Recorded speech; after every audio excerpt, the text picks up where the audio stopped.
Waverley then detailed at length the circumstances with which the reader is already acquainted, to which Fergus listened with great attention.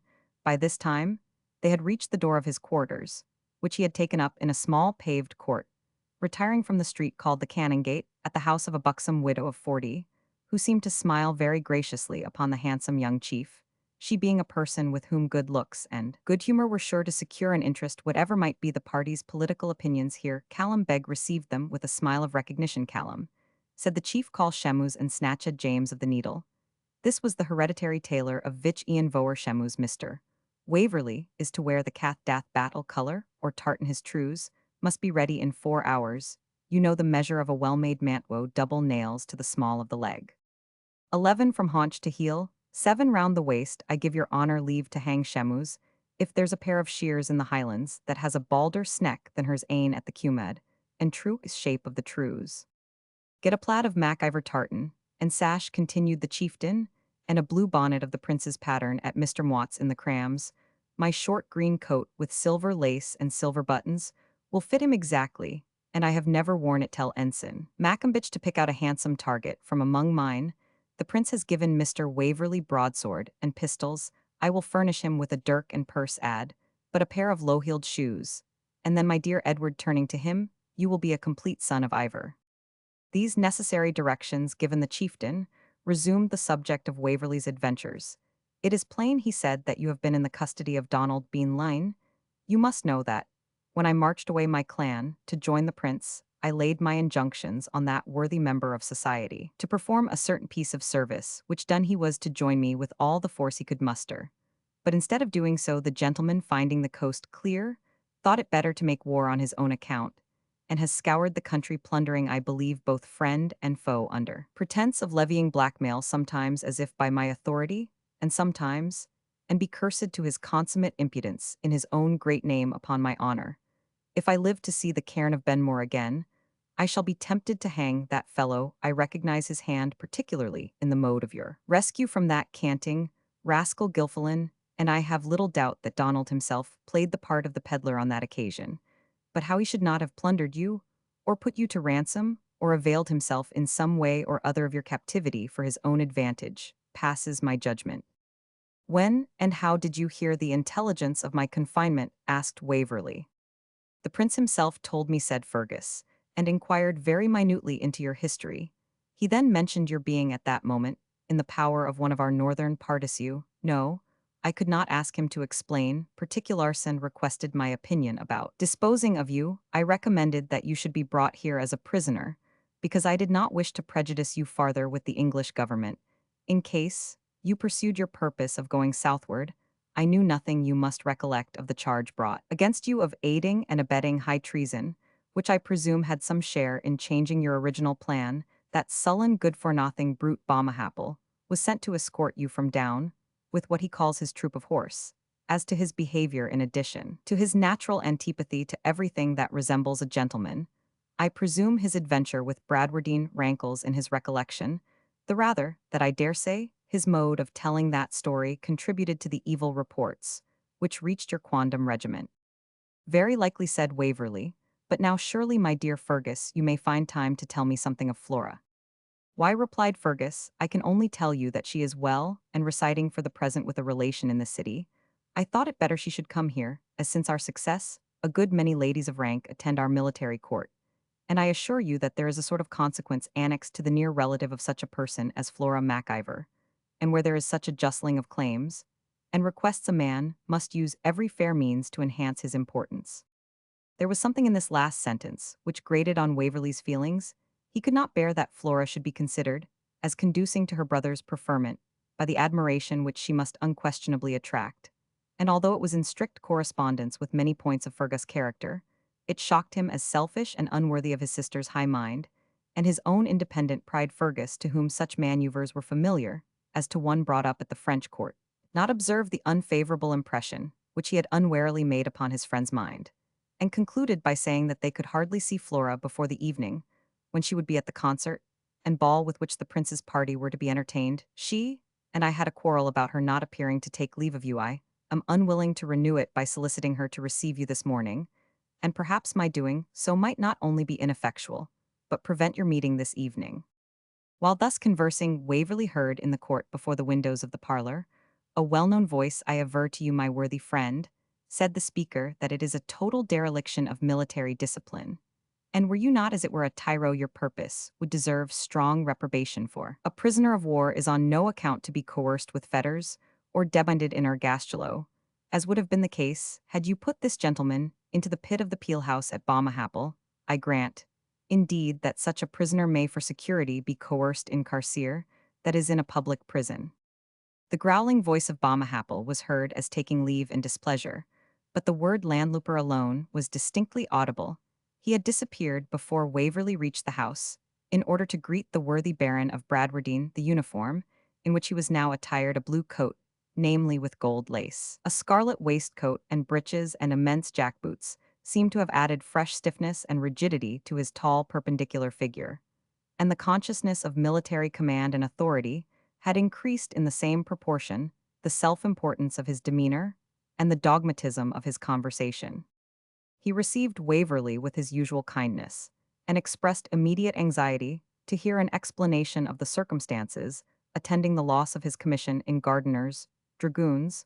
Not, he said, that he had the least apprehension of his young friend having done aught which could merit such ungenerous treatment as he had received from government, but because it was right and seemly that the Baron of Bradwardine should be in point of trust, and in point of power, fully able to refute all calumnies against the heir of Waverley honour, whom he had so much right to regard as his own son. Fergus Mac-Ivor, who had now joined them, went hastily over the circumstances of Waverley's story, and concluded with the flattering reception he had met from the young chevalier. The Baron listened in silence, and at the conclusion shook Waverley heartily by the hand, and congratulated him upon entering the service of his lawful prince, for, continued he, although it has been justly held in all nations a matter of scandal and dishonour to infringe the sacramentum militare, and that whether it was taken by each soldier singly whilk, the Romans denominated per conjurationem, or by one soldier in name of the rest, yet no one ever doubted that the allegiance so sworn was discharged by the demissio or discharging of a soldier, whose case would be as hard as that of colliers, salters, and other adscripti gleb or slaves of the soil. Were it to be accounted otherwise, this is something like the brocard expressed by the learned Sanchez in his work De Jura Jurando, which you have questionless consulted upon this occasion. As for those who have calumniated you by leasing making, I protest to heaven, I think they have justly incurred the penalty of the Memnonia lex, also called lex remnia, which is prelected upon by Tullius in his oration in Verum. I should have deemed, however, Mr. Waverley, that before destining yourself to any special service in the army of the prince, ye might have inquired what rank the old Bradwardine held there, and whether he would not have been peculiarly happy to have had your services in the regiment of horse, which he is now about to levy. Edward eluded this reproach by pleading the necessity of giving an immediate answer to the prince's proposal, and his uncertainty at the moment whether his friend the Baron was with the army or engaged upon service elsewhere. This punctilio being settled, Waverley made inquiry after Miss Bradwardine, and was informed she had come to Edinburgh with Flora Mac-Ivor under guard of a party of the chieftain's men. This step was indeed necessary, Tully Veolan, having become a very unpleasant and even dangerous place of residence for an unprotected young lady, on account of its vicinity to the Highlands and also to one or two large villages which, from aversion as much to the Caterans as zeal for presbytery, had declared themselves on the side of government, and formed irregular bodies of partisans, who had frequent skirmishes with the mountaineers, and sometimes attacked the houses of the Jacobite gentry in the braes or frontier, betwixt the mountain and plain. I would propose to you, continued the Baron, to walk as far as my quarters in the Lucken booths, and to admire in your passage the High Street whilk is beyond a shadow of dubitation finer than any street whether in London or Paris. But Rose, poor thing, is sorely discomposed with the firing of the castle, though I have proved to her from Blondel and Coehorn that it is impossible a bullet can reach these buildings, and besides I have it in charge from His Royal Highness to go to the camp or leaguer of our army, to see that the men do conclamer vesa, that is, truss up their bag and baggage for tomorrow's march. That will be easily done by most of us, said Mac-Ivor, laughing. Craving your pardon, Colonel Mac-Ivor, not quite so easily, as ye seem to opine. I grant, most of your folk left the Highlands expedited, as it were, and free from the encumbrance of baggage.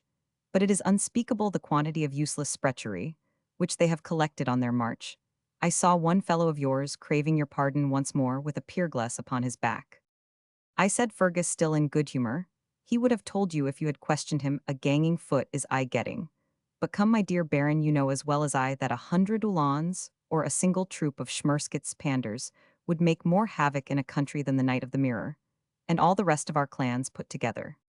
And that is very true likewise, replied the Baron, they are, as the heathen author says ferociers in aspectu mitiers, in actu of a horrid and grim visage, but more benign in demeanor than their physiognomy or aspect might infer, but I stand here talking to you two youngsters when I should be in the King's Park. But you will dine with Waverley and me on your return, I assure you, Baron, though I can live like a Highlander, when needs must I remember my Paris education, and understand perfectly fair law mailer cheer. And wha the deal doubts it, quoth the Baron laughing, when ye bring only the cookery, and the gude town must furnish the materials weel, I have some business in the town too, but I'll join you at 3 if the vivers can tarry so long. So saying, he took leave of his friends, and went to look after the charge which had been assigned him. Chapter Roman 13, A Soldier's Dinner. James of the Needle was a man of his word, when whiskey was no party to the contract. And upon this occasion, Callum Beg, who still thought himself in Waverley's debt, since he had declined accepting compensation at the expense of mine host of the Candlestick's person, took the opportunity of discharging the obligation by mounting guard over the hereditary tailor of Sleocht Nan, Ivor, and as he expressed, himself targed him tightly, till the finishing of the job to rid himself of this restraint Shemus needle flew through the tartan like lightning. And as the artist kept chanting some dreadful skirmish of Finn Mackall, he accomplished at least 3 stitches to the death of every hero. The dress was therefore soon ready for the short coat, fitted the wearer, and the rest of the apparel required little adjustment. Our hero having now fairly assumed the garb of old Gaul, well calculated, as it was to give an appearance of strength to a figure, which though tall and well-made, was rather elegant than robust, I hope my fair readers will excuse him if he looked at himself in the mirror more than once, and could not help acknowledging that the reflection seemed that of a very handsome young fellow. In fact, there was no disguising it, his light brown hair fur. He wore no periwig, notwithstanding the universal fashion of the time became the bonnet, which surmounted it. His person promised firmness and agility, to which the ample folds of the tartan added an air of dignity. His blue eyes seemed of that kind which melted in love and which kindled in war, and an air of bashfulness which was in reality the effect of want of habitual intercourse with the world, gave interest to his features without injuring their grace or intelligence.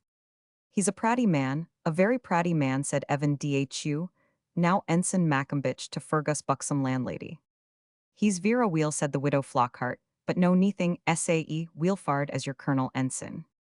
I was not comparing them, quoth Evan, nor was I speaking about his being wheel-favoured, but only that Mr. Waverley looks clean-made and deliver, and like a proper lad o' his quarters that will not cry barley in a brulzie, and indeed he's gleg anuch at the broadsword, and target I hae played wy him mysel at Glennaquoich, and sae has vich Ian Voer, often of a Sunday afternoon. Lord Forgy ye Ensign Maccombich, said the alarmed Presbyterian, I am sure the Colonel wad never do the like o' that. Hout, hout, Mrs. Flockhart, replied the ensign, were young blued ye ken, and young saints all deals. But will ye fight wy Sir John Cope, the morn Ensign Maccombich, demanded Mrs. Flockhart of her guest. Troth ease, insure him and hell bide us, Mrs. Flockhart, replied the Gael. And will ye face the tearing shields the dragoons Ensign Maccombich again? Inquired the landlady. Claw for claw, as Conan said to Satan, Mrs. Flockhart, and the devil tacked the shortest nails. And will the Colonel venture on the bagonets himsel? Ye may swear it, Mrs. Flockhart, the very first man will he be by Saint Fedar.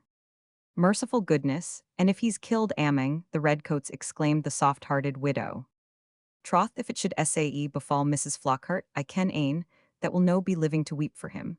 But we maun alive the day, and have our dinner. And there's vich Ian Voer has packed his doorlech, and Mr. Waverley's wearied wy majoring yonder afore the muckle pierglass. And that grey auld store Carl the Baron o' Bradwardine that shot young Ronald of Ballincarroch, he's coming down the close why that drogling cogling bailey body they ca Macwibble, just like the Laird o' Kittlegab's French cook, why his turnspit doggy trindling ahint him, and I am as hungry as a gled my bonny dow sae bid Kate set on the brew. And do ye put on your pinners, for ye ken vich Ian Voer winna sit down, till ye be at the head o' the table and dinna, forget the pint bottle o' brandy, my woman. This hint produced dinner. Mrs. Flockhart, smiling in her weeds like the sun through a mist, took the head of the table, thinking within herself, perhaps, that she cared not how long the rebellion lasted that brought her into company so much above her usual associates. She was supported by Waverley and the Baron with the advantage of the chieftain vis-a-vis, the men of peace and of war, that is Bailey Mac-Ivor and Ensign Macambich, after many profound cons to their superiors, and each other took their places on each side of the chieftain. Their fare was excellent time, place, and circumstances considered, and Fergus' spirits were extravagantly high regardless of danger, and sanguine from temper, youth, and ambition. He saw in imagination all his prospects crowned with success, and was totally indifferent to the probable alternative of a soldier's grave. The Baron apologized slightly for bringing Mac-Ivor. They had been providing, he said, for the expenses of the campaign. And by my faith, said the old man, as I think this will be my last, so I just end where I began. I hay evermore found the sinews of war, as a learned author calls the case militaire, mere difficult to come by than either its flesh, blood, or bones. What have you raised our only efficient body of cavalry, and got ye none of the louisd'or out of the Doutel to help you? The Doutel was an armed vessel, which brought a small supply of money and arms from France for the use of the insurgents. No Glennaquoich clever fellows have been before me. That's a scandal, said the young Highlander, but you will share what is left of my subsidy. It will save you an anxious thought tonight, and will be all one tomorrow, for we shall all be provided for one way or other, before the sun sets. Waverley, blushing deeply, but with great earnestness, pressed the same request. I thank ye baith, my good lads, said the Baron, but I will not infringe upon your peculium. Bailey Mac-Ivor has provided the sum which is necessary. Here the Bailey shifted and fidgeted about in his seat, and appeared extremely uneasy at length after several preliminary hems, and much tautological expression of his devotion to his honour's service by night or day, living or dead. He began to insinuate that the banks had removed their ready cash into the castle, that nae doubt Sandy Goldie, the silversmith, would do mickle for his honour. But there was little time to get the wadset made out, and doubtless, if his honour Glennaquoich or Mr. Waverley could accommodate. Let me hear of no such nonsense, sir, said the Baron, in a tone which rendered Mac-Ivor mute, but proceed as we accorded before dinner, if it be your wish to remain in my service. To this peremptory order the Bailey, though he felt as if condemned to suffer a transfusion of blood from his own veins into those of the Baron, did not presume to make any reply. After fidgeting a little while longer, however, he addressed himself to Glennaquoich, and told him if his honour had mair ready siller than was sufficient for his occasions in the field, he could put it out at use for his honour in safe hands, and at great profit at this time. At this proposal Fergus laughed heartily, and answered, when he had recovered his breath, many thanks, Bailey. But you must know it is a general custom among us soldiers to make our landlady our banker. Here, Mrs. Flockhart, said he, taking 4 or 5 broad pieces out of a well-filled purse, and tossing the purse itself with its remaining contents into her apron, these will serve my occasions. Do you take the rest, be my banker, if I live, and my executor if I die? But take care to give something to the Highland Cailleachs, that shall cry the cornac loudest for the last vich Ian Voer. Old women on whom devolved the duty of lamenting for the dead, which the Irish call keening. It is the testamentum militare, quoth the Baron. Whilk among the Romans was privilegiate to be nuncupative, but the soft heart of Mrs. Flockhart was melted within her at the chieftain's speech. She set up a lamentable blubbering, and positively refused to touch the bequest, which Fergus was therefore obliged to resume. Well then, said the chief, if I fall, it will go to the grenadier that knocks my brains out, and I shall take care he works hard for it. Bailey Mac-Ivor was again tempted to put in his oar, for where cash was concerned, he did not willingly remain silent. Perhaps he had better carry the gowd to Miss Mac-Ivor. In case of mortality or accidents of war, it might take the form of a Morty's Casa donation, in the young lady's favour and wad cost, but the scrape of a pen to mak it out. The young lady, said Fergus, should such an event happen, will have other matters to think of than these wretched louisd'or. True indeniable, there's nae doubt o' that, but your honour kens that a full sorrow is endurable by most folk more easily than a hungry one. True, Bailey, very true, and I believe there may even be some who would be consoled by such a reflection for the loss of the whole existing generation. But there is a sorrow which knows neither hunger nor thirst, and poor Flora. He paused, and the whole company sympathized in his emotion. The Baron's thoughts naturally reverted to the unprotected state of his daughter, and the big tear came to the veteran's eye. If I fall Mac-Ivor, you have all my papers, and know all my affairs be just to rose. The Bailey was a man of earthly mold, after all a good deal of dirt, and dross about him undoubtedly. But some kindly and just feelings he had, especially where the Baron or his young mistress were concerned. He set up a lamentable howl, if that doleful day should come, while Duncan Mac-Ivor had a bottle it should be. Miss Rose's he walled scroll for a plaque the sheet, or she kenned what it was to want if indeed a the bonny barony, o Bradwardine and Tully Violin, with the fortalice and manor place. Thereof he kept sobbing and whining at every pause tofts, crofts, mosses, mere outfield, in field building searched stuffkets with the right of net, and cobble in the water and lock of Violantane's parsonage and vicarage annexus, connexus rights of pasturage feel, and divot parts pendicles and pertinence. Whatsoever he had recourse to the end of his long cravat to wipe his eyes, which overflowed in spite of him at the ideas, which this technical jargon conjure. Youthful as more fully described in the proper evidence and titles thereof, and lying within the parish of Bradwardine, and the shire of Perthif as aforesaid. They must a pass from my master's child to Inch Grabbit was a Whig and a Hanoverian, and be managed by his doer Jamie Howie, was no fit to be a burleman, let be a bailey. The beginning of this lamentation really had something affecting, but the conclusion rendered laughter irresistible. Never mind, Bailey, said Ensign Maccombich, for the gude old times of rugging and riving, pulling and tearing, are come back again, and sneckus mac snackus, meaning probably annexus connexus, and of the rest of your friends mon jai place to the langest claymore. And that claymore shall be ours, Bailey, said the chieftain, who saw that Mac-Ivor looked very blank at this intimation. Well, give them the metal our mountain affords. Lilibulero bullen Allah. And in place of broad pieces, well pay with broadswords. Liro, etc. With duns and with debts we will soon clear our score. Lilibulero, etc. For the man that's thus paid will crave payment no more. Liro, etc. These lines, or something like them, occur in an old magazine of the period. But come, Bailey, be not cast down, drink your wine with a joyous heart.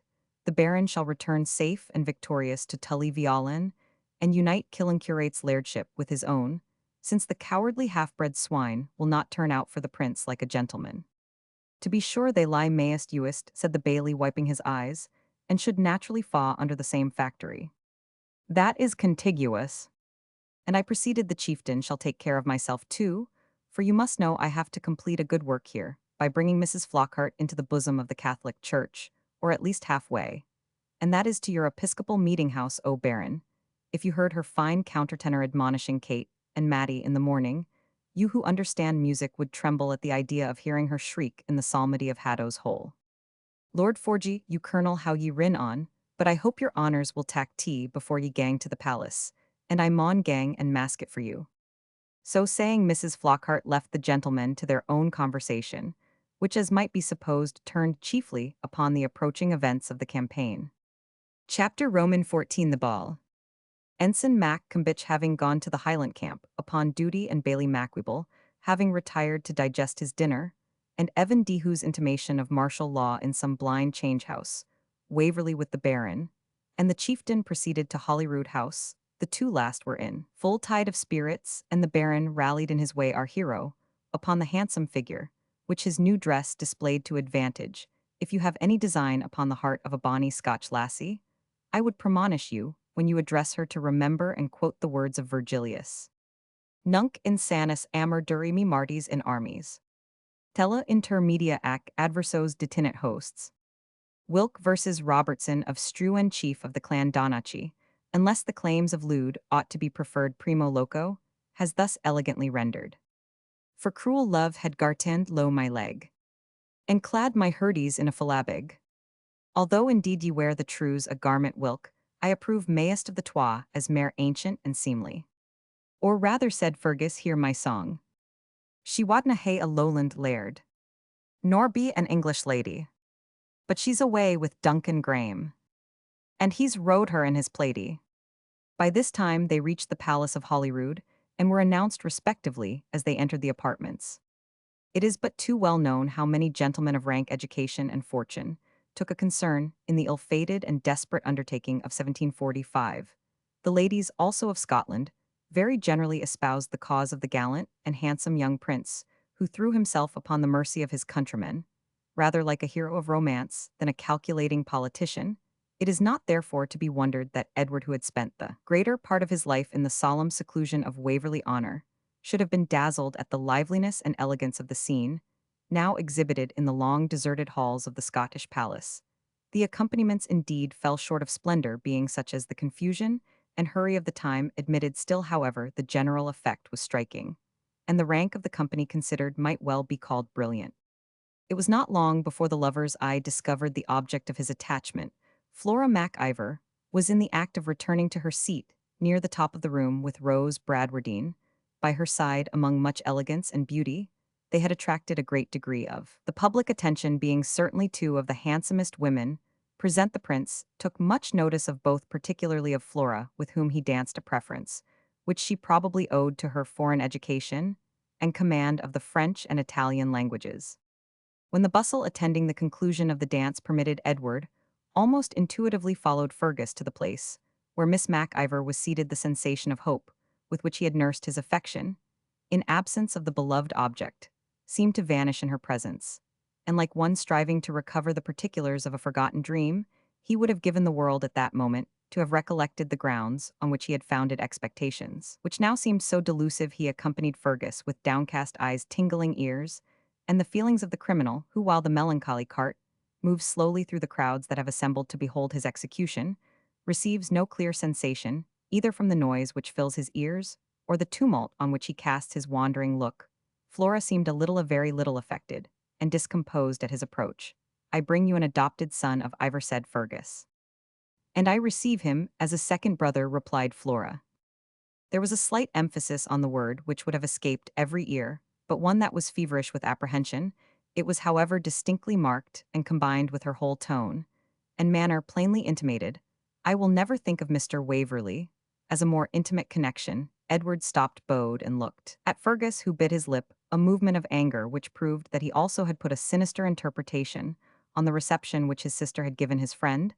"This, then, is an end of my daydream," such was Waverley's first thought, and it was so exquisitely painful as to banish from his cheek every drop of blood.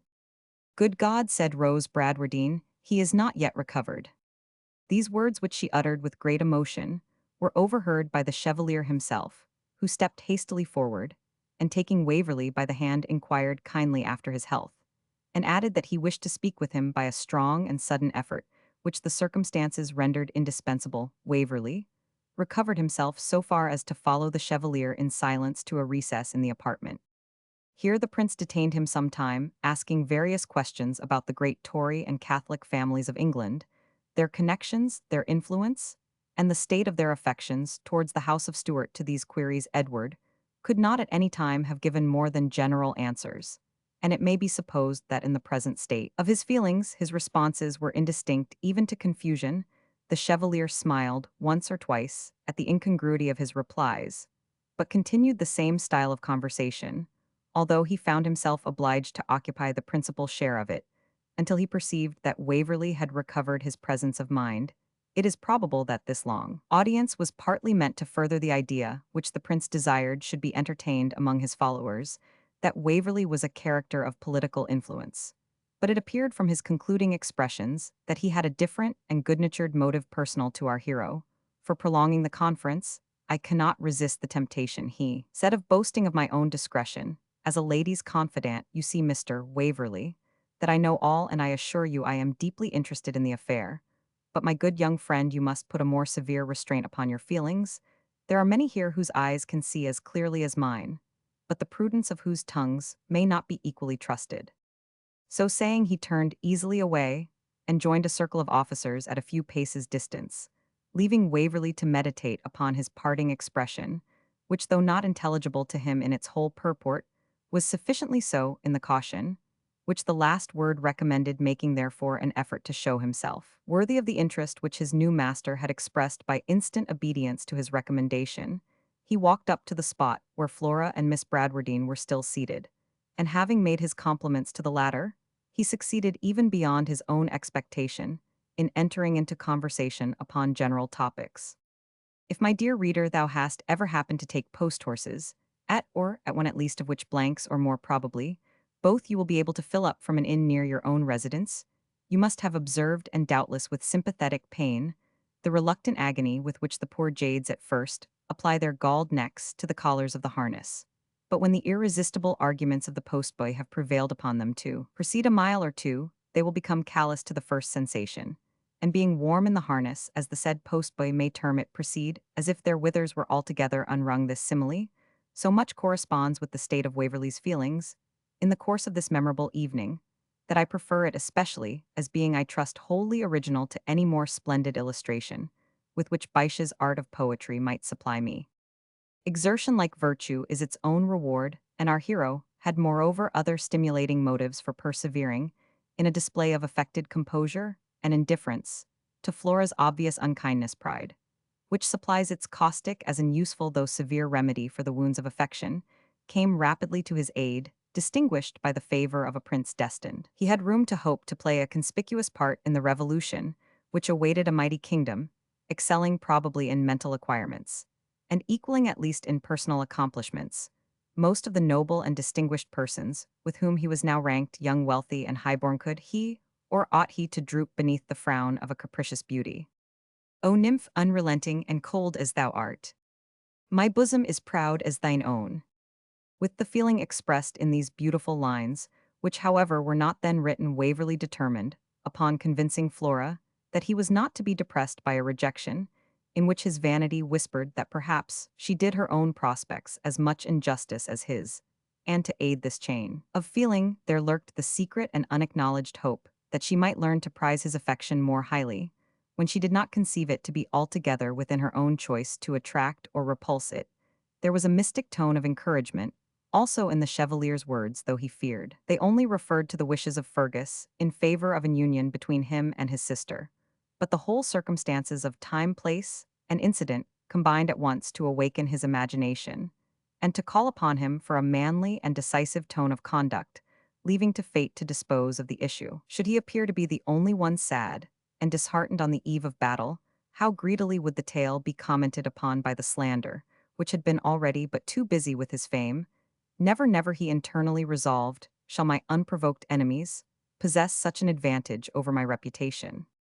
They occur in Miss Seward's fine verses beginning, "To thy rocks, stormy Lano, adieu." Under the influence of these mixed sensations, and cheered at times by a smile of intelligence and approbation from the prince, as he passed the group, Waverley exerted his powers of fancy, animation, and eloquence, and attracted the general admiration of the company. The conversation gradually assumed the tone best qualified for the display of his talents and acquisitions. The gaiety of the evening was exalted in character, rather than checked by the approaching dangers of the morrow. All nerves were strung for the future, and prepared to enjoy the present. This mood of mind is highly favorable for the exercise of the powers of imagination for poetry, and for that eloquence which is allied to poetry. Waverley, as we have elsewhere observed, possessed at times a wonderful flow of rhetoric, and on the present occasion he touched more than once the higher notes of feeling, and then again ran off in a wild voluntary of fanciful mirth. He was supported and excited by kindred spirits, who felt the same impulse of mood and time, and even those of more cold and calculating habits were hurried along by the torrent. Many ladies declined the dance which still went forward, and under various pretenses joined the party, to which the handsome young Englishman seemed to have attached himself. He was presented to several of the first rank, and his manners, which for the present were altogether free from the bashful restraint, by which in a moment of less excitation they were usually clouded, gave universal delight. Flora Mac-Ivor appeared to be the only female present who regarded him with a degree of coldness and reserve, yet even she could not suppress a sort of wonder at talents, which in the course of their acquaintance she had never seen displayed with equal brilliancy and impressive effect. I do not know whether she might not feel a momentary regret at having taken so decisive a resolution upon the addresses of a lover, who seemed fitted so well to fill a high place in the highest stations of society. Certainly, she had hitherto accounted among the incurable deficiencies of Edward's disposition, the mauvaise honte which, as she had been educated in the first foreign circles, and was little acquainted with the shyness of English manners, was, in her opinion, too nearly related to timidity and imbecility of disposition. But if a passing wish occurred that Waverley could have rendered himself uniformly thus amiable and attractive, Its influence was momentary, for circumstances had arisen, since they met, which rendered in her eyes the resolution she had formed respecting him final and irrevocable.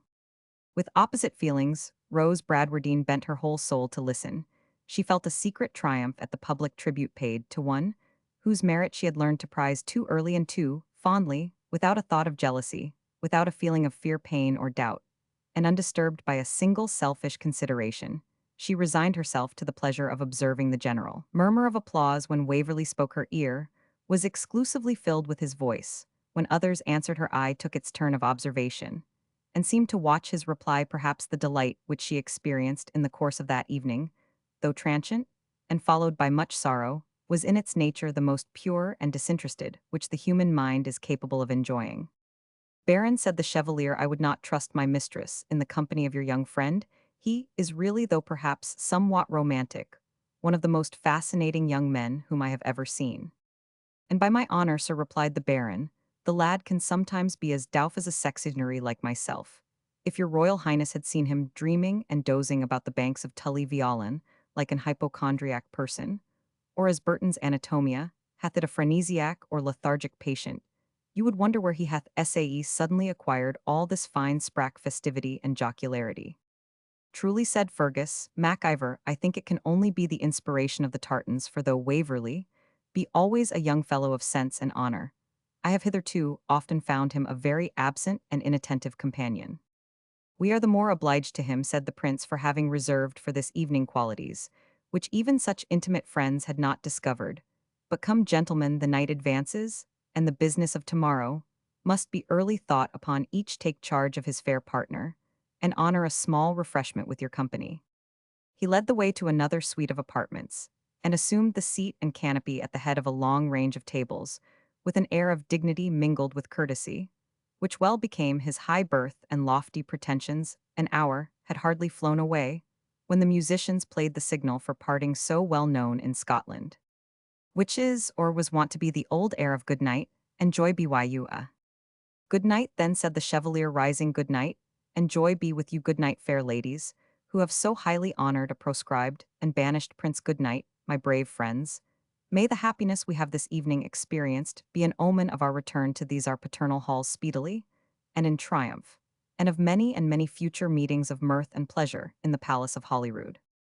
When the Baron of Bradwardine afterwards mentioned this adieu of the Chevalier, he never failed to repeat in a melancholy tone, Audiat et vodi ph bus succederir partum.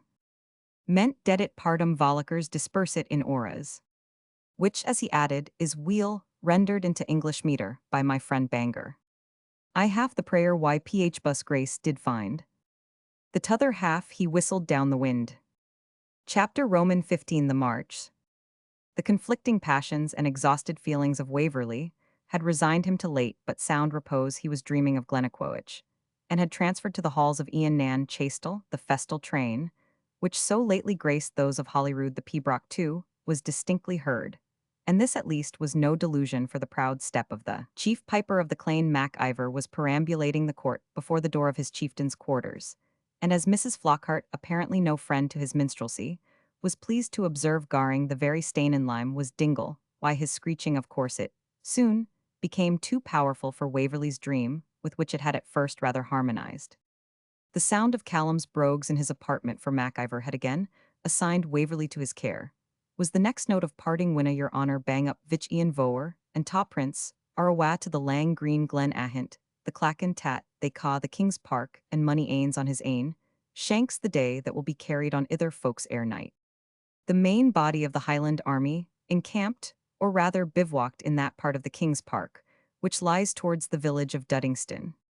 Waverley sprung up, and with Callum's assistance and instructions, adjusted his tartans in proper costume. Callum told him also tat his leather doorlatch why the lock on her was come fray down, and she was awa again in the wain why vich Ian Vor's wallies. By this periphrasis Waverley readily apprehended his portmanteau was intended, he thought, upon the mysterious packet of the Maid of the Cavern, which seemed always to escape him when within his very grasp. But this was no time for indulgence of curiosity, and having declined Mrs. Flockhart's compliment of a morning Roman one, a matutinal dram, being probably the only man in the Chevalier's army by whom such a courtesy would have been rejected, he made his adieus and departed with Callum. Callum, said he, as they proceeded down a dirty close to gain the southern skirts of the Canongate, what shall I do for a horse?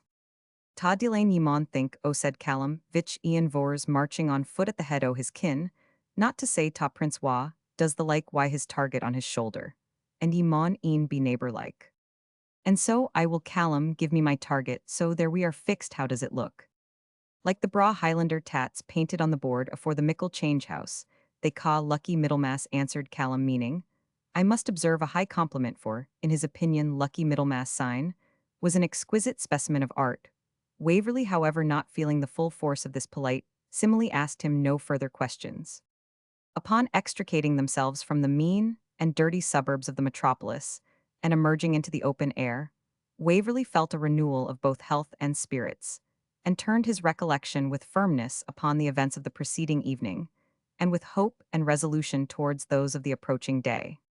When he had surmounted a small craggy eminence called St. Leonard's Hill, the King's Park, or the hollow between the mountain of Arthur's Seat and the rising grounds on which the southern part of Edinburgh is now built, lay beneath him, and displayed a singular and animating prospect.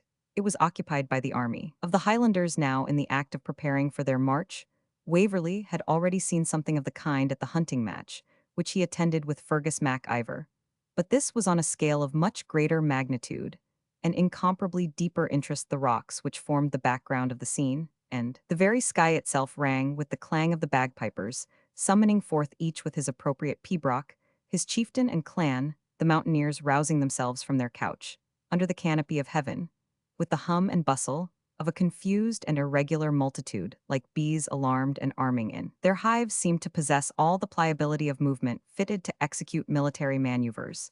Their motions appeared spontaneous and confused, but the result was order and regularity, so that a general must have praised the conclusion, though a martinet might have ridiculed the method by which it was attained.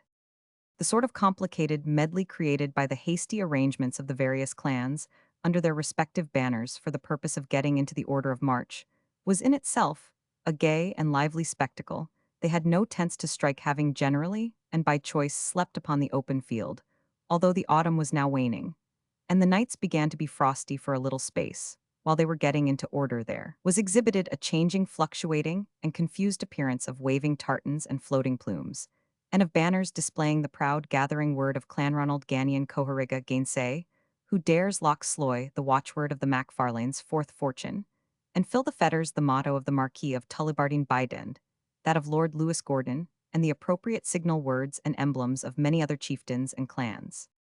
At length the mixed and wavering multitude arranged themselves into a narrow and dusky column of great length, stretching through the whole extent of the valley. In the front of the column, the standard of the Chevalier was displayed, bearing a red cross upon a white ground, with the motto Tandem, Triumphans, the few cavalry, being chiefly lowland gentry, with their domestic servants and retainers, formed the advance guard of the army, and their standards, of which they had rather too many in respect of their numbers, were seen waving upon the extreme verge of the horizon. Many horsemen of this body, among whom Waverley accidentally remarked Balmahaple and his lieutenant Jinker, which last, however, had been reduced with several others, by the advice of the Baron of Bradwardine, to the situation of what he called reformed officers, or reformados, added to the liveliness, though by no means to the regularity of the scene, by galloping their horses as fast forward as the press would permit to join their proper station in the van. The fascinations of the Circes of the High Street, and the potations of strength with which they had been drenched overnight, had probably detained these heroes within the walls of Edinburgh, somewhat later than was consistent with their morning duty of such loiterers. The prudent took the longer and circuitous but more open route to attain their place in the march, by keeping at some distance from the infantry and making their way through the enclosures to the right, at the expense of leaping over or pulling down the drystone fences. The irregular appearance and vanishing of these small parties of horsemen, as well as the confusion occasioned by those who endeavoured, though generally without effect, to press to the front through the crowd of Highlanders, maugre their curses, oaths, and opposition, added to the picturesque wildness, what it took from the military regularity of the scene. While Waverley gazed upon this remarkable spectacle, rendered yet more impressive by the occasional discharge of cannon shot from the castle at the Highland Guards, as they were withdrawn from its vicinity, to join their main body, Callum, with his usual freedom of interference, reminded him that Vich Ianvor's folk were nearly at the head of the column of march, which was still distant, and that they would gang very fast after the cannon fired. Thus admonished, Waverley walked briskly forward, yet often casting a glance upon the darksome clouds of warriors who were collected before and beneath him. A nearer view, indeed, rather diminished the effect impressed on the mind by the more distant appearance of the army. The leading men of each clan were well armed with broadsword, target, and fusee, to which all added the dirk, and most the steel pistol. But these consisted of gentlemen, that is, relations of the chief, however distant, and who had an immediate title to his countenance, and protection. Finer and hardier men could not have been selected out of any army in Christendom, while the free and independent habits which each possessed, and which each was yet so well taught to subject to the command of his chief, and the peculiar mode of discipline adopted in Highland warfare, rendered them equally formidable by their individual courage and high spirit, and from their rational conviction of the necessity of acting in unison, and of giving their national mode of attack the fullest opportunity of success. But in a lower rank to these, there were found individuals of an inferior description, the common peasantry of the Highland country, who, although they did not allow themselves to be so called, and claimed often with apparent truth to be of more ancient descent than the masters whom they served bore, nevertheless, the livery of extreme penury being indifferently accoutred, and worse armed, half-naked, stinted in growth, and miserable in aspect, each important clan had some of those helots attached to them. Thus the Mac-Cowls, though tracing their descent from Cumhal, the father of Finn or Fingal, were a sort of Gibeonites or hereditary servants to the Stuarts of Appin. The Macbeths, descended from the unhappy monarch of that name, were subjects to the Morays and Clan Donachie or Robertsons of Athole, and many other examples might be given were it not for the risk of hurting any pride of clanship which may yet be left, and thereby drawing a Highland tempest into the shop of my publisher. Now these same helots, though forced into the field by the arbitrary authority of the chieftains, under whom they hewed wood and drew water, were in general very sparingly fed, ill-dressed, and worse armed. The latter circumstance was indeed owing chiefly to the general disarming act, which had been carried into effect ostensibly through the whole Highlands, although most of the chieftains contrived to elude its influence by retaining the weapons of their own immediate clansmen, and delivering up those of less value, which they collected from these inferior satellites. It followed as a matter of course that, as we have already hinted, many of these poor fellows were brought to the field in a very wretched condition. From this it happened that in bodies the van of which were admirably well armed in their own fashion, the rear resembled actual banditti. Here was a poleaxe, there a sword without a scabbard, here a gun without a lock, there a scythe set straight upon a pole, and some had only their dirks and bludgeons or stakes pulled out of hedges. The grim, uncombed, and wild appearance of these men, most of whom gazed with all the admiration of ignorance upon the most ordinary productions of domestic art, created surprise in the lowlands. But it also created terror. So little was the condition of the Highlands known at that late period that the character and appearance of their population, while thus sallying forth as military adventurers, conveyed to the South Country lowlanders as much surprise as if an invasion of African Negroes or Esquimaux Indians had issued forth from the northern mountains of their own native country. It cannot therefore be wondered if Waverley, who had hitherto judged of the Highlanders generally from the samples which the policy of Fergus had from time to time exhibited, should have felt damped and astonished at the daring attempt of a body, not then exceeding 4,000 men, and of whom not above half the number at the utmost were armed to change the fate and alter the dynasty of the British kingdoms. As he moved along the column, which still remained stationary, an iron gun, the only piece of artillery possessed by the army which meditated so important a revolution, was fired. As the signal of march, the Chevalier had expressed a wish to leave this useless piece of ordnance behind him. But to his surprise, the Highland chiefs interposed to solicit that it might accompany their march, pleading the prejudices of their followers, who, little accustomed to artillery, attached a degree of absurd importance to this field piece, and expected it would contribute essentially to a victory, which they could only owe to their own muskets and broadswords. 2 or 3 French artillerymen were therefore appointed to the management of this military engine, which was drawn along by a string of Highland ponies, and was after all only used for the purpose of firing signals. No sooner was its voice heard upon the present occasion than the whole line was in motion. A wild cry of joy from the advancing battalions rent the air, and was then lost in the shrill clangor of the bagpipes, as the sound of these in their turn was partially drowned by the heavy tread of so many men put at once into motion.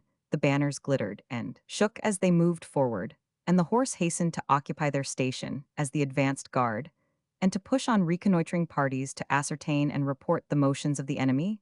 They vanished from Waverley's eye as they wheeled round the base of Arthur's Seat under the remarkable ridge of basaltic rocks, which fronts the little lake of Duddingston.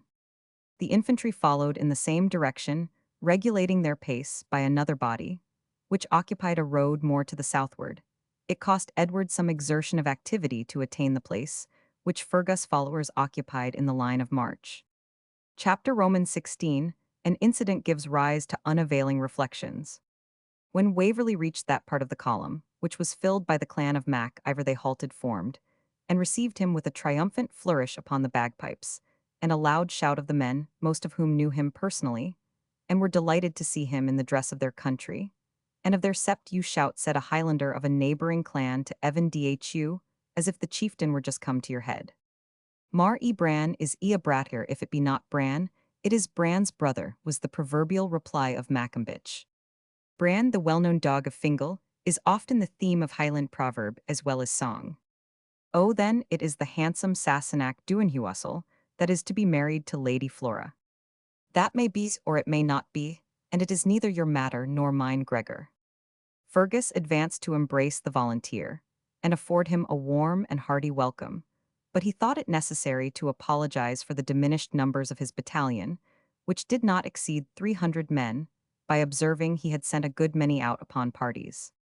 The real fact, however, was that the defection of Donald Bean Lean had deprived him of at least 30 hardy fellows whose services he had fully reckoned upon, and that many of his occasional adherents had been recalled by their several chiefs to the standards, to which they most properly owed their allegiance. The rival chief of the great northern branch, also of his own clan, had mustered his people, although he had not yet declared either for the government or for the Chevalier, and by his intrigues had in some degree diminished the force with which Fergus took the field to make amends for these disappointments. It was universally admitted that the followers of Vich Ian Voer in point of appearance, equipment, arms, and dexterity in using them equaled the most choice troops which followed the standard of Charles Edward Old Ballincarroch, acted as his major, and with the other officers who had known Waverley when at Glennaquoich, gave our hero a cordial reception as the sharer of their future dangers and expected honours. The route pursued by the Highland army after leaving the village of Duddingston was for some time the common post road betwixt Edinburgh and Haddington, until they crossed the Esk at Musselburgh, when instead of keeping the low grounds towards the sea, they turned more inland, and occupied the brow of the eminence called Carberry Hill, a place already distinguished in Scottish history as the spot where the lovely Mary surrendered herself to her insurgent subjects. This direction was chosen because the Chevalier had received notice that the army of the government, arriving by sea from Aberdeen, had landed at Dunbar, and quartered the night before to the west of Haddington, with the intention of falling down towards the seaside and approaching Edinburgh by the lower coast road. By keeping the height which overhung that road in many places, it was hoped the Highlanders might find an opportunity of attacking them. To advantage, the army therefore halted upon the ridge of Carberry Hill, both to refresh the soldiers, and as a central situation from which their march could be directed to any point that the motions of the enemy might render most advisable. While they remained in this position, a messenger arrived in haste to desire Mac-Ivor to come to the prince, adding that their advanced post had had a skirmish with some of the enemy's cavalry, and that the Baron of Bradwardine had sent in a few prisoners.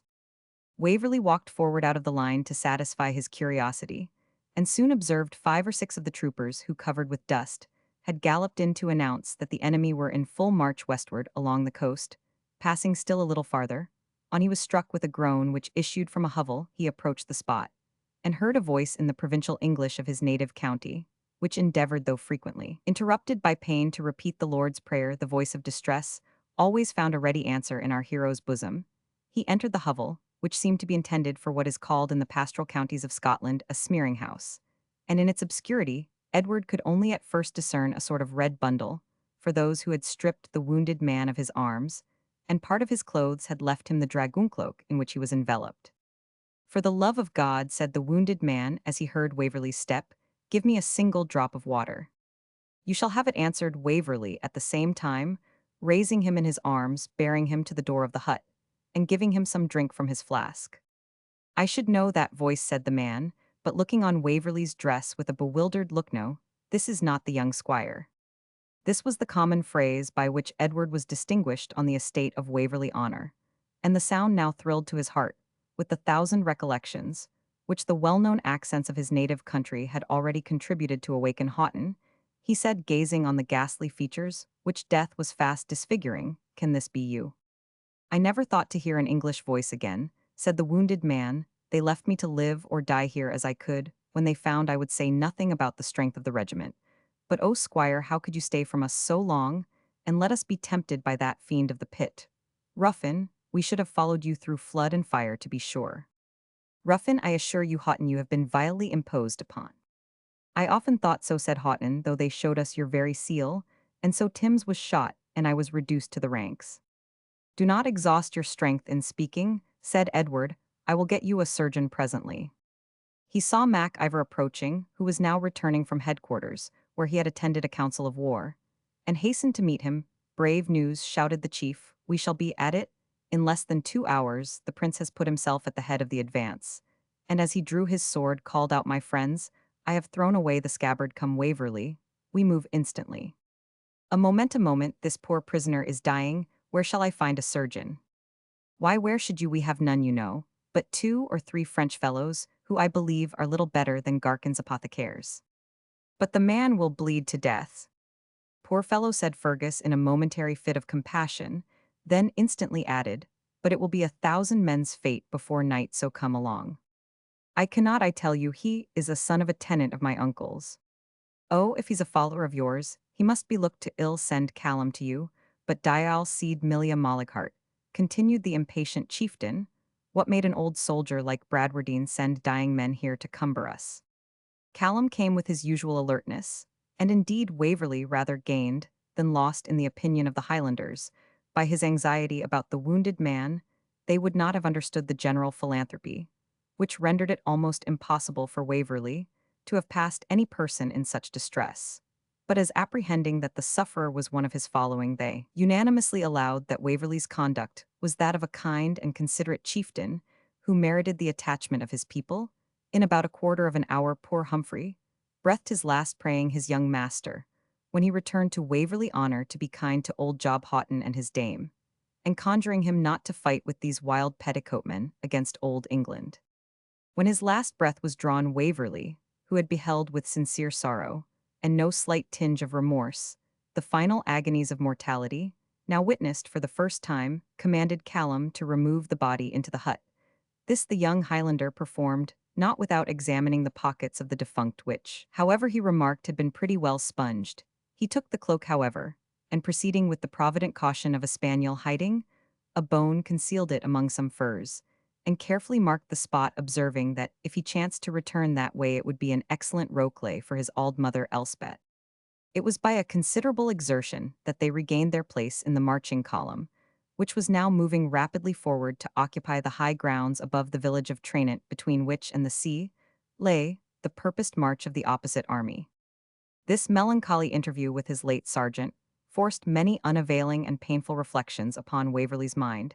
It was clear from the confession of the man that Colonel Gardiner's proceedings had been strictly warranted and even rendered indispensable by the steps taken in Edward's name to induce the soldiers of his troop to mutiny, the circumstance of the seal he now for the first time recollected, and that he had lost it in the cavern of the robber Beanleen, that the artful villain had secured it, and used it as the means of carrying on an intrigue in the regiment for his own purposes, was sufficiently evident, and Edward had now little doubt that in the packet placed in his portmanteau by his daughter, he should find farther light upon his proceedings. In the meanwhile, the repeated expostulation of Houghton, "Ah, squire, why did you leave us?" rung like a knell in his ears.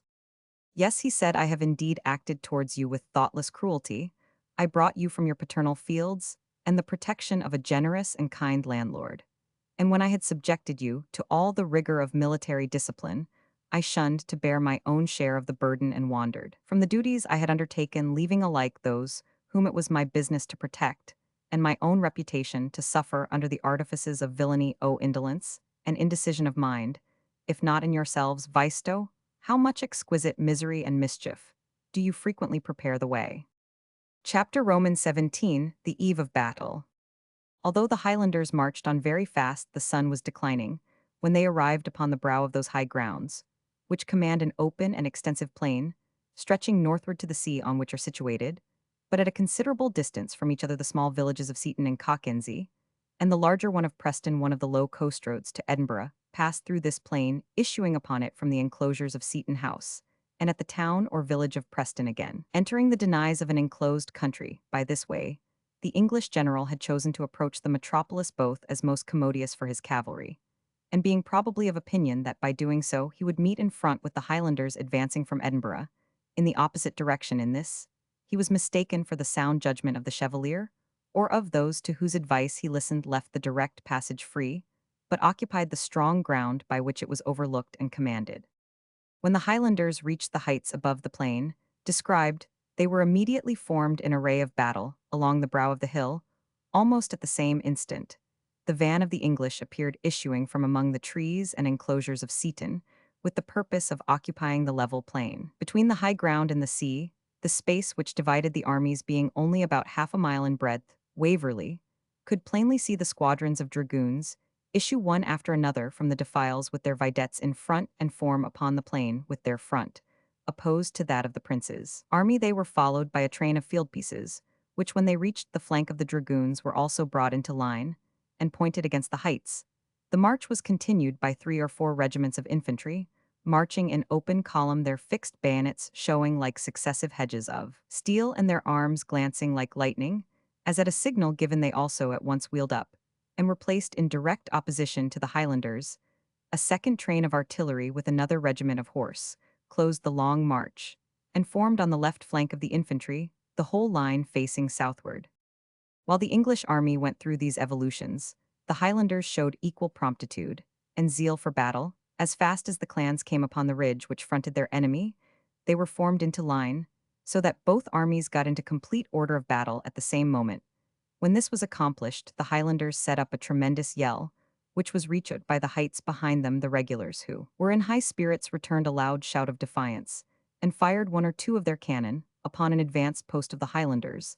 The latter displayed great earnestness to proceed instantly to the attack, Evan Dhu urging to Fergus by way of argument that the Sidier Roy was tottering like an egg upon a staff, and that they had the advantage of the onset, for even a haggis god, bless her, could charge downhill. But the ground through which the mountaineers must have descended, although not of great extent, was impracticable in its character, being not only marshy, but intersected with walls of dry stone, and traversed in its whole length by a very broad and deep ditch, circumstances which must have given the musketry of the regulars dreadful advantages before the mountaineers could have used their swords, on which they were taught to rely. The authority of the commanders was therefore interposed to curb the impetuosity of the Highlanders, and only a few marksmen were sent down the descent to skirmish with the enemy's advanced posts, and to reconnoiter the ground. Here then was a military spectacle of no ordinary interest or usual occurrence, the 2 armies so different in aspect and discipline, yet each admirably trained in its own peculiar mode of war, upon whose conflict the temporary fate at least of Scotland appeared to depend, now faced each other like 2 gladiators in the arena, each meditating upon the mode of attacking their enemy. The leading officers and the general staff of each army could be distinguished in front of their lines, busied with spyglasses to watch each other's motions, and occupied in dispatching the orders and receiving the intelligence conveyed by the aides de camp and orderly men who gave life to the scene by galloping along in different directions, as if the fate of the day depended upon the speed of their horses. The space between the armies was at times occupied by the partial and irregular contest of individual sharpshooters, and a hat or bonnet was occasionally seen to fall, as a wounded man was borne off by his comrades. These, however, were but trifling skirmishes, for it suited the views of neither party to advance in that direction from the neighboring hamlets. The peasantry cautiously showed themselves, as if watching the issue of the expected engagement, and at no great distance in the bay were 2 square-rigged vessels bearing the English flag, whose tops and yards were crowded with less timid spectators. When this awful pause had lasted for a short time, Fergus, with another chieftain, received orders to detach their clans towards the village of Preston, in order to threaten the right flank of Cope's army, and compel him to a change of position. To enable him to execute these orders, the chief of Glennaquoich occupied the churchyard of Trainan, a commanding situation, and a convenient place, as Evan Dhu remarked, for any gentleman who might have the misfortune to be killed, and chanced to be curious about Christian burial. To check or dislodge this party, the English general detached 2 guns escorted by a strong party of cavalry. They approached so near that Waverley could plainly recognize the standard of the troop he had formerly commanded and hear the trumpets and kettle drums sound the signal of advance which he had so often obeyed. He could hear, too, the well-known word, given in the English dialect, by the equally well-distinguished voice of the commanding officer, for whom he had once felt so much respect. It was at that instant that, looking around him, he saw the wild dress and appearance of his Highland associates, heard their whispers in an uncouth and unknown language, looked upon his own dress, so unlike that which he had worn from his infancy, and wished to awake from what seemed at the moment a dream, strange, horrible, and unnatural. Good God, he muttered, am I then a traitor to my country, a renegade to my standard, and a foe as that poor dying wretch expressed himself to my native England? Ere he could digest or smother the recollection, the tall military form of his late commander came full in view. For the purpose of reconnoitring, I can hit him now, said Callum, cautiously raising his fusee over the wall under which he lay couched at scarce 60 yards distance. Edward felt as if he was about to see a parricide committed in his presence, for the venerable grey hair and striking countenance of the veteran recalled the almost paternal respect with which his officers universally regarded him. But ere he could say hold, an aged Highlander, who lay beside Callum, stopped his arm. Spare your shot, said the seer, his hour is not yet come, but let him beware of tomorrow. I see his winding sheet high upon his breast. Callum Flint, to other considerations, was penetrable to superstition. He turned pale at the words of the Tayshatter, and recovered his peace. Colonel Gardiner, unconscious of the danger he had escaped, turned his horse round, and rode slowly back to the front of his regiment. By this time, the regular army had assumed a new line, with one flank inclined towards the sea and the other resting upon the village of Preston. And as similar difficulties occurred in attacking their new position, Fergus and the rest of the detachment were recalled to their former post. This alteration created the necessity of a corresponding change in General Cope's army, which was again brought into a line parallel with that of the Highlanders in these maneuvers on both sides. The daylight was nearly consumed, and both armies prepared to rest upon their arms for the night in the lines which they respectively occupied. There will be nothing done tonight, said Fergus to his friend Waverley, ere we wrap ourselves in our plaids. Let us go see what the Baron is doing in the rear of the line. When they approached his post, they found the good old careful officer, after having sent out his night patrols, and posted his sentinels, engaged in reading the evening service of the Episcopal Church to the remainder of his troop. His voice was loud and sonorous, and though his spectacles upon his nose and the appearance of Saunders Saunderson in military array performing the functions of clerk had something ludicrous, yet the circumstances of danger in which they stood, the military costume of the audience, and the appearance of their horses saddled and picketed behind them, gave an impressive and solemn effect to the office of devotion. I have confessed today, ere you were awake, whispered Fergus to Waverley, yet I am not so strict a Catholic as to refuse to join in this good man's prayers. Edward assented, and they remained till the Baron had concluded the service. As he shut the book, now, lads, said he, have at them in the morning with heavy hands and light consciences.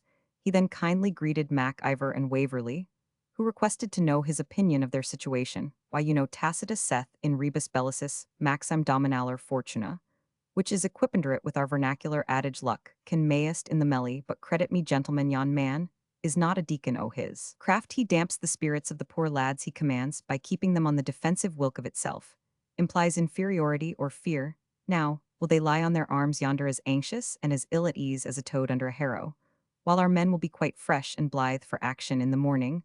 Well, good night. One thing troubles me, but if tomorrow goes well off, I will consult you about it. Glennaquoich. I could almost apply to Mr. Bradwardine the character which Henry gives of Fluellen, said Waverley as his friend, and he walked towards their bivouac. Though it appears a little out of fashion, there is much care and valor in this Scotchman. He has seen much service, answered Fergus, and one is sometimes astonished to find how much nonsense and reason are mingled in his composition. I wonder what can be troubling his mind. Probably something about Rose. Hark, the English are setting their watch. The roll of the drum and shrill accompaniment of the fifes swelled up the hill-deed, aware resumed its thunderand, was at length hushed. The trumpets and kettle drums of the cavalry were next heard to perform the beautiful and wild point of war, appropriated as a signal for that piece of nocturnal duty, and then finally sunk upon the wind with a shrill and mournful cadence. The friends who had now reached their post stood and looked round them ere they lay down to rest. The western sky twinkled with stars, but a frost mist rising from the ocean covered the eastern horizon and rolled in white wreaths along the plain where the adverse army lay. Couched upon their arms, their advanced posts were pushed as far as the side of the great ditch at the bottom of the descent, and had kindled large fires at different intervals, gleaming with obscure and hazy luster through the heavy fog, which encircled them with a doubtful halo. The Highlanders, thick as leaves in Vallombrosa, lay stretched upon the ridge of the hill buried. Excepting their sentinels in the most profound repose, how many of these brave fellows will sleep more soundly before tomorrow, night Fergus, said Waverley, with an involuntary sigh. You must not think of that, answered Fergus, whose ideas were entirely military. You must only think of your sword, and by whom it was given. All other reflections are now too late. With the opiate contained in this undeniable remark, Edward endeavored to lull the tumult of his conflicting feelings. The chieftain and he, combining their plaids, made a comfortable and warm couch. Callum, sitting down at their head, for it was his duty to watch upon the immediate person of the chief, began a long mournful song in Gaelic, to a low and uniform tune which, like the sound of the wind at a distance, soon lulled them to sleep. Chapter Roman 18. The conflict. When Fergus Mac-Ivor and his friend had slept for a few hours, they were awakened, and summoned to attend the prince. The distant village clock was heard to toll 3. As they hastened to the place where he lay, he was already surrounded by his principal officers and the chiefs of clans. A bundle of peace straw, which had been lately his couch, now served for his seat. Just as Fergus reached the circle, the consultation had broken up. Courage, my brave friends, said the chevalier, and each one put himself instantly at the head of his command. A faithful friend has offered to guide us by a practicable though narrow and circuitous route, which, sweeping to our right, traverses the broken ground and morass, and enables us to gain the firm and open plain upon which the enemy are lying. This difficulty surmounted, heaven and your good swords must do the rest. The proposal spread unanimous joy, and each leader hastened to get his men into order with as little noise as possible. The army, moving by its right from off the ground, on which they had rested, soon entered the path through the morass, conducting their march with astonishing silence and great rapidity. The mist had not risen to the higher grounds, so that for some time they had the advantage of starlight, but this was lost as the stars faded before approaching day, and the head of the marching column, continuing its descent, plunged, as it were, into the heavy ocean of fog, which rolled its white waves over the whole plain, and over the sea by which it was bounded.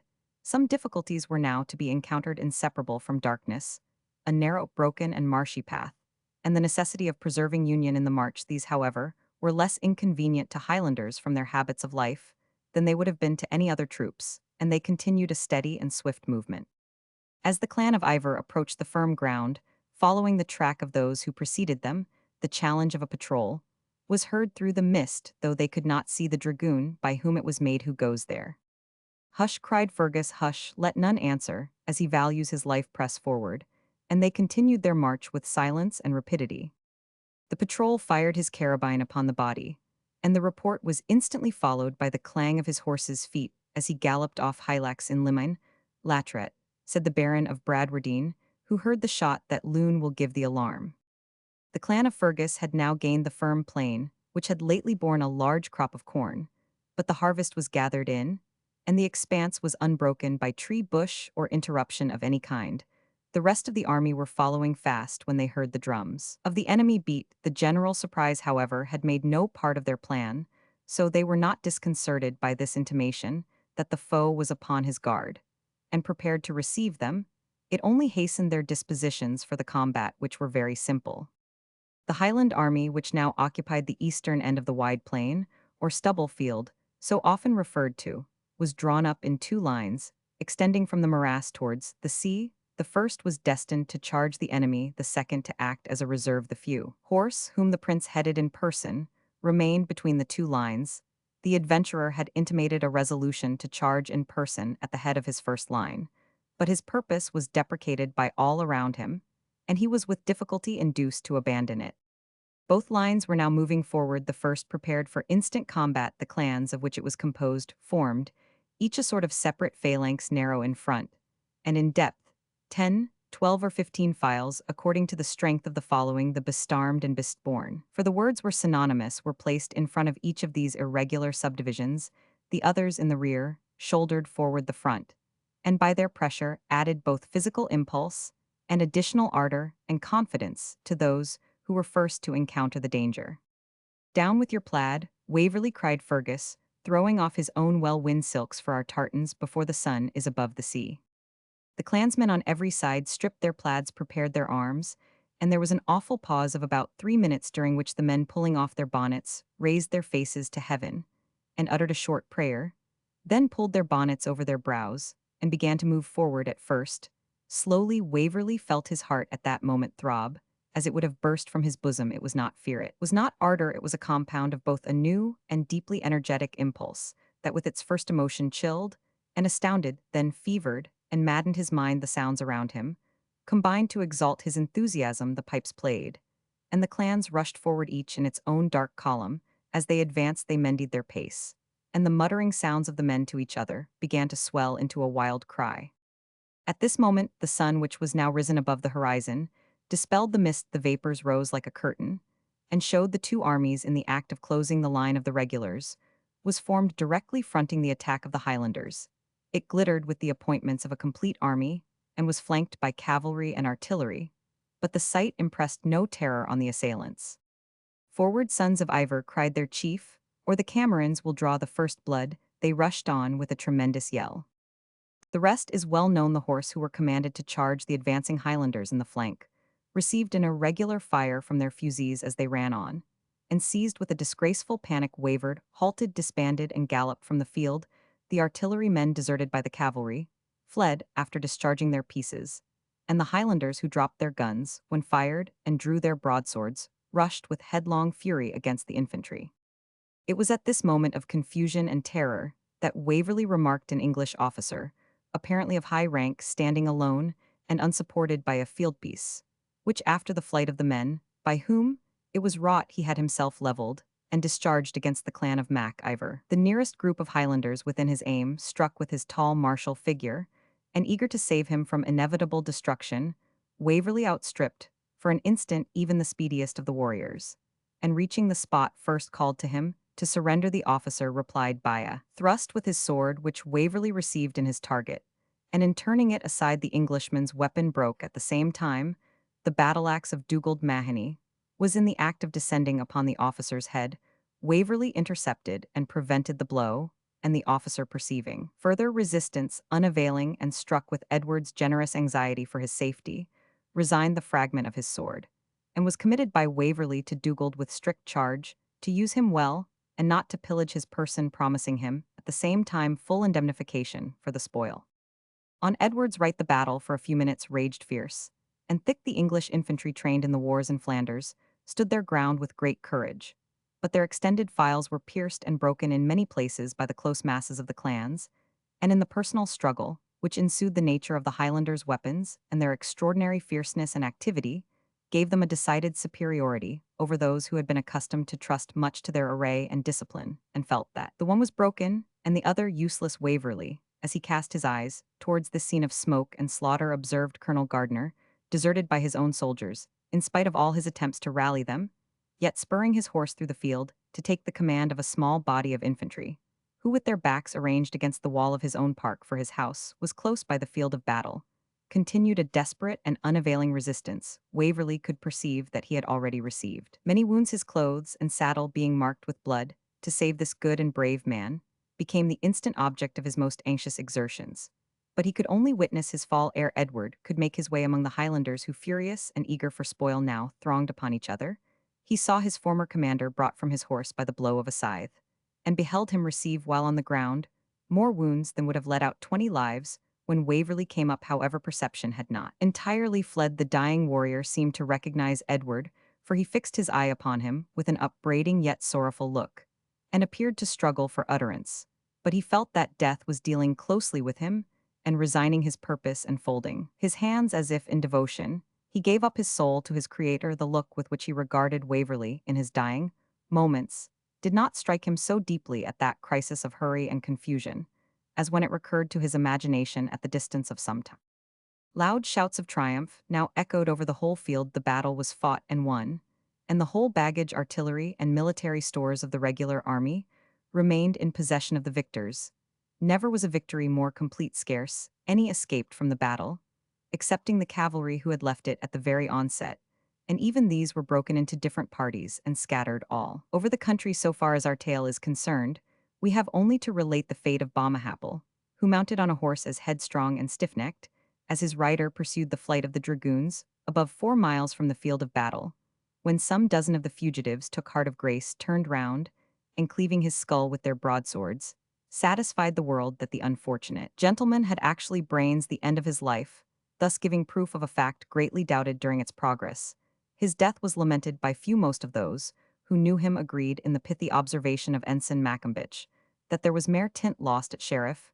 Muir, his friend Lieutenant Jinker, bent his eloquence, only to exculpate his favorite mare from any share in contributing to the catastrophe. He had told the laird 1,000 times. He said that it was a burning shame to put a martingale upon the pure thing, when he would needs ride her by a curb of half a yard lang, and that he could but bring himself not to say her to some mischief, by flinging her down or otherwise. Whereas if he had had a wee bit rinnin ring on the snaffle, she wad ha reigned as cannily as a cadger's powny. Such was the elegy of the Laird of Balmahapple. Chapter Roman 19, An Unexpected Embarrassment.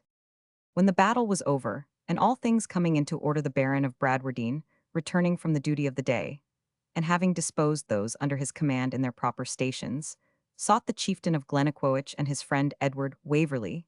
He found the former busied in determining disputes among his clansmen, about points of precedence and deeds of valor, besides sundry high and doubtful questions concerning plunder. The most important of the last respected the property of a gold watch, which had once belonged to some unfortunate English officer.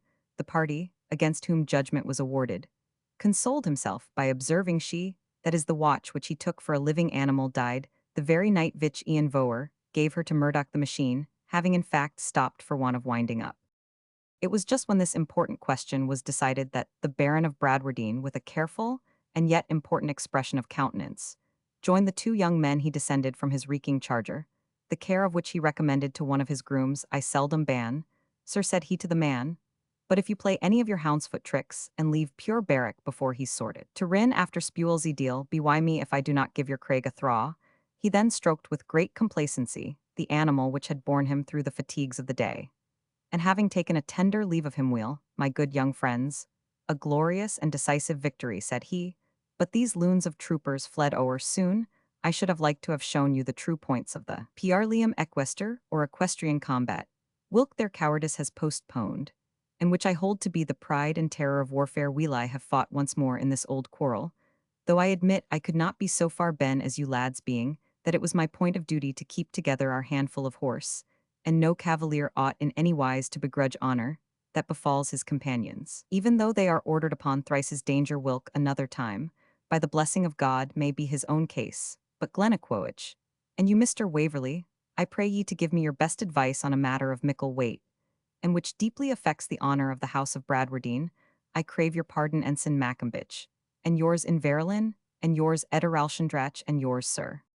The last person he addressed was Ballincarroch, who, remembering the death of his son, lured on him, with a look of savage defiance. The Baron, quick as lightning at taking umbrage, had already bent his brow when Glennaquoich dragged his major from the spot, and remonstrated with him, in the authoritative tone of a chieftain, on the madness of reviving a quarrel in such a moment.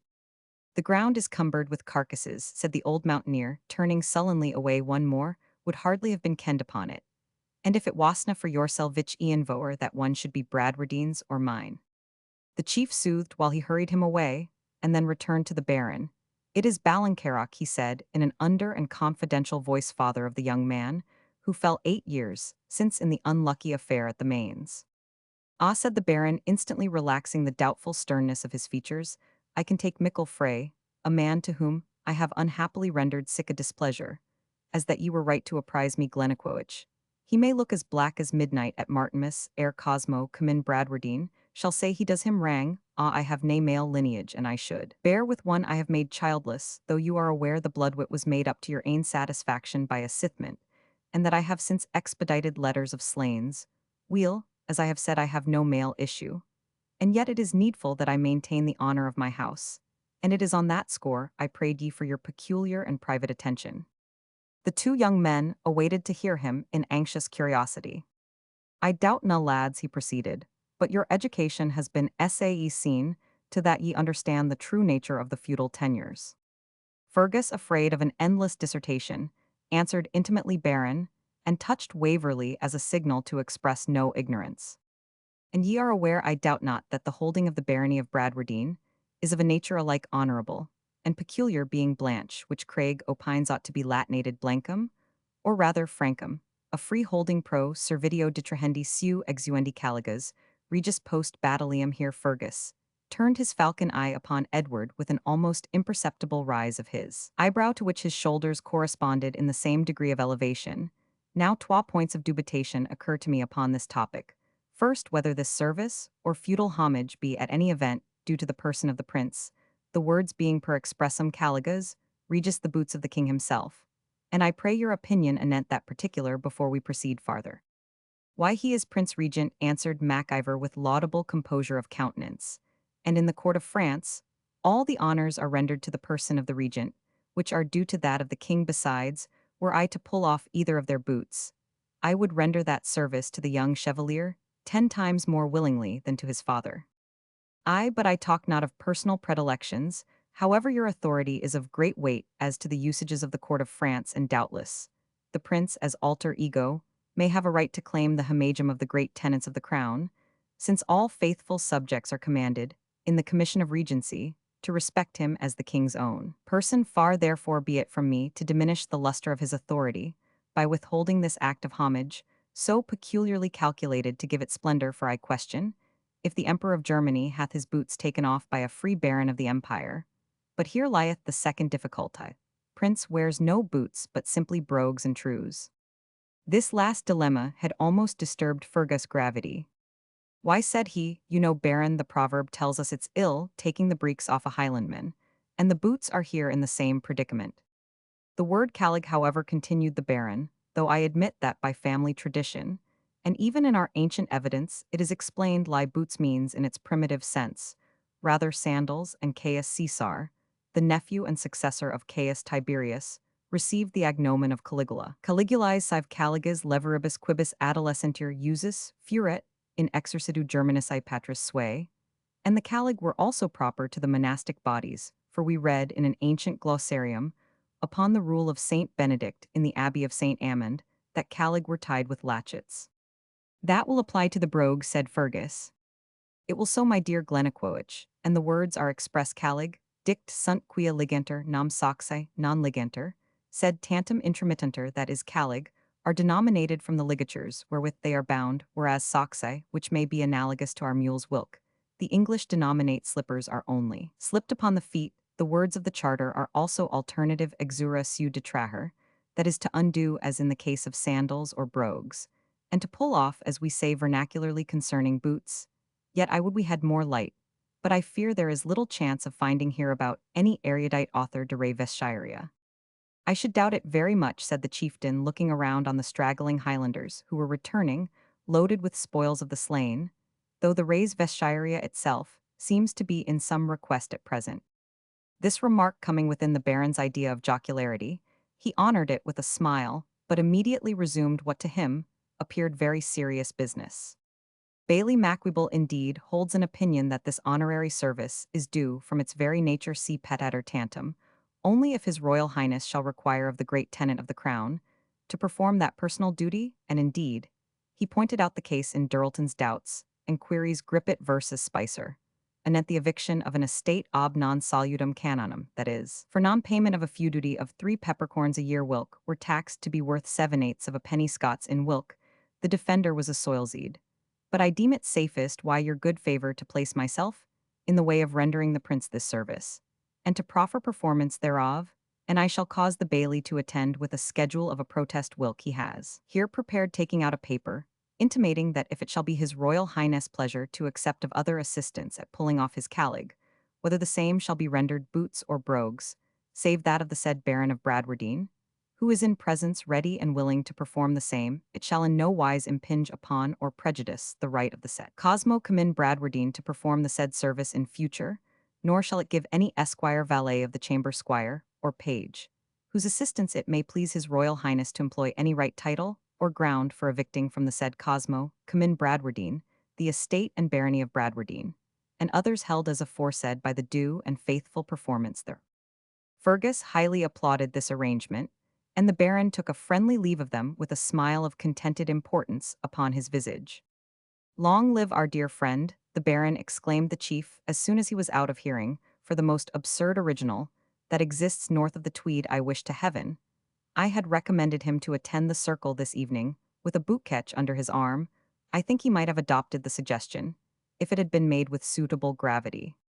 And how can you take pleasure in making a man of his worth so ridiculous? Begging pardon, my dear Waverley, you are as ridiculous as he. Why do you not see that the man's whole mind is wrapped up in this ceremony? He has heard and thought of it since infancy, as the most august privilege and ceremony in the world, and I doubt not. But the expected pleasure of performing it was a principal motive with him, for taking up arms depend upon it. Had I endeavored to divert him from exposing himself, he would have treated me as an ignorant, conceited coxcomb, or perhaps might have taken a fancy to cut my throat, a pleasure which he once proposed to himself upon some point of etiquette, not half so important in his eyes as this matter of boots or brogues, or whatever the colleague shall finally be pronounced by the learned. But I must go to headquarters to prepare the prince for this extraordinary scene. My information will be well taken, for it will give him a hearty laugh at present, and put him on his guard against laughing, when it might be very mal a propos. So au revoir, my dear Waverley." Chapter Roman 20, The English Prisoner. The first occupation of Waverley, after he departed from the chieftain, was to go in quest of the officer, whose life he had saved. He was guarded, along with his companions in misfortune, who were very numerous, in a gentleman's house, near the field of battle. On entering the room where they stood crowded together, Waverley easily recognized the object of his visit, not only by the peculiar dignity of his appearance, but by the appendage of Dugald Mahony, with his battle-axe, who had stuck to him from the moment of his captivity, as if he had been skewered to his side. This close attendance was perhaps for the purpose of securing his promised reward from Edward, but it also operated to save the English gentleman from being plundered in the scene of general confusion, for Dugald sagaciously argued that the amount of the salvage which he might be allowed would be regulated by the state of the prisoner when he should deliver him over to Waverley. He hastened to assure Waverley, therefore, with more words than he usually employed, that he had keep it ta sidier roy hale, and that he wasna plack the war since the furry moment when his honour forbade her to gie him a bit clamhewit wy her lotchaberax. Waverley assured Dugald of a liberal recompense, and approaching the English officer, expressed his anxiety to do anything which might contribute to his convenience under his present unpleasant circumstances. "I am not so inexperienced a soldier, sir," answered the Englishman, "as to complain of the fortune of war. I am only grieved to see those scenes acted in our own island, which I have often witnessed elsewhere with comparative indifference." "Another such day as this," said Waverley, "and I trust the cause of your regrets will be removed, and all will again return to peace and order." The officer smiled and shook his head. "I must not forget my situation so far as to attempt a formal confutation of that opinion, but notwithstanding your success, and the valor which achieved it, you have undertaken a task to which your strength appears wholly inadequate." At this moment Fergus pushed into the press. "Come, Edward, come along. The prince has gone to Pinkie House for the night, and we must follow or lose the whole ceremony of the callig. Your friend, the Baron, has been guilty of a great piece of cruelty. He has insisted upon dragging Bailie Mac-Ivor out to the field of battle. Now, you must know the Bailie's greatest horror is an armed Highlander or a loaded gun. And there he stands listening to the Baron's instructions concerning the protest, ducking his head like a seagull at the report of every gun and pistol that our idle boys are firing upon the fields, and undergoing by way of penance at every symptom of flinching a severe rebuke from his patron, who would not admit the discharge of a whole battery of cannon within point-blank distance, as an apology for neglecting a discourse in which the honour of his family is interested. But how has Mr. Bradwardine got him to venture so far?" said Edward. "Why, he had come as far as Musselburgh, I fancy, in hopes of making some of our wills, and the peremptory commands of the Baron dragged him forward to Preston. After the battle was over, he complains of one or two of our ragamuffins having put him in peril of his life by presenting their pieces at him. But as they limited his ransom to an English penny, I don't think we need trouble the provost marshal upon that subject, so come along, Waverley." Waverley, said the English officer with great emotion, the nephew of Sir Everard Waverley of Shire. The same, sir, replied our hero, somewhat surprised at the tone in which he was addressed. I am at once happy and grieved, said the prisoner, to have met with you. I am ignorant, sir, answered Waverley, how I have deserved so much interest. Did your uncle never mention a friend called Talbot? I have heard him talk with great regard of such a person, replied Edward, a colonel, I believe, in the army, and the husband of Lady Emily Blandeville. But I thought Colonel Talbot had been abroad. I am just returned, answered the officer, and being in Scotland, thought it my duty to act where my services promised to be useful. Yes, Mr. Waverley, I am that Colonel Talbot, the husband of the lady you have named, and I am proud to acknowledge that I owe alike my professional rank and my domestic happiness to your generous and noble-minded relative. Good God, that I should find his nephew in such a dress, and engaged in such a cause. Sir, said Fergus haughtily, the dress and cause are those of men of birth and honor. My situation forbids me to dispute your assertion, said Colonel Talbot, otherwise it were no difficult matter to show that neither courage nor pride of lineage can gild a bad cause. But with Mr. Waverley's permission, and yours, sir, if yours also must be asked, I would willingly speak a few words with him on affairs connected with his own family. Mr. Waverley, sir, regulates his own motions. You will follow me, I suppose, to Pinkie, said Fergus, turning to Edward, when you have finished your discourse with this new acquaintance.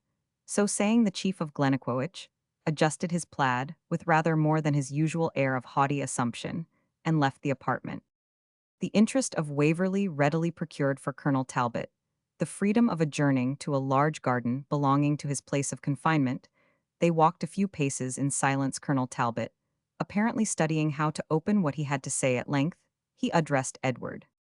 Mr. Waverley, you have this day saved my life, and yet I would to God that I had lost it ere I had found you wearing the uniform and cockade of these men. I forgive your reproach, Colonel Talbot, it is well meant, and your education and prejudices render it natural. But there is nothing extraordinary in finding a man whose honor has been publicly and unjustly assailed, in the situation which promised most fair to afford him satisfaction on his calumniators. I should rather say in the situation most likely to confirm the reports which they have circulated, said Colonel Talbot, by following the very line of conduct ascribed to you. Are you aware, Mr. Waverley, of the infinite distress and even danger which your present conduct has occasioned to your nearest relatives? Danger? Yes, sir, danger. When I left England, your uncle and father had been obliged to find bail to answer a charge of treason, to which they were only admitted by the exertion of the most powerful interest. I came down to Scotland with the sole purpose of rescuing you from the gulf into which you have precipitated yourself, nor can I estimate the consequences to your family of your having openly joined the rebellion, since the very suspicion of your intention was so perilous to them. Most deeply do I regret that I did not meet you before this last and fatal error. I am really ignorant, said Waverley, in a tone of reserve, why Colonel Talbot should have taken so much trouble on my account. Mr. Waverley, answered Talbot, I am dull at apprehending irony, and therefore I shall answer your words according to their plain meaning. I am indebted to your uncle for benefits greater than those which a son owes to a father. I acknowledge to him the duty of a son, and as I know there is no manner in which I can requite his kindness so well as by serving you, I will serve you if possible, whether you will permit me or no. The personal obligation which you have this day laid me under, although in common estimation as great as one human being can bestow on another, adds nothing to my zeal on your behalf, nor can that zeal be abated by any coolness with which you may please to receive it. Your intentions may be kind, sir, said Waverley dryly, but your language is harsh, or at least peremptory. On my return to England, continued Colonel Talbot, after long absence, I found your uncle Sir Everard Waverley in the custody of a king's messenger. In consequence of the suspicion brought upon him by your conduct, he is my oldest friend. How often shall I repeat it, me best benefactor? He sacrificed his own views of happiness to mine. He never uttered a word, he never harbored a thought that benevolence itself might not have thought or spoken. I found this man in confinement, rendered harsher to him by his habits of life, his natural dignity of feeling, and forgive me, Mr. Waverley, the cause through which this calamity had come upon him. I cannot disguise from you my feelings upon this occasion. They were most painfully unfavorable to you, having by my family interest, which you probably know is not inconsiderable, succeeded in obtaining Sir Everard's release. I set out for Scotland. I saw Colonel Gardiner, a man whose fate alone is sufficient to render this insurrection forever execrable. In the course of conversation with him, I found that from late circumstances, from a re-examination of the persons engaged in the mutiny, and from his original good opinion of your character, he was much softened towards you, and I doubted not that, if I could be so fortunate as to discover you, all might yet be well. But this unnatural rebellion has ruined all I have. For the first time in a long and active military life seen Britons disgrace themselves by a panic flight, and that before a foe without either arms or discipline. And now I find the heir of my dearest friend's son, I may say of his affections, sharing a triumph, for which he ought the first to have blushed. Why should I lament Gardiner? His lot was happy compared to mine. There was so much dignity in Colonel Talbot's manner, such a mixture of military pride and manly sorrow, and the news of Sir Everard's imprisonment was told in so deep a tone of feeling that Edward stood mortified, abashed, and distressed in presence of the prisoner who owed to him his life. Not many hours before he was not sorry when Fergus interrupted their conference a second time. His Royal Highness commands Mr. Waverley's attendance. Colonel Talbot threw upon Edward a reproachful glance, which did not escape the quick eye of the Highland chief. His immediate attendance, he repeated, with considerable emphasis.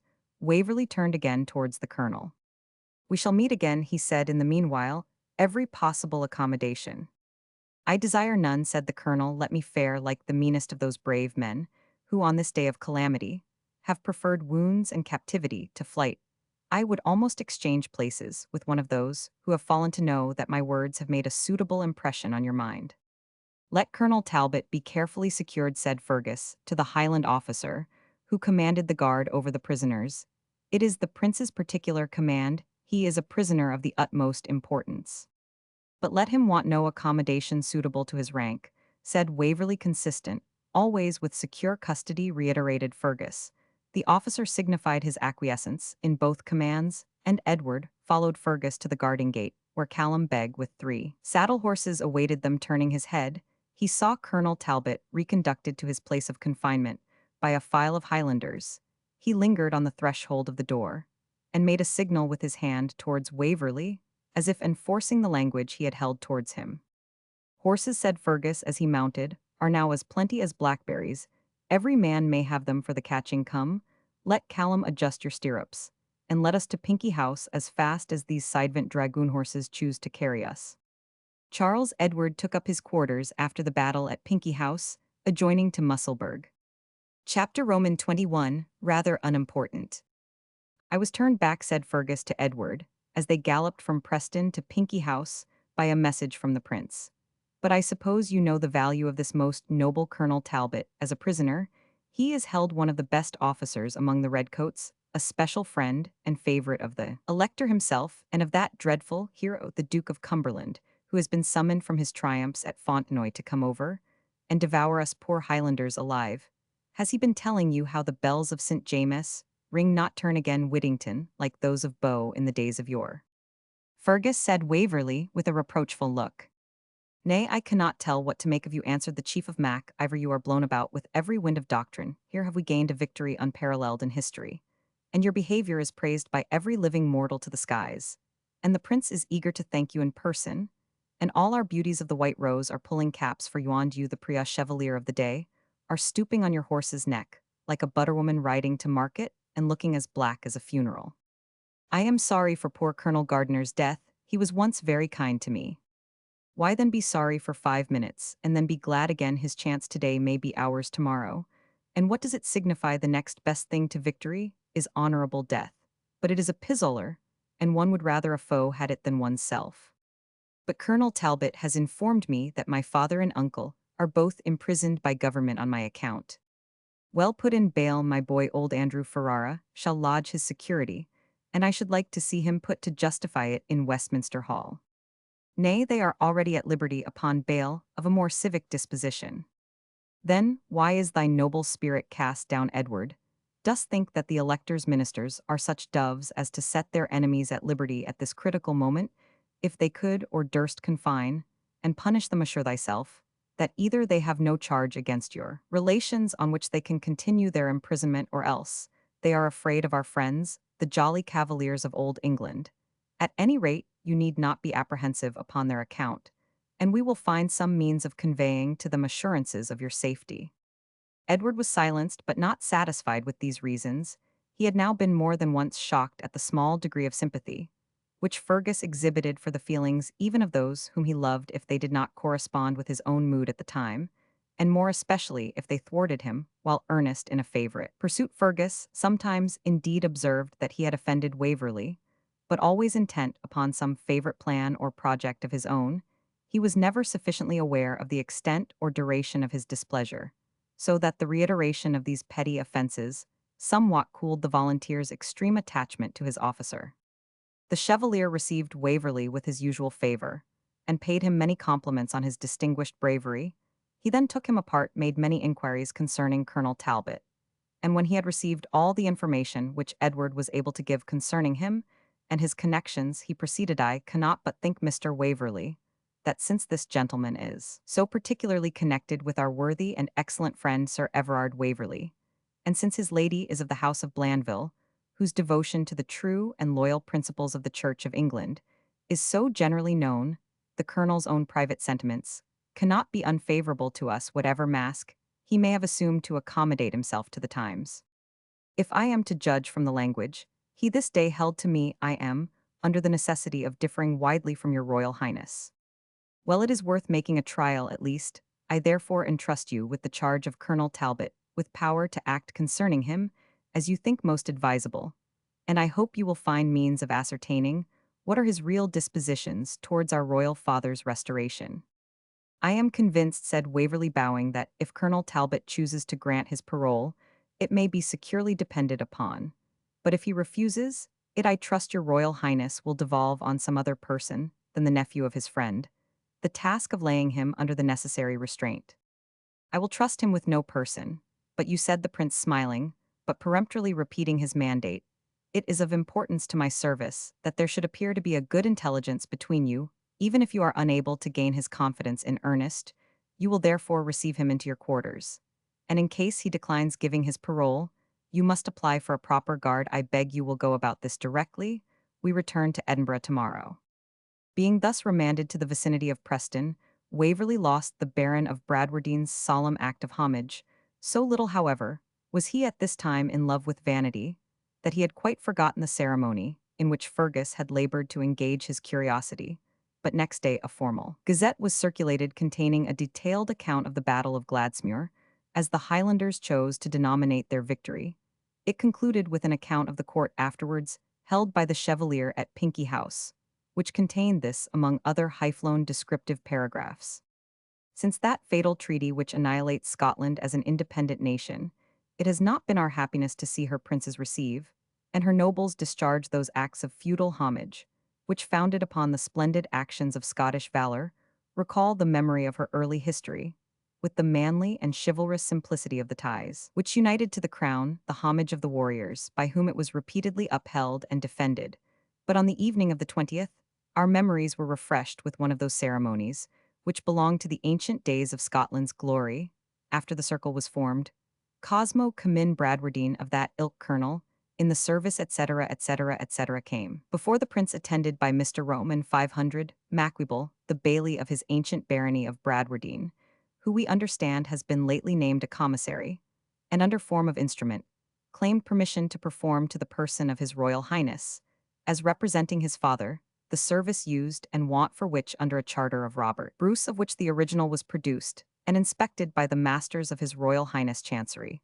For the time being the claimant held the barony of Bradwardine and lands of Tully Veolan, his claim being admitted, and registered his Royal Highness, having placed his foot upon a cushion, the Baron of Bradwardine, kneeling upon his right knee, proceeded to undo the latchet of the brogue, or low-heeled Highland shoe, which our gallant young hero wears in compliment to his brave followers.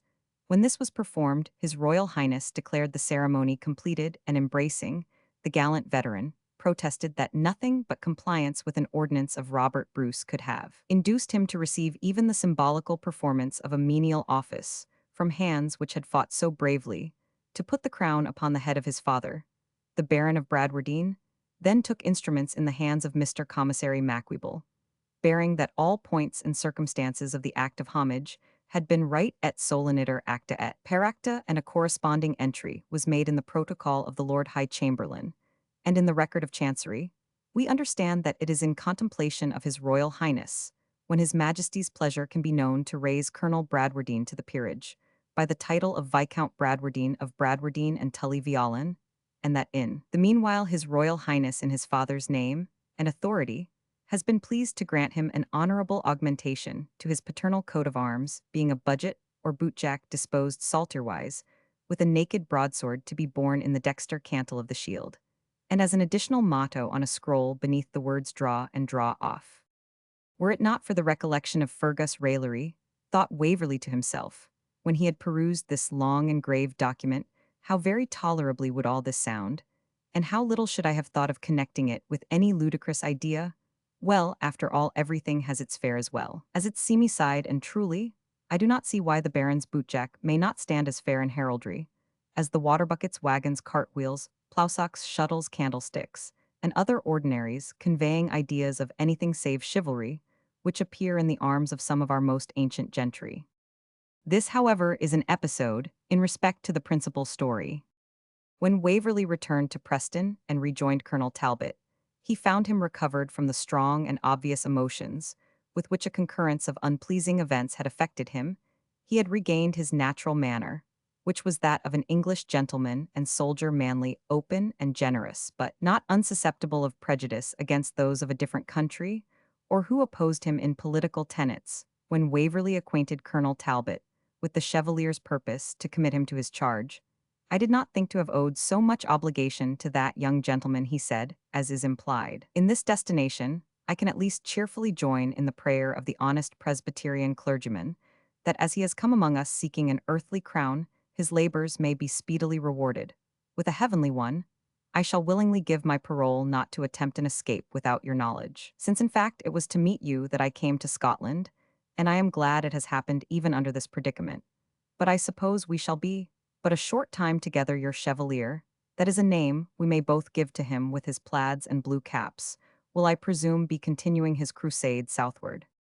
The clergyman's name was Mac-Ivor, protected by the canon of the castle. He preached every Sunday in the West Kirk, while the Highlanders were in possession of Edinburgh, and it was in presence of some of the Jacobites that he prayed for Prince Charles Edward in the terms quoted in the text. Not as I hear, I believe the army makes some stay in Edinburgh to collect reinforcements. And to besiege the castle, said Talbot, smiling sarcastically. Well, unless my old commander General Preston turn false metal, or the castle sink into the North Loch events, which I deem equally probable, I think we shall have some time to make up our acquaintance. I have a guess that this gallant Chevalier has a design that I should be your proselyte, and as I wish you to be mine, there cannot be a more fair proposal than to afford us fair conference together. But as I spoke today under the influence of feelings, I rarely give way to. I hope you will excuse my entering again upon controversy, till we are somewhat better acquainted. Chapter Roman 22, Intrigues of Love and Politics. It is not necessary to record in these pages the triumphant entrance of the Chevalier into Edinburgh, after the decisive affair at Preston. One circumstance, however, may be noticed, because it illustrates the high spirit of Flora Mac-Ivor the Highlanders, by whom the prince was surrounded in the license and extravagance of this joyful moment, fired their pieces repeatedly, and one of these having been accidentally loaded with ball, the bullet grazed the young lady's temple as she waved her handkerchief from a balcony. Fergus, who beheld the accident, was at her side in an instant, and on seeing that the wound was trifling, he drew his broadsword with the purpose of rushing down upon the man by whose carelessness she had incurred so much danger. When holding him by the plaid, "Do not harm the poor fellow," she cried, "for heaven's sake, do not harm him. But thank God with me that the accident happened to Flora Mac-Ivor, for had it befallen a Whig they would have pretended that the shot was fired on purpose." Waverley escaped the alarm which this accident would have occasioned to him, as he was unavoidably delayed by the necessity of accompanying Colonel Talbot to Edinburgh. They performed the journey together on horseback, and for some time, as if to sound each other's feelings and sentiments, they conversed upon general and ordinary topics. When Waverley again entered upon the subject which he had most at heart, the situation, namely of his father and his uncle Colonel Talbot, seemed now rather desirous to alleviate than to aggravate his anxiety. This appeared particularly to be the case when he heard Waverley's history, which he did not scruple to confide to him. And so said the colonel, there has been no malice prepense, as lawyers I think term it, in this rash step of yours, and you have been trepanned into the service of this Italian, knight errant by a few civil speeches from him, and one or two of his Highland recruiting sergeants. It is sadly foolish, to be sure, but not nearly so bad as I was led to expect. However, you cannot desert even from the pretender at the present moment. That seems impossible. But I have little doubt that in the dissensions incident to this heterogeneous mass of wild and desperate men, some opportunity may arise by availing yourself, of which you may extricate yourself honorably from your rash engagement. Before the bubble burst, if this can be managed, I would have you go to a place of safety in Flanders, which I shall point out, and I think I can secure your pardon from government after a few months' residence abroad. I cannot permit you, Colonel Talbot, answered Waverley, to speak of any plan which turns on my deserting an enterprise in which I may have engaged hastily, but certainly voluntarily, and with the purpose of abiding the issue. Well said, Colonel Talbot, smiling. Leave me my thoughts and hopes at least at liberty, if not my speech. But have you never examined your mysterious packet? It is in my baggage, replied Edward. We shall find it in Edinburgh. In Edinburgh, they soon arrived. Waverley's quarters had been assigned to him, by the prince's express orders, in a handsome lodging, where there was accommodation for Colonel Talbot. His first business was to examine his portmanteau, and after a very short search out, tumbled the expected packet. Waverley opened it eagerly. Under a blank cover simply addressed to E. Waverley-esque, he found a number of open letters. The uppermost were two from Colonel Gardiner addressed to himself. The earliest in date was a kind and gentle remonstrance for neglect of the writer's advice respecting the disposal of his time during his leave of absence, the renewal of which he reminded Captain Waverley would speedily expire. Indeed, the letter proceeded, had it been otherwise, the news from abroad, and my instructions from the War Office must have compelled me to recall it, as there is great danger since the disaster in Flanders, both of foreign invasion and insurrection. Among the disaffected at home, I therefore entreat you will repair as soon as possible to the headquarters of the regiment, and I am concerned to add that this is still the more necessary, as there is some discontent in your troop, and I postpone inquiry into particulars until I can have the advantage of your assistance. The second letter, dated 8 days later, was in such a style as might have been expected from the colonel's. Receiving no answer to the first, it reminded Waverley of his duty as a man of honor and officer, and a Briton took notice of the increasing dissatisfaction of his men, and that some of them had been heard to hint that their captain encouraged and approved of their mutinous behavior. And finally the writer expressed the utmost regret and surprise that he had not obeyed his commands by repairing to headquarters, reminded him that his leave of absence had been recalled, and conjured him in a style in which paternal remonstrance was mingled with military authority to redeem his error by immediately joining his regiment. That I may be certain, concluded the letter, that this actually reaches you, I dispatch it by Corporal Timms of your troop, with orders to deliver it into your own hand. Upon reading these letters, Waverley, with great bitterness of feeling, was compelled to make the amend honorable to the memory of the brave and excellent writer, for surely, as Colonel Gardiner must have had every reason to conclude they had come safely to hand, less could not follow on their being neglected than that third and final summons which Waverley actually received at Glennaquoich, though too late to obey it, and his being superseded in consequence of his apparent neglect of this last command was so far from being a harsh or severe proceeding that it was plainly inevitable. The next letter he unfolded was from the major of the regiment, acquainting him that a report to the disadvantage of his reputation was public in the country, stating that one Mr. Falconer of Ballyhopple, or some such name, had proposed in his presence a treasonable toast which he permitted to pass in silence, although it was so gross an affront to the royal family that a gentleman in company not remarkable for his zeal for government had nevertheless taken the matter up, and that, supposing the account true, Captain Waverley had thus suffered another comparatively unconcerned to resent an affront directed against him personally as an officer, and to go out with the person by whom it was offered. The major concluded that no one of Captain Waverley's brother officers could believe this scandalous story, but that it was necessarily their joint opinion that his own honor, equally with that of the regiment, depended upon its being instantly contradicted by his authority, etc., etc., etc. What do you think of all this? Said Colonel Talbot, to whom Waverley handed the letters after he had perused them. Think it renders thought impossible. It is enough to drive me mad. Be calm, my young friend. Let us see, what are these dirty scrawls that follow? The first was addressed For Master W. Ruffin these. Dear sir, some of our young gulpins will not bite thoff. I chewed them, you shewed me the squire's own seal. But Timms will deliver you the letters as desired. And tell ud Adam he gave them to Squire's Hund, as to be sure yours is the same, and shall be ready for signal, and hoy for hoy church, and sashafrel as Fadyer sings at harvest home. Yours, dear sir. Late age.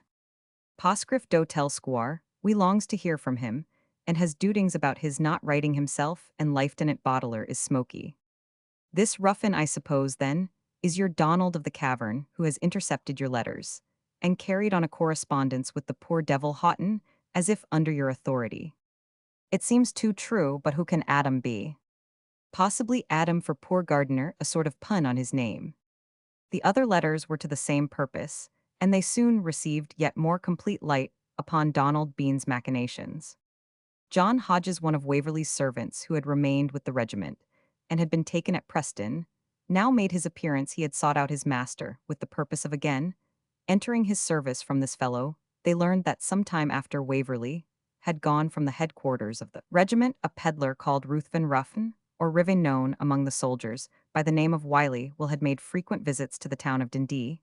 He appeared to possess plenty of money, sold his commodities very cheap, seemed always willing to treat his friends at the alehouse, and easily ingratiated himself with many of Waverley's troop, particularly Sergeant Houghton, and one Timms, also a non-commissioned officer. To these, he unfolded in Waverley's name a plan for leaving the regiment, and joining him in the Highlands, where report said the clans had already taken arms in great numbers. The men who had been educated as Jacobites so far as they had any opinion at all, and who knew their landlord Sir Everard had always been supposed to hold such tenets, easily fell into the snare that Waverley was at a distance in the Highlands, was received as a sufficient excuse for transmitting his letters through the medium of the pedlar, and the sight of his well-known seal seemed to authenticate the negotiations in his name, where writing might have been dangerous. The cabal, however, began to take air from the premature mutinous language of those concerned. Wiley Will justified his appellative, for after suspicion arose he was seen no more. When the Gazette appeared, in which Waverley was superseded, great part of his troop broke out into actual mutiny, but were surrounded and disarmed by the rest of the regiment.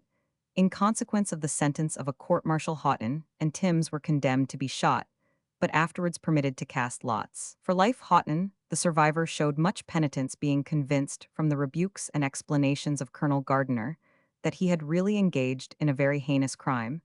It is remarkable that as soon as the poor fellow was satisfied of this, he became also convinced that the instigator had acted without authority from Edward, saying if it was dishonorable and against old England, the squire could know not about it.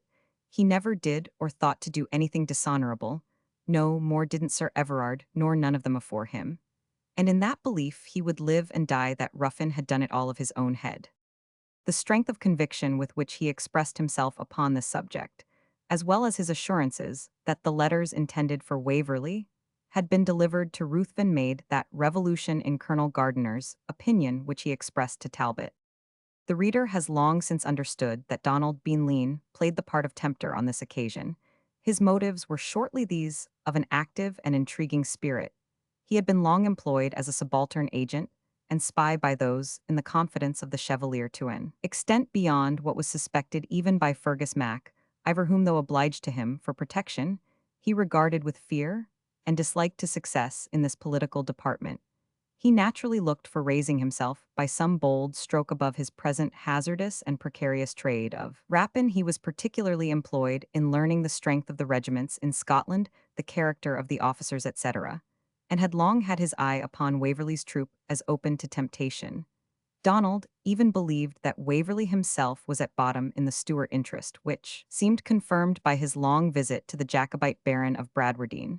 When therefore he came to his cave, with one of Glennaquoit's attendants, the robber, who could never appreciate his real motive, which was mere curiosity, was so sanguine as to hope that his own talents were to be employed in some intrigue of consequence under the auspices of this wealthy young Englishman, nor was he undeceived by Waverley's neglecting all hints and openings afforded for explanation.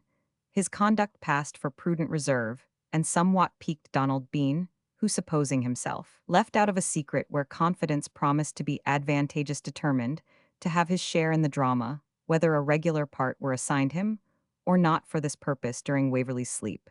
He possessed himself of his seal as a token to be used to any of the troopers whom he might discover to be possessed of the captain's confidence. His first journey to Dundee, the town, where the regiment was quartered, undeceived him in his original supposition, but opened to him a new field of action.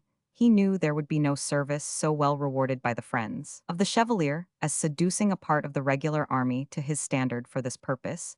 He opened the machinations with which the reader is already acquainted, and which form a clue to all the intricacies and obscurities of the narrative previous to Waverley's leaving Glennaquoich. By Colonel Talbot's advice, Waverley declined detaining in his service the lad whose evidence had thrown additional light on these intrigues. He represented to him that it would be doing the man an injury to engage him in a desperate undertaking, and that whatever should happen, his evidence would go some length at least in explaining the circumstances under which Waverley himself had embarked in it. Waverley therefore wrote a short state of what had happened to his uncle and his father, cautioning them, however, in the present circumstances, not to attempt to answer his letter. Talbot then gave the young man a letter to the commander of one of the English vessels of war cruising in the Frith, requesting him to put the bearer ashore at Berwick, with a pass to proceed to Shire. He was then furnished with money to make an expeditious journey, and directed to get on board the ship by means of bribing a fishing boat, which, as they afterwards learned, he easily effected. Tired of the attendance of Callum Beg, who he thought had some disposition to act as a spy on his motions, Waverley hired, as a servant, a simple Edinburgh swain, who had mounted the white cockade in a fit of spleen and jealousy, because Jenny Jopp had danced a whole night with Corporal Bullock of the Fusiliers. Chapter Roman 23: Intrigues of Society and Love. Colonel Talbot became more kindly in his demeanour towards Waverley after the confidence he had reposed in him, and as they were necessarily much together, the character of the colonel rose in Waverley's estimation. There seemed at first something harsh in his strong expressions of dislike and censure, although no one was in the general case more open to conviction. The habit of authority had also given his manners some peremptory hardness, notwithstanding the polish which they had received from his intimate acquaintance with the higher circles. As a specimen of the military character, he differed from all whom Waverley had as yet seen. The soldiership of the Baron of Bradwardine was marked by pedantry, that of Major Melville by a sort of martinet attention to the minuty and technicalities of discipline, rather suitable to one who was to maneuver a battalion than to him who was to command an army. The military spirit of Fergus was so much warped and blended with his plans and political views that it was less that of a soldier than of a petty sovereign. But Colonel Talbot was in every point the English soldier. His whole soul was devoted to the service of his king and country, without feeling any pride in knowing the theory of his art with the Baron, or its practical minuty with the Major, or in applying his science to his own particular plans of ambition, like the chieftain of Glennaquoich. Added to this, he was a man of extended knowledge and cultivated taste, although strongly tinged, as we have already observed, with those prejudices which are peculiarly English.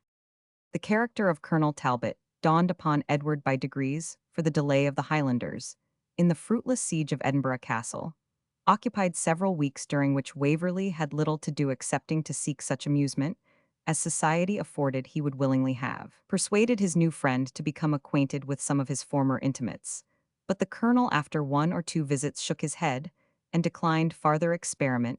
Indeed, he went farther, and characterized the Baron as the most intolerable formal pedant he had ever had the misfortune to meet with, and the chief of Glennaquoich as a Frenchified Scotchman, possessing all the cunning and plausibility of the nation, where he was educated with the proud, vindictive, and turbulent humor of that of his birth. If the devil, he said, had sought out an agent expressly for the purpose of embroiling this miserable country, I do not think he could find a better than such a fellow as this, whose temper seems equally active, supple, and mischievous, and who is followed and implicitly obeyed by a gang of such cutthroats as those whom you are pleased to admire so much. The ladies of the party did not escape his censure. He allowed that Flora Mac-Ivor was a fine woman, and Rose Bradwardine a pretty girl, but he alleged that the former destroyed the effect of her beauty by an affectation of the grand airs which she had probably seen practiced in the mock court of St. Germain's. As for Rose Bradwardine, he said it was impossible for any mortal to admire such a little uninformed thing, whose small portion of education was as ill adapted to her sex or youth as if she had appeared with one of her father's old campaign coats upon her person for her sole garment. Now much of this was mere spleen and prejudice in the excellent colonel, with whom the white cockade on the breast, the white rose in the hair, and the Mac at the beginning of a name, would have made a devil out of an angel. And indeed he himself jocularly allowed that he could not have endured Venus herself if she had been announced in a drawing-room by the name of Miss Mac Jupiter. Waverley, it may easily be believed, looked upon these young ladies with very different eyes during the period of the siege. He paid them almost daily visits, although he observed with regret that his suit made as little progress in the affections of the former as the arms of the Chevalier in. Subduing the fortress, she maintained with rigor the rule she had laid down of treating him with indifference without either affecting to avoid him or to shun intercourse with him. Every word, every look, was strictly regulated to accord with her system, and neither the dejection of Waverley, nor the anger which Fergus scarcely suppressed, could extend Flora's attention to Edward beyond that which the most ordinary politeness demanded. On the other hand, Bradwardine gradually rose in Waverley's opinion. He had several opportunities of remarking that, as her extreme timidity wore off, her manners assumed a higher character, that the agitating circumstances of the stormy time seemed to call forth a certain dignity of feeling and expression which he had not formerly observed, and that she omitted no opportunity within her reach to extend her knowledge and refine her taste. Flora Mac-Ivor called Rose her pupil, and was attentive to assist her in her studies, and to fashion both her taste and understanding it. Might have been remarked by a very close observer that in the presence of Waverley, she was much more desirous to exhibit her friend's excellences than her own. But I must request of the reader to suppose that this kind and disinterested purpose was concealed by the most cautious delicacy studiously, shunning the most distant approach to affectation, so that it was as unlike the usual exhibition of one pretty woman affecting to proner another, as the friendship of David and Jonathan might be to the intimacy of two Bond Street loungers. The fact is that, though the effect was felt, the cause could hardly be observed. Each of the ladies, like two excellent actresses, were perfect in their parts, and performed them to the delight of the audience.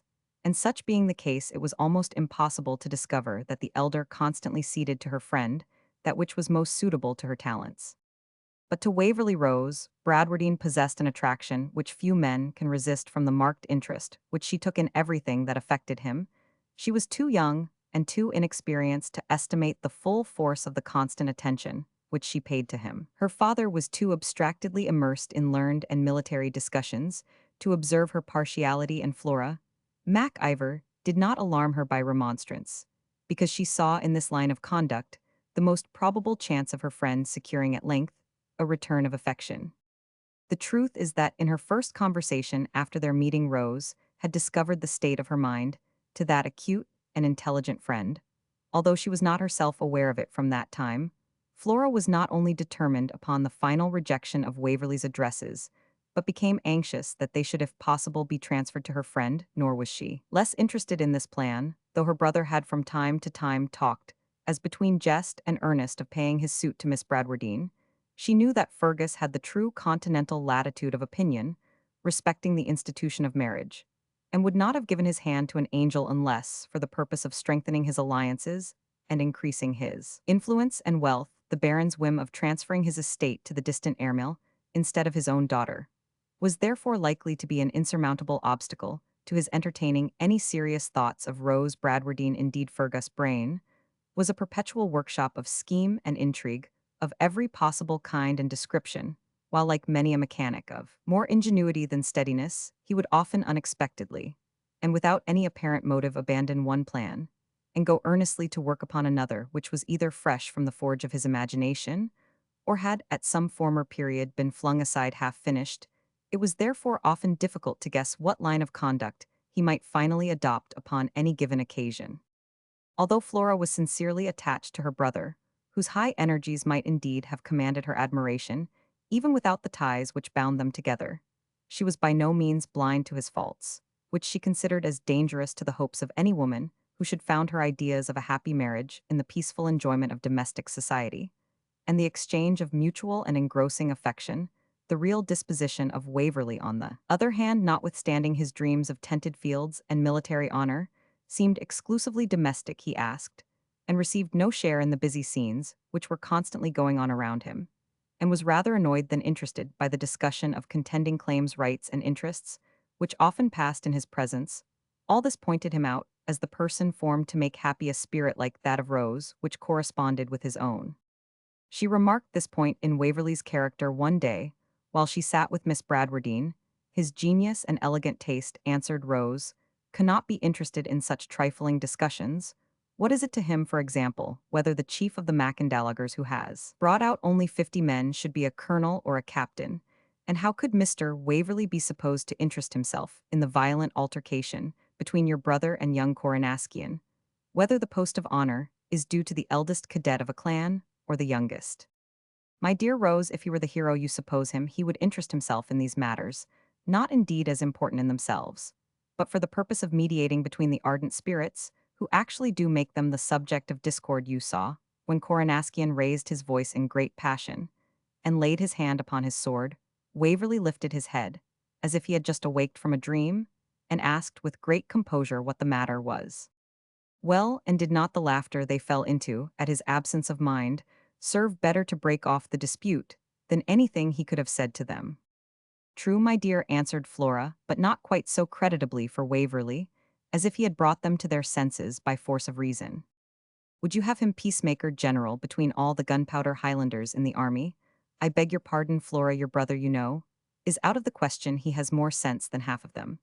But can you think the fierce, hot, furious spirits of whose brawls we see much and hear more, and who terrify me out of my life every day in the world, are at all to be compared to Waverley?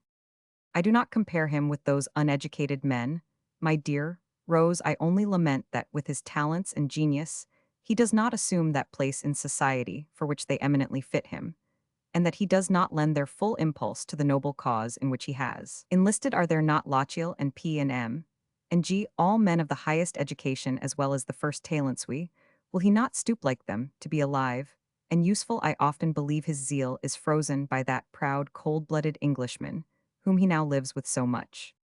Colonel Talbot, he is a very disagreeable person, to be sure. He looks as if he thought no Scottish woman worth the trouble of handing her a cup of tea. But Waverley is so gentle, so well informed. Yes, said Flora, smiling, he can admire the moon and quote a stanza from Tasso. Besides, you know how he fought, added Miss Bradwardine. For mere fighting, answered Flora. I believe all men, that is, who deserve the name, are pretty much alike. There is generally more courage required to run away.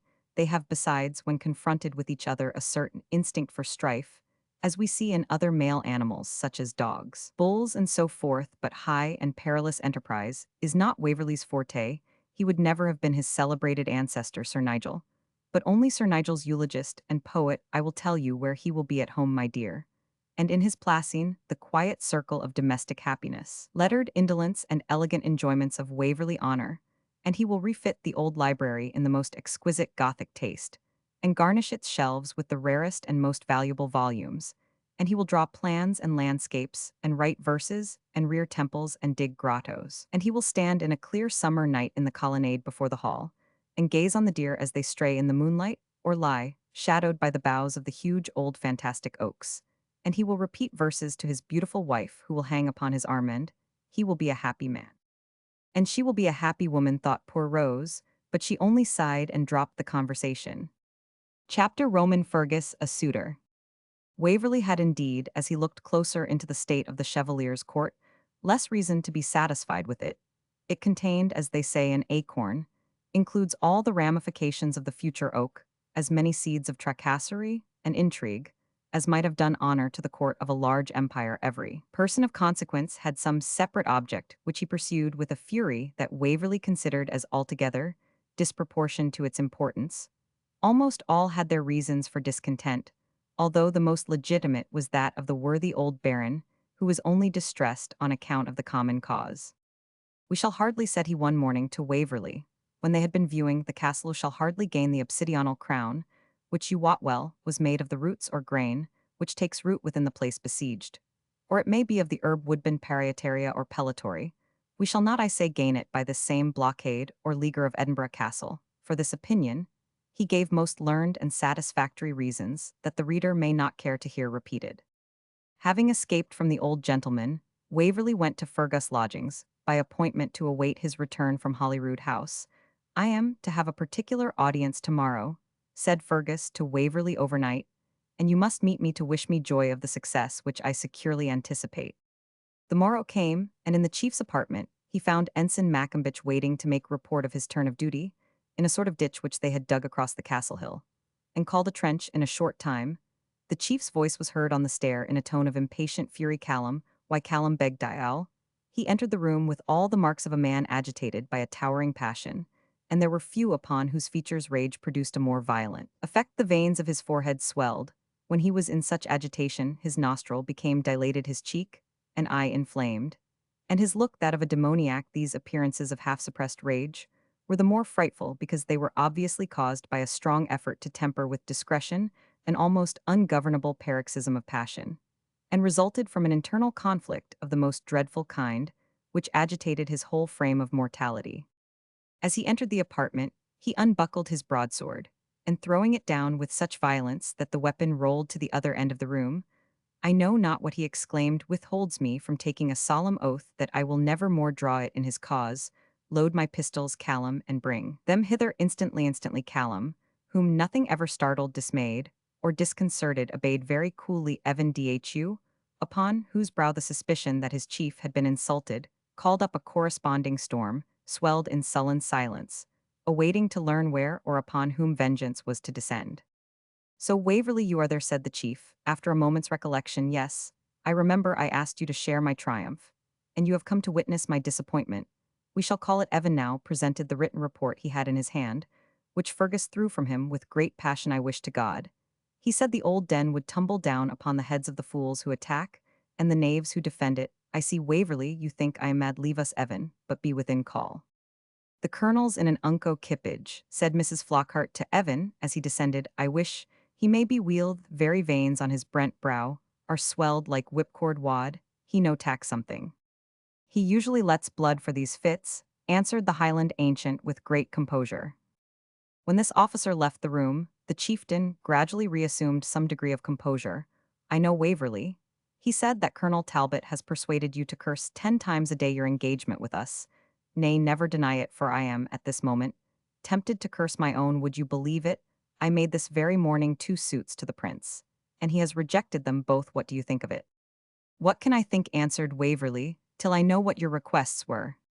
Why, what signifies what they were, man? I tell you it was I that made them, I to whom he owes more than to any 3 who have joined the standard, for I negotiated the whole business, and brought in all the Perthshire men, when not one would have stirred. I am not likely, I think, to ask anything very unreasonable, and if I did they might have stretched a point well, but you shall know all now that I can draw my breath again, with some freedom. You remember my Earl's patent. It is dated some years back for services then rendered, and certainly my merit has not been diminished, to say the least, by my subsequent behavior. Now, sir, I value this bauble of a coronet as little as you can or any philosopher on earth, for I hold that the chief of such a clan as the Sleoch Nan Ivor is superior in rank to any earl in Scotland. But I had a particular reason for assuming this cursed title at this time. You must know that I learned accidentally that the prince has been pressing that old foolish Baron of Bradwardine to disinherit his male heir or 19th or 20th cousin, who has taken a command in the Elector of Hanover's militia, and to settle his estate upon your pretty little friend Rose, and this as being the command of his king and overlord, who may alter the destination of a fief at pleasure. The old gentleman seems well reconciled to. And what becomes of the homage? Curse the homage. I believe Rose is to pull off the queen's slipper on her coronation day, or some such trash. Well, sir, as Rose Bradwardine would always have made a suitable match for me, but for this idiotical predilection of her father for the airmill, it occurred to me there now remained no obstacle unless that the Baron might expect his daughter's husband to take the name of Bradwardine, which you know would be impossible in my case, and that this might be evaded by my assuming the title to which I had so good a right, and which of course would supersede that difficulty if she was to be also Viscountess Bradwardine in her own right after her father's demise. So much the better, I could have no objection. But Fergus, said Waverley, I had no idea that you had any affection for Miss Bradwardine, and you are always sneering at her father. I have as much affection for Miss Bradwardine, my good friend, as I think it necessary to have for the future mistress of my family, and the mother of my children. She is a very pretty, intelligent girl, and is certainly of one of the very first lowland families, and with a little of Flora's instructions in forming, will make a very good figure. As to her father, he is an original, it is true, and an absurd one enough, but he has given such severe lessons to Sir Hugh Halbert that dear defunct the Laird of Balmahaple, and others that nobody dare laugh at him, so his absurdity goes for nothing. I tell you there could have been no earthly objection on. I had settled the thing entirely in my own mind. But had you asked the Baron's consent, said Waverley, or Rose's? To what purpose to have spoken to the Baron, before I had assumed my title, would have only provoked a premature and irritating discussion on the subject of the change of name, when as Earl of Glennaquoich I had only to propose to him to carry his DD bear and bootjack party per pale, or in a scutcheon of pretence, or in a separate shield perhaps any way that would not blemish my own coat of arms, and as to Rose I don't see what objection she could have made if her father was satisfied. Perhaps the same that your sister makes to me, you being satisfied. Fergus gave a broad stare at the comparison which this supposition implied, but cautiously suppressed the answer which rose to his tongue. Oh, we should easily have arranged all that so, sir. I craved a private interview, and this morning was assigned, and I asked you to meet me here thinking like a fool that I should want your countenance, as bridesman. Well, I state my pretension thee are not denied the promises so repeatedly made, and the pat granted thee are acknowledged, but I propose as a natural consequence to assume the rank which the pat bestowed. I have the old story of the jealousy of C and M trumped up against me. I resist this pretext, and offer to procure their written acquiescence in virtue of the date of my patent, as prior to their silly claims. I assure you I would have had such a consent from them, if it had been at the point of the sword. And then out comes the real truth. And he dares to tell me to my face that my patent must be suppressed for the present for fear of disgusting that rascally coward and feignant, naming the rival chief of his own clan, who has no better title to be a chieftain than I to be Emperor of China, and who is pleased to shelter his dastardly reluctance to come out agreeable to his promise, 20 times, pledged under a pretended jealousy of the prince's partiality to me, and to leave this miserable driveler without a pretense for his cowardice. The prince asks it as a personal favor of me forsooth, not to press my just and reasonable request at this moment. After this put your faith in princes. And did your audience end here?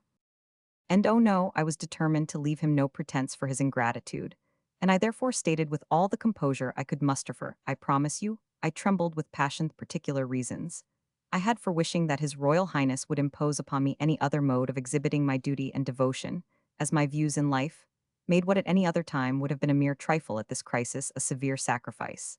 And then I explained to him my full plan. And what did the prince answer? Answer we it is well it is written curse, not the king, no not in thy thought we. He answered that truly he was glad I had made him my confidant to prevent more grievous disappointment, for he could assure me, upon the word of a prince, that Miss Bradwardine's affections were engaged, and he was under a particular promise to favor them. So, my dear Fergus, said he with his most gracious cast of smile, as the marriage is utterly out of question, there need be no hurry you know about the earldom. And so he glided off and left me plant law. And what did you do? I'll tell you what I could have done at that moment: sold myself to the devil, or the elector, whichever offered the dearest revenge. However, I am now cool, I know. He intends to marry her to some of his rascally Frenchmen or his Irish officers, but I will watch them close, and let the man that would supplant me look well to himself by sogna caprici signor.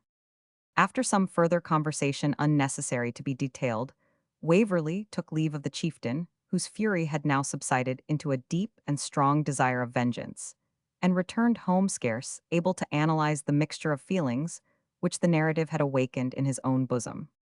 Chapter Roman 25, to one thing constant never. I am the very child of caprice, said Waverley to himself, as he bolted the door of his apartment, and paced it with hasty steps. What is it to me that Fergus Mac-Ivor should wish to marry Rose Bradwardine? I love her not. I might have been loved by her perhaps, but rejected her simple, natural, and affecting attachment instead of cherishing it into tenderness, and dedicated myself to one who will never love mortal man, unless old Warwick the kingmaker should arise from the dead.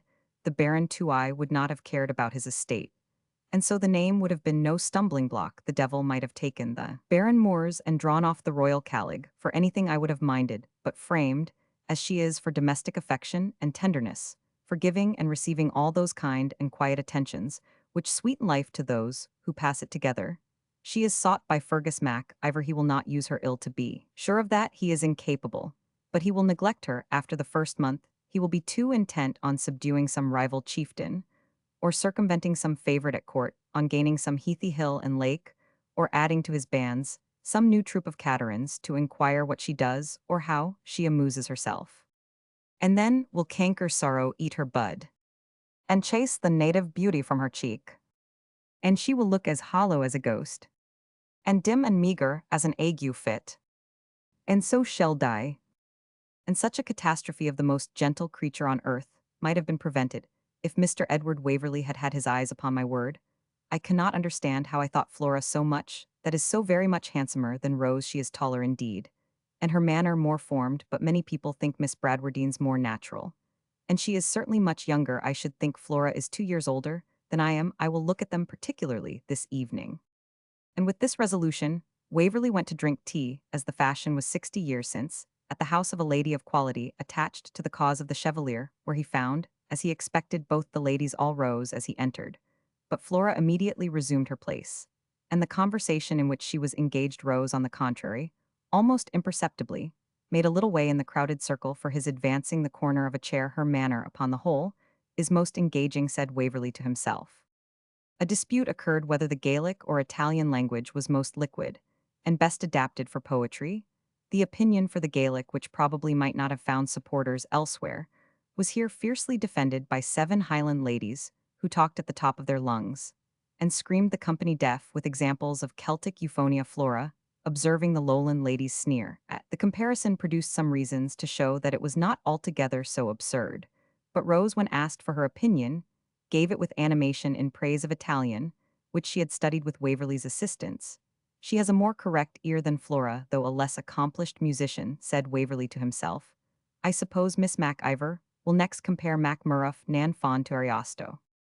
Lastly, it so befell that the company differed, whether Fergus should be asked to perform on the flute, at which he was an adept, or Waverley invited to read a play of Shakespeare, and the lady of the house good-humouredly undertook to collect the votes of the company for poetry or music, under the condition that the gentlemen whose talents were not laid under contribution that evening should contribute them to enliven the next. It chanced that Rose had the casting vote. Now Flora, who seemed to impose it as a rule upon herself, never to countenance any proposal which might seem to encourage Waverley, had voted for music, providing the Baron would take his violin to accompany Fergus. I wish you joy of your taste, Miss Mac-Ivor, thought Edward, as they sought for his book. I thought it better when we were at Glennaquoich. But certainly the Baron is no great performer, and Shakespeare is worth listening to. Romeo and Juliet was selected, and Edward read with taste, feeling, and spirit several scenes from that play. All the company applauded with their hands, and many with their tears. Flora, to whom the drama was well known, was among the former. Rose, to whom it was altogether new, belonged to the latter class of admirers. She has more feeling too, said Waverley internally. The conversation, turning upon the incidents of the play, and upon the characters, Fergus declared that the only one worth naming as a man of fashion and spirit was Mercutio. I could not, he said, quite follow all his old-fashioned wit, but he must have been a very pretty fellow, according to the ideas of his time. And it was a shame, said Ensign Maccombich, who usually followed his colonel everywhere, for that Tibert or Taggart, or whatever was his name, to stick him under the other gentleman's arm while he was reading the fray. The ladies, of course, declared loudly in favor of Romeo, but this opinion did not go undisputed. The mistress of the house and several other ladies severely reprobated the levity with which the hero transfers his affections from Rosalind to Juliet. Flora remained silent until her opinion was repeatedly requested, and then answered she thought the circumstance objected to not only reconcilable to nature, but such as in the highest degree evince the art of the poet. Romeo is described, said she, as a young man peculiarly susceptible of the softer passions. His love is at first fixed upon a woman who could afford it no return. This, he repeatedly tells you. From love's weak childish bow she lives unharmed. And again, she hath forsworn to love. Now, as it was impossible that Romeo's love, supposing him a reasonable being, could continue to subsist without hope, the poet has with great art seized the moment when he was reduced actually to despair, to throw in his way an object more accomplished than her, by whom he had been rejected, and who is disposed to repay his attachment. I can scarce conceive a situation more calculated to enhance the ardor of Romeo's affection for Juliet than his being at once raised by her from the state of drooping melancholy, in which he appears first upon the scene, to the ecstatic state in which he exclaims, "Come what sorrow can, it cannot countervail the exchange of joy. That one short moment gives me in her sight." "Good now, Miss Mac-Ivor," said a young lady of quality. "Do you mean to cheat us out of our prerogative? Will you persuade us love cannot subsist without hope? Or that the lover must become fickle if the lady is cruel, oh fie? I did not expect such an unsentimental conclusion." "A lover, my dear Lady Betty," said Flora, "may I conceive persevere in his suit, under very discouraging circumstances affection, can now and then withstand very severe storms of rigor, but not a long polar frost of downright indifference. Don't even with your attractions try the experiment upon any lover whose faith you value. Love will subsist on wonderfully little hope, but not altogether without it." "It will be just like Duncan Macgurty's mare," said Evan, "if your ladyships please. He wanted to use her by degrees to live without meat, and just as he had put her on a straw a day, the poor thing died." Evan's illustration set the company a-laughing, and the discourse took a different turn. Shortly afterwards the party broke up, and Edward returned home musing on what Flora had said. "I will love my Rosalind no more," said he. "She has given me a broad enough hint for that, and I will speak to her brother, and resign my suit. But for a Juliet would it be handsome to interfere with Fergus' pretensions, though it is impossible they can ever succeed, and should they miscarry? What then? Why then, allures camel allures." And with this resolution of being guided by circumstances, did our hero commit himself to repose. Chapter Roman 26, A Brave Man in Sorrow. If my fair readers should be of opinion that my hero's levity in love is altogether unpardonable, I must remind them that all his griefs and difficulties did not arise from that sentimental source. Even the lyric poet who complains so feelingly of the pains of love could not forget that at the same time he was in debt, and in drink, which doubtless were great aggravations of his distress. There were indeed whole days in which Waverley thought neither of Flora nor Rose Bradwardine, but which were spent in melancholy conjectures on the probable state of matters at Waverley Honour and the dubious issue of the civil contest, in which he was pledged. Colonel Talbot often engaged him in discussions upon the justice of the cause he had espoused. "Not," he said, "that it is possible for you to quit it at this present moment, for come, what will you must stand by your rash engagement, but I wish you to be aware that the right is not with you, that you are fighting against the real interests of your country, and that you ought as an Englishman and a patriot to take the first opportunity to leave this unhappy expedition before the snowball melts." In such political disputes, Waverley usually opposed the common arguments of his party, with which it is unnecessary to trouble the reader. But he had little to say when the colonel urged him to compare the strength by which they had undertaken to overthrow the government with that which was now assembling very rapidly for its support. To this statement, Waverley had but one answer: "If the cause I have undertaken be perilous, there would be the greater disgrace in abandoning it." And, in his turn, he generally silenced Colonel Talbot, and succeeded in changing the subject. One night, when after a long dispute of this nature, the friends had separated, and our hero had retired to bed, he was awakened about midnight by a suppressed groan.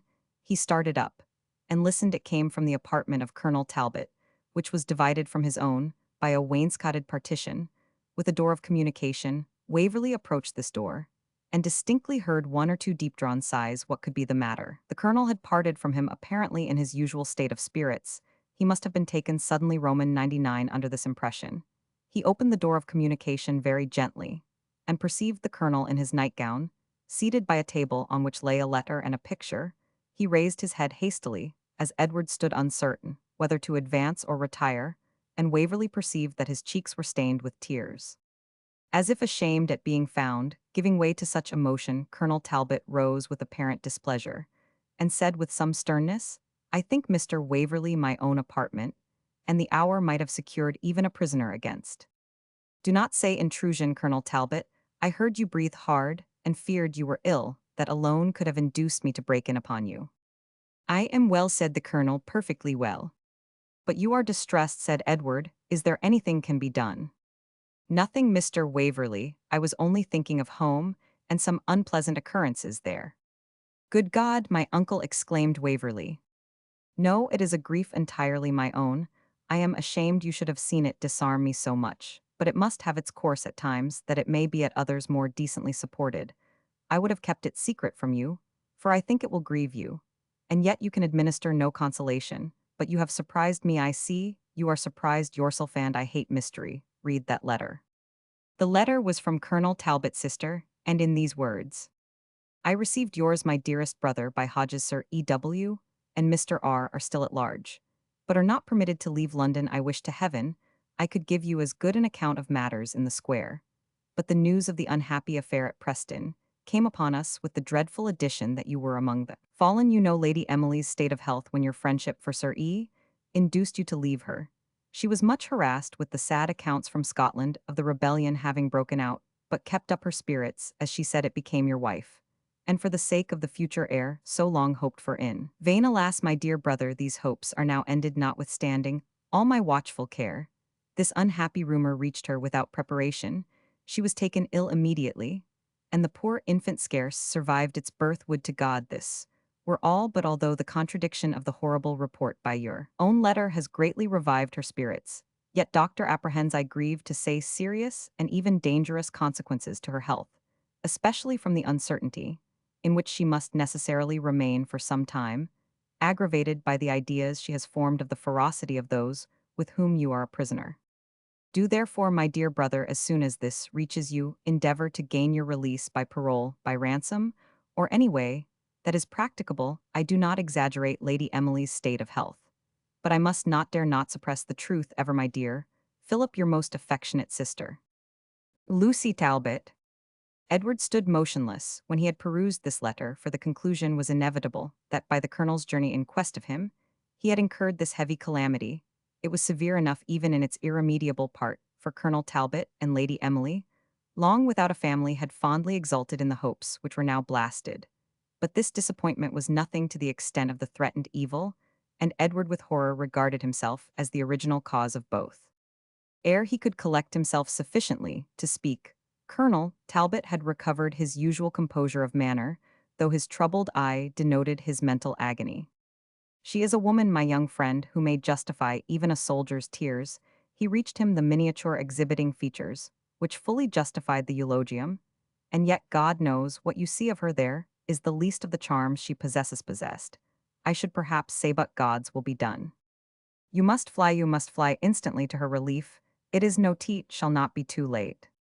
Fly, how is it possible? I am a prisoner upon parole.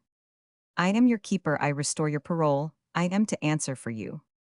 You cannot do so consistently with your duty, nor can I accept a discharge from you with due regard to my own honor. You would be made responsible. I will answer it with my head, if necessary, said Waverley impetuously. I have been the unhappy cause of the loss of your child. Make me not the murderer of your wife. No, my dear Edward, said Talbot, taking him kindly by the hand, you are in no respect to blame. And if I concealed this domestic distress for 2 days, it was lest your sensibility should view it in that light. You could not think of me, hardly knew of my existence. When I left England in quest of you, it is a responsibility, heaven knows sufficiently heavy for mortality, that we must answer for the foreseen and direct result of our actions, for their indirect and consequential operation. The great and good being who alone can foresee the dependence of human events on each other, hath not pronounced his frail creatures liable. But that you should have left Lady Emily, said Waverley, with much emotion, in the situation of all others, the most interesting to a husband to seek a.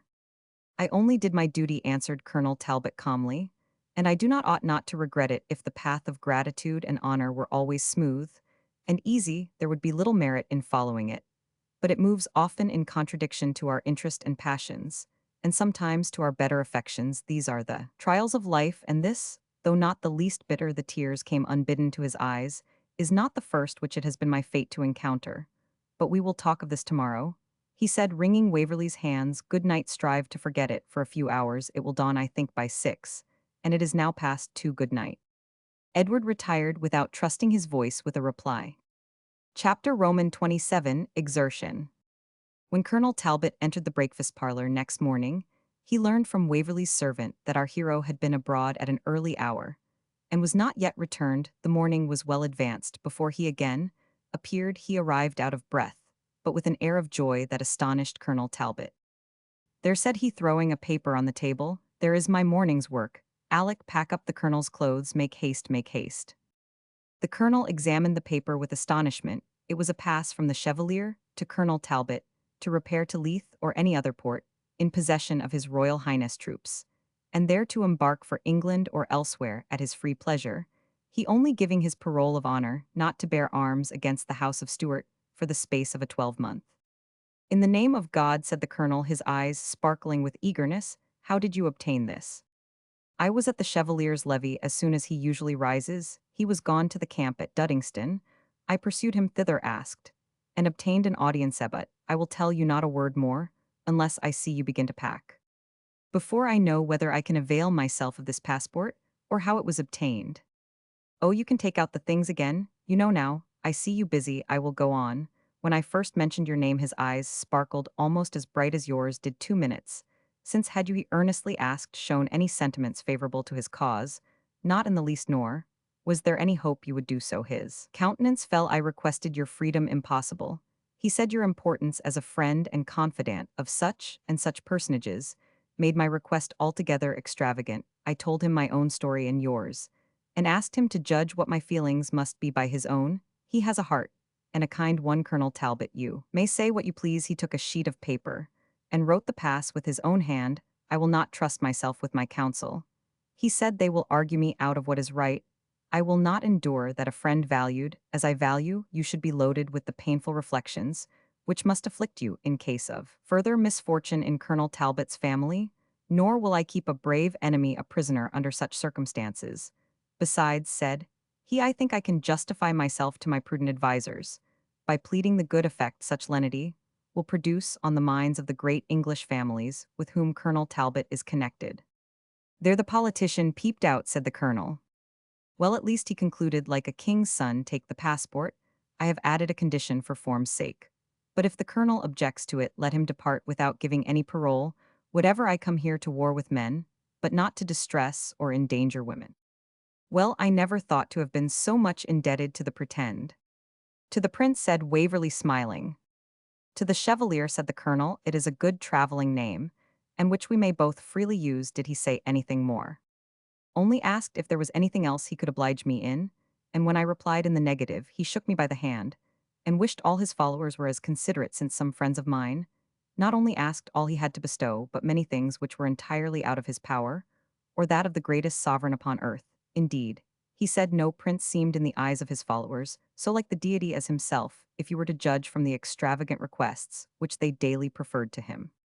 Poor young gentleman, said the colonel, I suppose he begins to feel the difficulties of his situation. Well, dear Waverley, this is more than kind, and shall not be forgotten.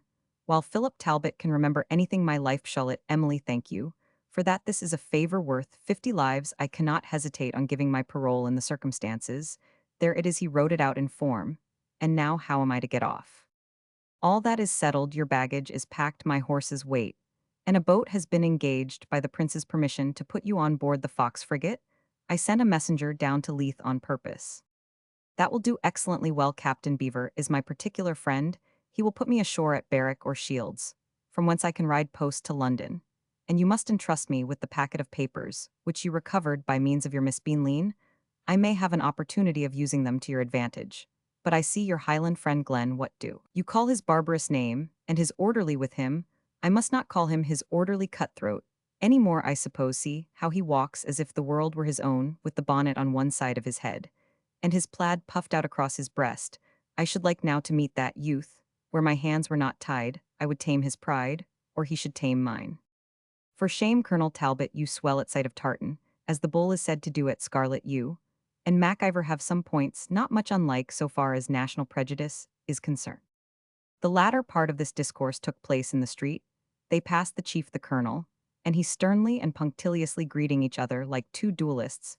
Before they take their ground, it was evident the dislike was mutual. I never see that surly fellow that dogs his heels, said the colonel, after he had mounted his horse. But he reminds me of lines I have somewhere heard upon the stage, I think. Close behind him stalks sullen Bertram like a sorcerer's fiend, pressing to be employed. I assure you, colonel, said Waverley, that you judge too harshly of the Highlanders. Not a whit, not a whit. I cannot spare them a jot. I cannot bait them an ace. Let them stay in their own barren mountains, and puff and swell, and hang their bonnets on the horns of the moon, if they have a mind. But what business have they to come where people wear breeches, and speak an intelligible language, I mean. Intelligible in comparison to their gibberish, for even the lowlanders talk a kind of English little better than the Negroes in Jamaica. I could pity the PR, I mean the Chevalier himself, for having so many desperadoes about him. And they learn their trade so early. There is a kind of subaltern imp, for example, a sort of sucking devil whom your friend Glena Glenamuck there has sometimes in his train to look at him. He is about 15 years, but he is a century old in mischief and villainy. He was playing at quoits the other day in the court.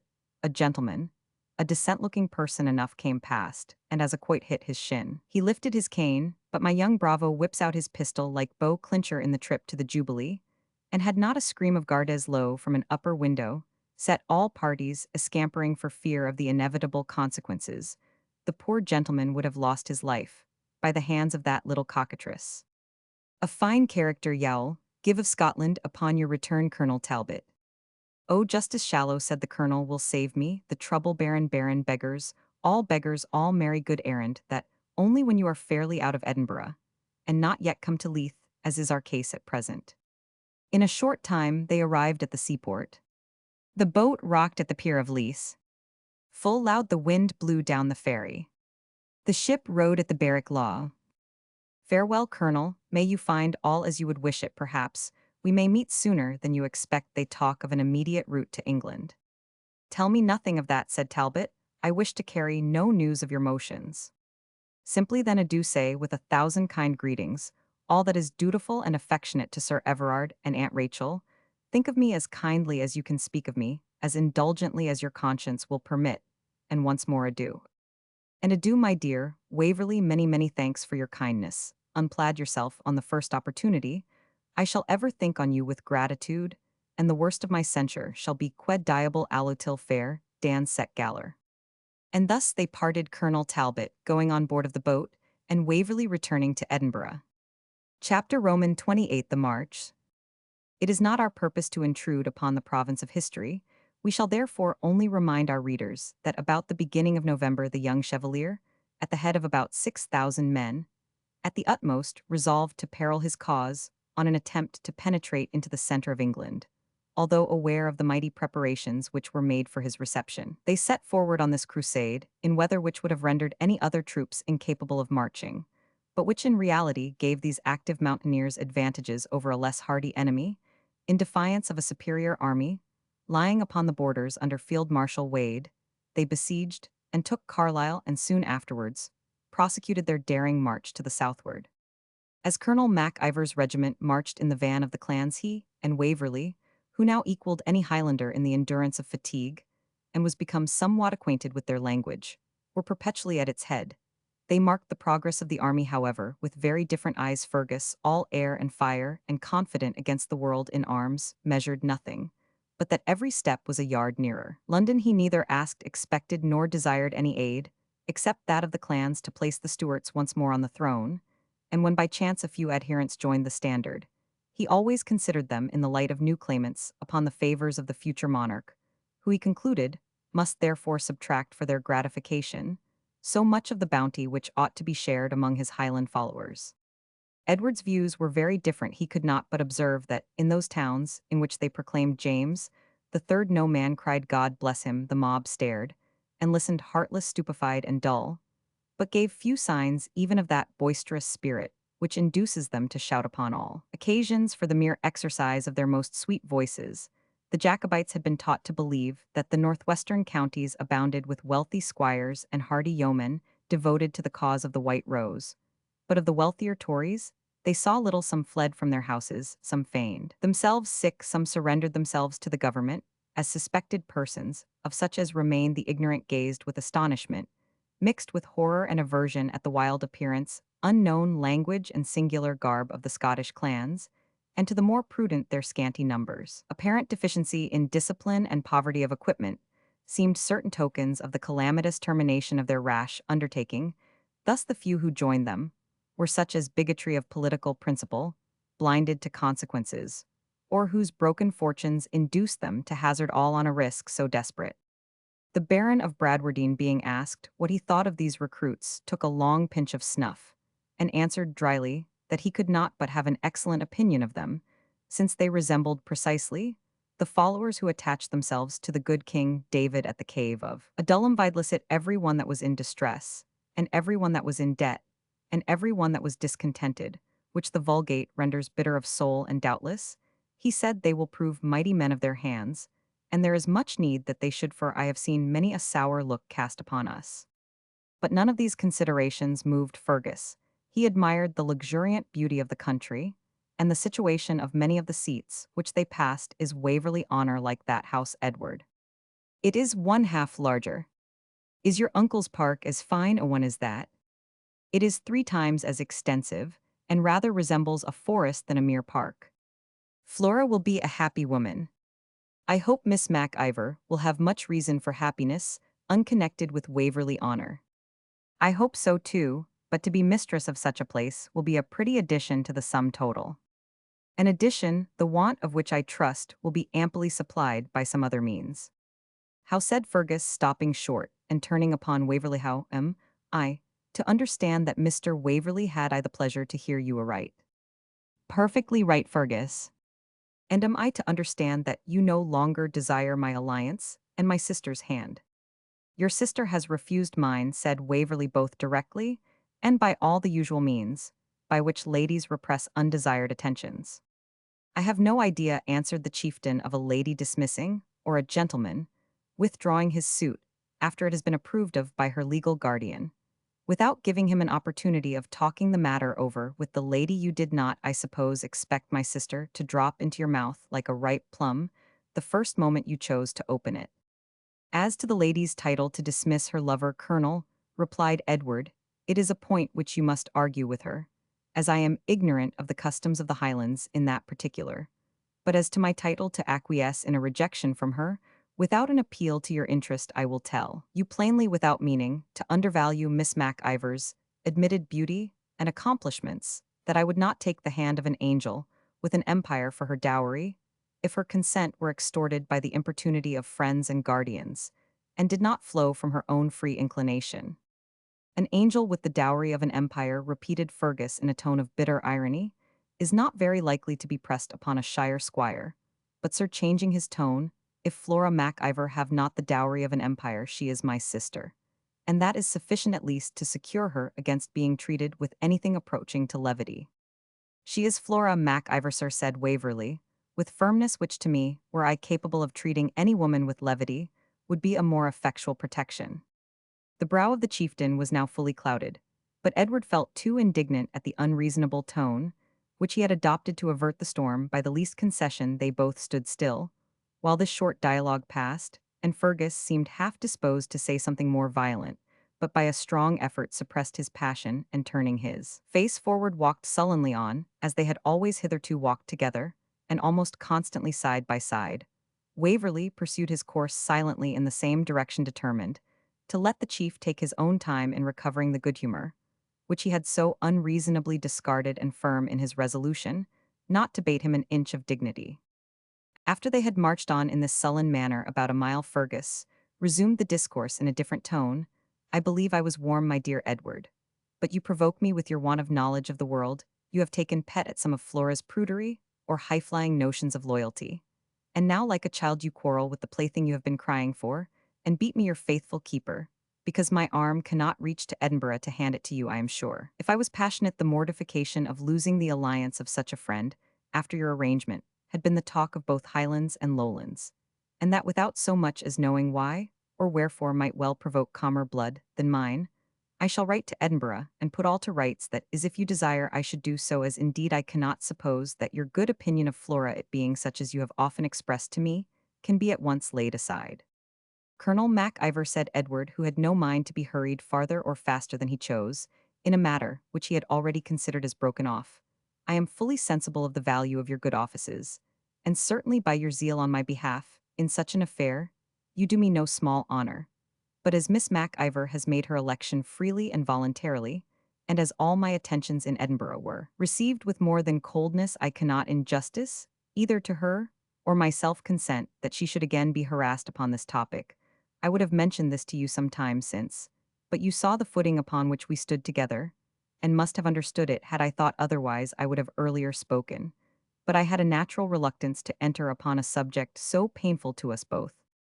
Oh, very well, Mr. Waverley, said Fergus, haughtily, the thing is at an end. I have no occasion to press my sister upon any man. Nor have I any occasion to court repeated rejection from the same young lady, answered Edward in the same tone. I shall make due inquiry, however, said the chieftain, without noticing the interruption, and learn what my sister thinks of all this. We will then see whether it is to end here. Respecting such inquiries, you will of course be guided by your own judgment, said Waverley. It is, I am aware, impossible Miss Mac-Ivor can change her mind, and were such an unsupposable case to happen, it is certain I will not change mine. I only mention this to prevent any possibility of future misconstruction. Gladly at this moment would Mac-Ivor have put their quarrel to a personal arbitrament. His eye flashed fire, and he measured Edward as if to choose where he might best plant a mortal wound. But although we do not now quarrel according to the modes and figures of Carranza or Vincent Savila, no one knew better than Fergus that there must be some decent pretext for a mortal duel. For instance, you may challenge a man for treading on your corn in a crowd, or for pushing you up to the wall, or for taking your seat in the theater. But the modern code of honor will not permit you to found a quarrel upon your right of compelling a man to continue addresses to a female relative, which the fair lady has already refused, so that Fergus was compelled to stomach this supposed affront, until the whirligig of time, whose motion he promised himself, he would watch most sedulously, should bring about an opportunity of revenge. Waverley's servant always led a saddle horse for him in the rear of the battalion, to which he was attached, though his master seldom rode. But now incensed at the domineering and unreasonable conduct of his late friend, he fell behind the column, and mounted his horse, resolving to seek the Baron of Bradwardine and request permission to volunteer in his troop, instead of the Mac-Ivor regiment. A happy time of it I should have had, thought he, after he was mounted, to have been so closely allied to this superb specimen of pride and self-opinion and passion. A colonel, why he should have been a generalissimo, a petty chief of 300 or 400 men. His pride might suffice for the cam of Tardaride Grand Seigneur, the great mogul. I am well free of him. Were Flora an angel, she would bring with her a second Lucifer of ambition and wrath for a brother-in-law. The Baron, whose learning, like Sancho's jests, while in the Sierra Morna, seemed to grow mouldy for want of exercise, joyfully embraced the opportunity of Waverley's, offering his service in his regiment to bring it into some exertion. The good-natured old gentleman, however, laboured to effect a reconciliation between the two quondam friends. Fergus turned a cold ear to his remonstrances, though he gave them a respectful hearing. And as for Waverley, he saw no reason why he should be the first in courting a renewal of the intimacy, which the chieftain had so unreasonably disturbed the Baron, then mentioned the matter to the prince, who, anxious to prevent quarrels in his little army, declared he would himself remonstrate with Colonel Mac-Ivor on the unreasonableness of his conduct. But in the hurry of their march, it was a day or two before he had an opportunity to exert his influence in the manner proposed. In the meanwhile, Waverley turned the instructions he had received while in Gardiner's dragoons to some account, and assisted the Baron in his command, as a sort of adjutant parmi les avules un borgni est. Roy says the French proverb, and the cavalry, which consisted chiefly of lowland gentlemen, their tenants and servants, formed a high opinion of Waverley's skill, and a great attachment to his person. This was indeed partly owing to the satisfaction which they felt at the distinguished English volunteers, leaving the Highlanders to rank among them, for there was a latent grudge between the horse and foot, not only owing to the difference of the services, but because most of the gentlemen living near the Highlands had at one time or other had quarrels with the tribes in their vicinity, and all of them looked with a jealous eye on the Highlanders' avowed pretensions to superior valor and utility in the prince's service. Chapter Roman 29, The Confusion of King Agrament's Camp. It was Waverley's custom sometimes to ride a little apart from the main body to look at any object of curiosity, which occurred on the march. They were now in Lancashire, when attracted by a castellated old hall. He left the squadron for half an hour to take a survey and slight sketch of it. As he returned down the avenue, he was met by Ensign Maccombich. This man had contracted a sort of regard for Edward since the day of his first seeing him at Tully Veolan, and introducing him to the Highlands, he seemed to loiter, as if on purpose to meet with our hero. Yet, as he passed him, he only approached his stirrup and pronounced the single word, beware, and then walked swiftly on, shunning all further communication. Edward, somewhat surprised at this hint, followed with his eyes the course of Evan, who speedily disappeared among the trees. His servant Alec Polwarth, who was in attendance, also looked after the Highlander, and then riding up close to his master said, The near be and me, sir, if I think you're a safe among, the Highland rintheriouts. What do you mean, Alex, said Waverley. The Mac-Ivors, sir, hae gotten it into their heads that ye hae affronted their young leddy Miss Flora. And I hae heard me than ain say they wadna attack muckle to mak a blackcock o ye. And ye ken weel, enug, there's money o them, wadna mind a bawbee the wising a ball through the prince himsel, and the chief gie them the wink, or whether he did or no, if they thought it a thing that would please him when it was dune. Waverley, though confident that Fergus Mac-Ivor was incapable of such treachery, was by no means equally sure of the forbearance of his followers. He knew that, where the honor of the chief or his family was supposed to be touched, the happiest man would be he that could first avenge the stigma, and he had often heard them quote a proverb that the best revenge was the most speedy and most safe. Coupling this with the hint of Evan, he judged it most prudent to set spurs to his horse and ride briskly back to the squadron ere he reached the end of the long avenue. However, a ball whistled past him, and the report of a pistol was heard. It was that devil's buckle, Callum, beg, said Alec. I saw him whisk away through Amming the Rises. Edward, justly incensed at this act of treachery, galloped out of the avenue, and observed the battalion of Mac-Ivor at some distance, moving along the common in which it terminated. He also saw an individual running very fast to join the party. This, he concluded, was the intended assassin, who by leaping an enclosure might easily make a much shorter path to the main body than he could find on horseback. Unable to contain himself, he commanded Alec to go to the Baron of Bradwardine, who was at the head of his regiment about half a mile in front, and acquaint him with what had happened. He himself immediately rode up to Fergus' regiment. The chief himself was in the act of joining them. He was on horseback. Having returned from waiting on the prince, on perceiving Edward approaching, he put his horse in motion towards him. Colonel Mac-Ivor, said Waverley, without any farther salutation, I have to inform you that one of your people has this instant fired at me from a lurking place. As that, answered Mac-Ivor, accepting the circumstance of a lurking place is a pleasure which I presently propose to myself, I should be glad to know which of my clansmen dared to anticipate me. I shall certainly be at your command, whenever you please. The gentleman who took your office upon himself is your page, there, Callum, beg. Stand forth from the ranks, Callum. Did you fire at Mr. Waverley? No, answered the unblushing Callum.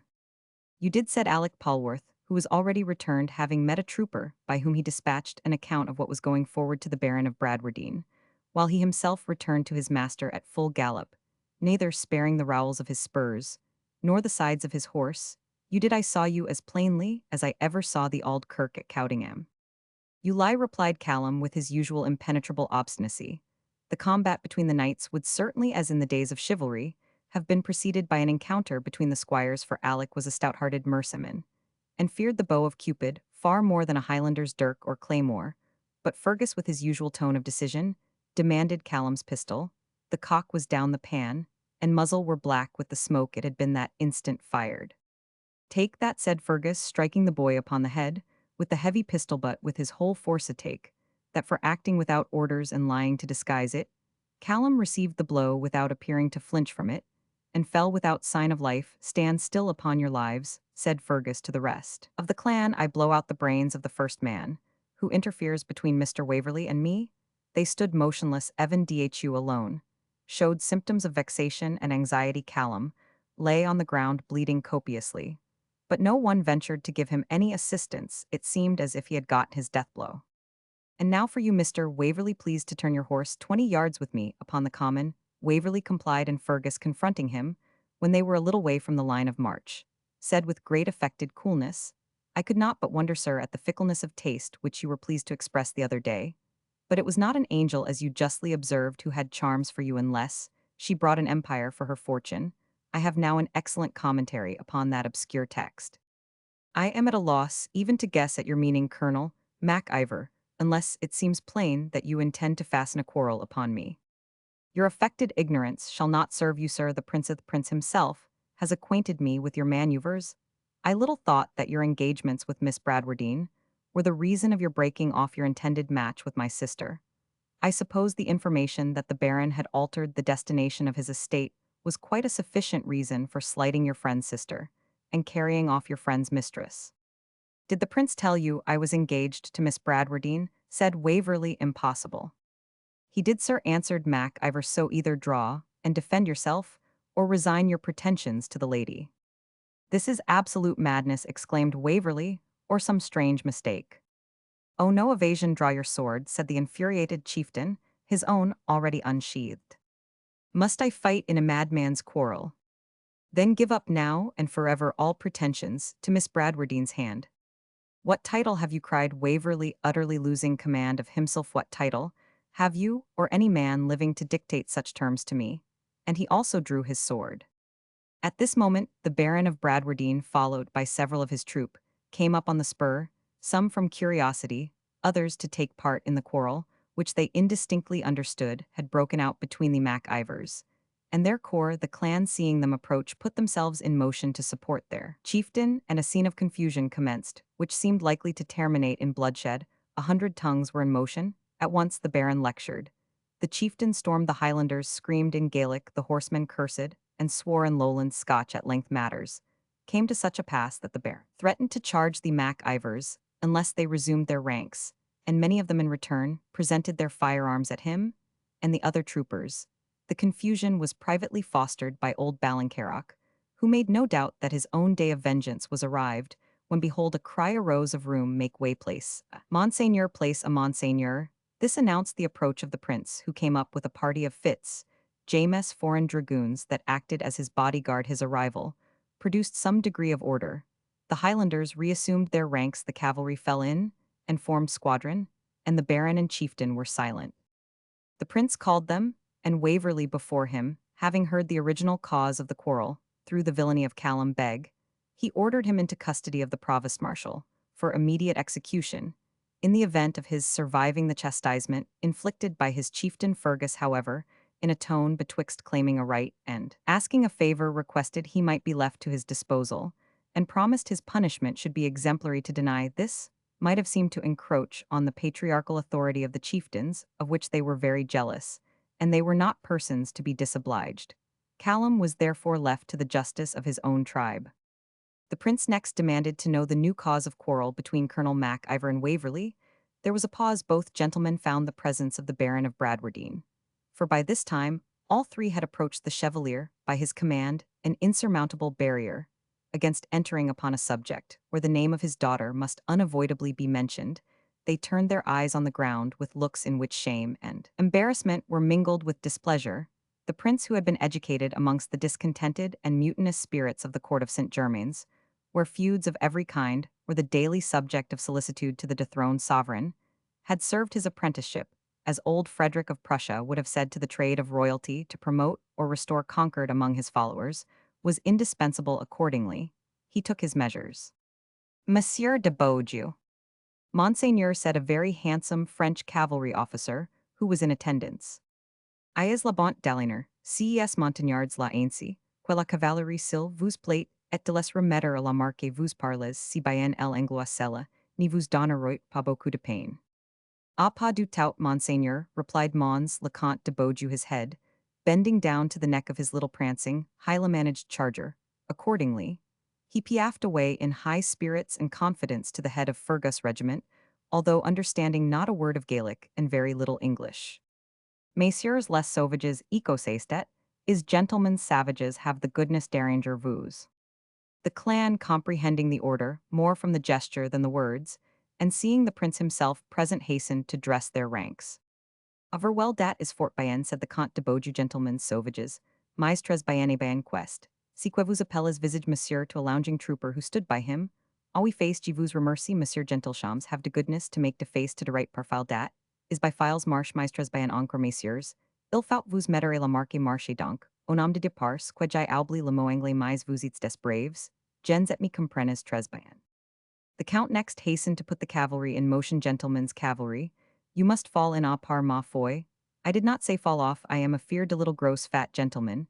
Is moche hurt à mon decest, le commissaire, qui nous apporte les premières nouvelles de si maudit fracas, G. sways trop fash, monsieur.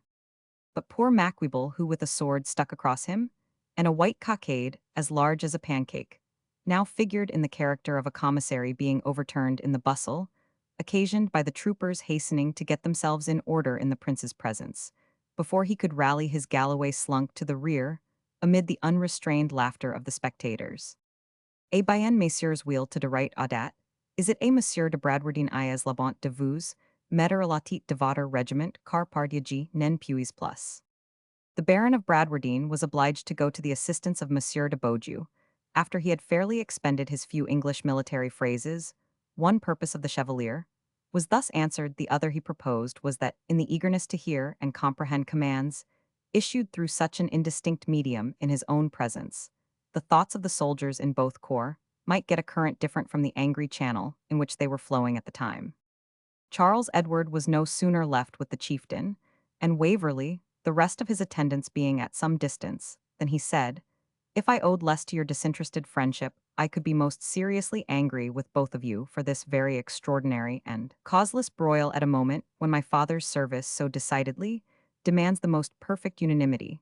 But the worst of my situation is that my very best friends hold they have liberty to ruin themselves, as well as the cause they are engaged in upon the slightest caprice."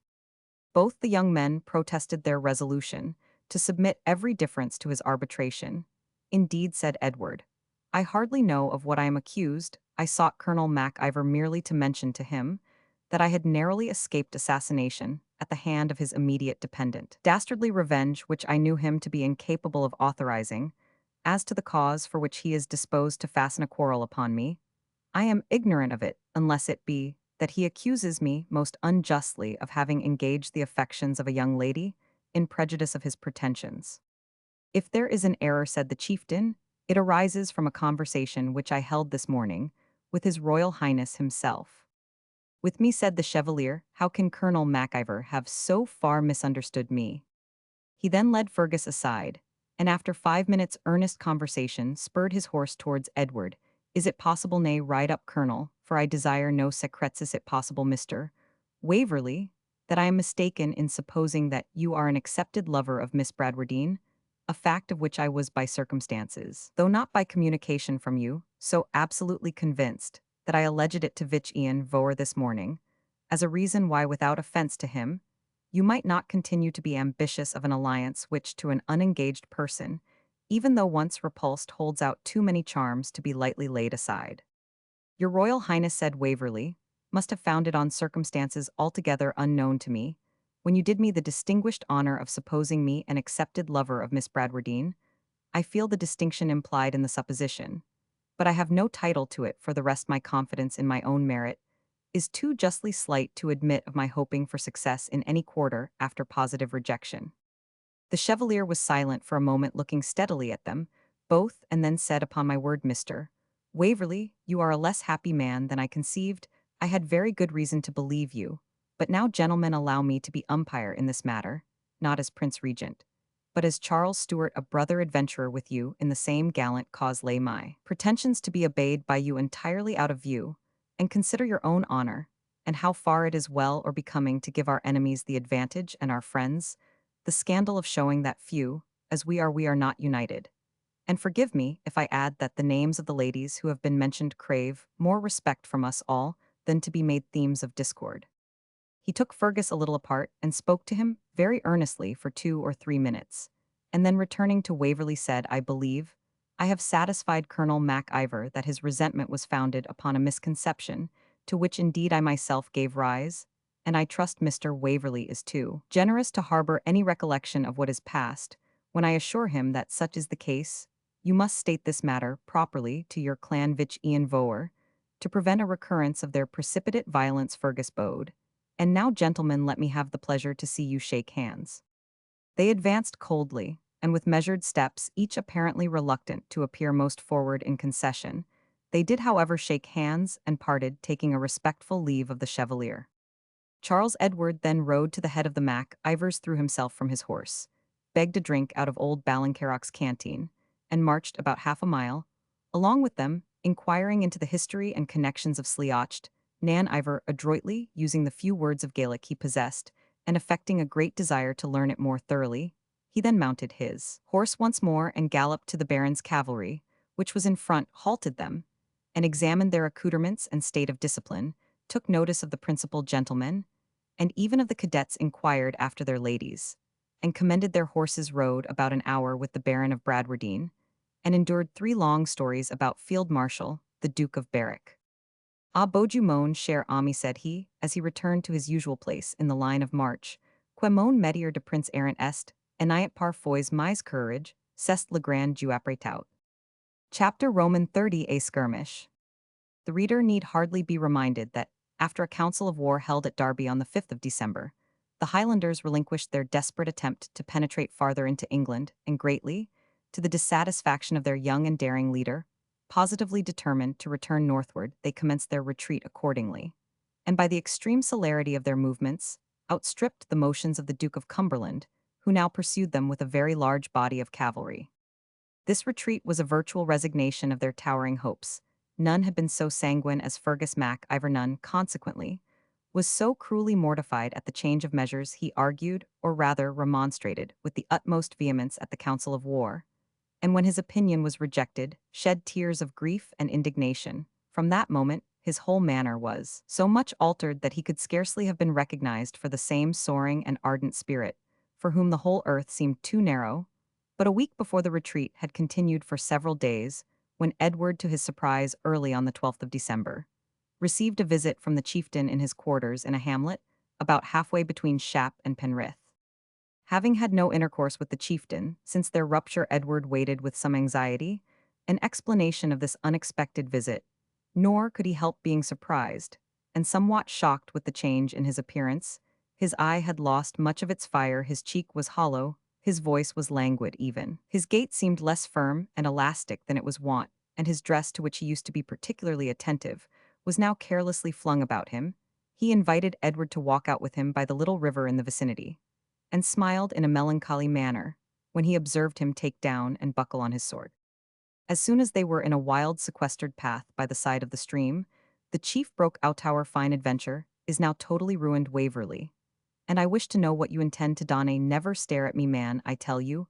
I received a packet from my sister yesterday, and had I got the information it contains sooner, it would have prevented a quarrel which I am always vexed when I think of. In a letter written after our dispute, I acquainted her with the cause of it, and she now replies to me that she never had nor could have any purpose of giving you encouragement, so that it seems I have acted like a madman. Poor Flora," she writes in high spirits, "what a change will the news of this unhappy retreat make in her state of mind." Waverley, who was really much affected by the deep tone of melancholy with which Fergus spoke affectionately, entreated him to banish from his remembrance any unkindness which had arisen between them, and they once more shook hands. But now, with sincere cordiality, Fergus again inquired of Waverley what he intended to do. "Had you not better leave this luckless army and get down before us into Scotland, and embark for the continent from some of the eastern ports that are still in our possession? When you are out of the kingdom, your friends will easily negotiate your pardon. And to tell you the truth, I wish you would carry Rose Bradwardine with you as your wife, and take Flora also under your joint protection." Edward looked surprised. "She loves you? And I believe you love her, though perhaps you have not found it out, for you are not celebrated for knowing your own mind very pointedly." He said this with a sort of smile. "How," answered Edward, "can you advise me to desert the expedition in which we are all embarked?" "Embarked," said Fergus, "the vessel is going to pieces, and it is full time for all who can to get into the longboat and leave her." "Why, what will other gentlemen do?" answered Waverley. "And why did the Highland chiefs consent to this retreat, if it is so ruinous?" "Oh," replied Mac-Ivor, "they think that, as on former occasions, the heading, hanging, and forfeiting will chiefly fall to the lot of the lowland gentry, that they will be left secure in their poverty, and their fastnesses there, according to their proverb, to listen to the wind upon the hill, till the waters abate. But they will be disappointed. They have been too often troublesome to be so repeatedly passed over, and this time John Bull has been too heartily frightened to recover his good humor for some time.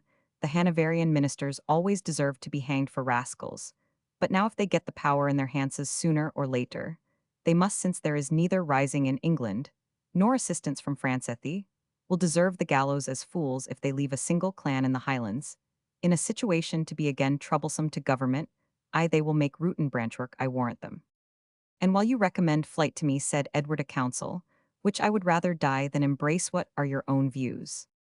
"Oh," answered Fergus with a melancholy air, "my fate is settled, dead or captive, I must be before tomorrow." "What do you mean by that, my friend?" said Edward. "The enemy is still a day's march in our rear, and if he comes up, we are still strong enough to keep him in check. Remember Gladsmuir." What I tell you is true, notwithstanding, so far as I am individually concerned. Upon what authority can you found so melancholy a prediction? Asked Waverley. On one which never failed a person of my house. I have seen, he said, lowering his voice, I have seen the Bodach Glass. Bodach Glass? Yes, have you been so long at Glennaquoich, and never heard of the grey spectre, though indeed, there is a certain reluctance among us to mention him. No, never. Ah, it would have been a tale for poor Flora to have told you, or if that hill were Benmore, and that long blue lake which you see just winding towards yon mountainous country were Loch Tay, or my own Loch and Rye. The tale would be better suited with scenery. However, let us sit down on this knoll. Even Saddleback and Ulswater will suit what I have to say better than the English hedgerows, enclosures, and farmhouses. You must know then that, when my ancestor Ian Nan Chastel wasted Northumberland, there was associated with him in the expedition a sort of Southland chief, or captain of a band of lowlanders called Halbert Hall. In their return, through the Cheviots, they quarreled about the division of the great booty they had acquired, and came from words to blows. The lowlanders were cut off to a man, and their chief fell the last covered with wounds by the sword of my ancestor. Since that time, his spirit has crossed the Vich Ian Voer of the day, when any great disaster was impending.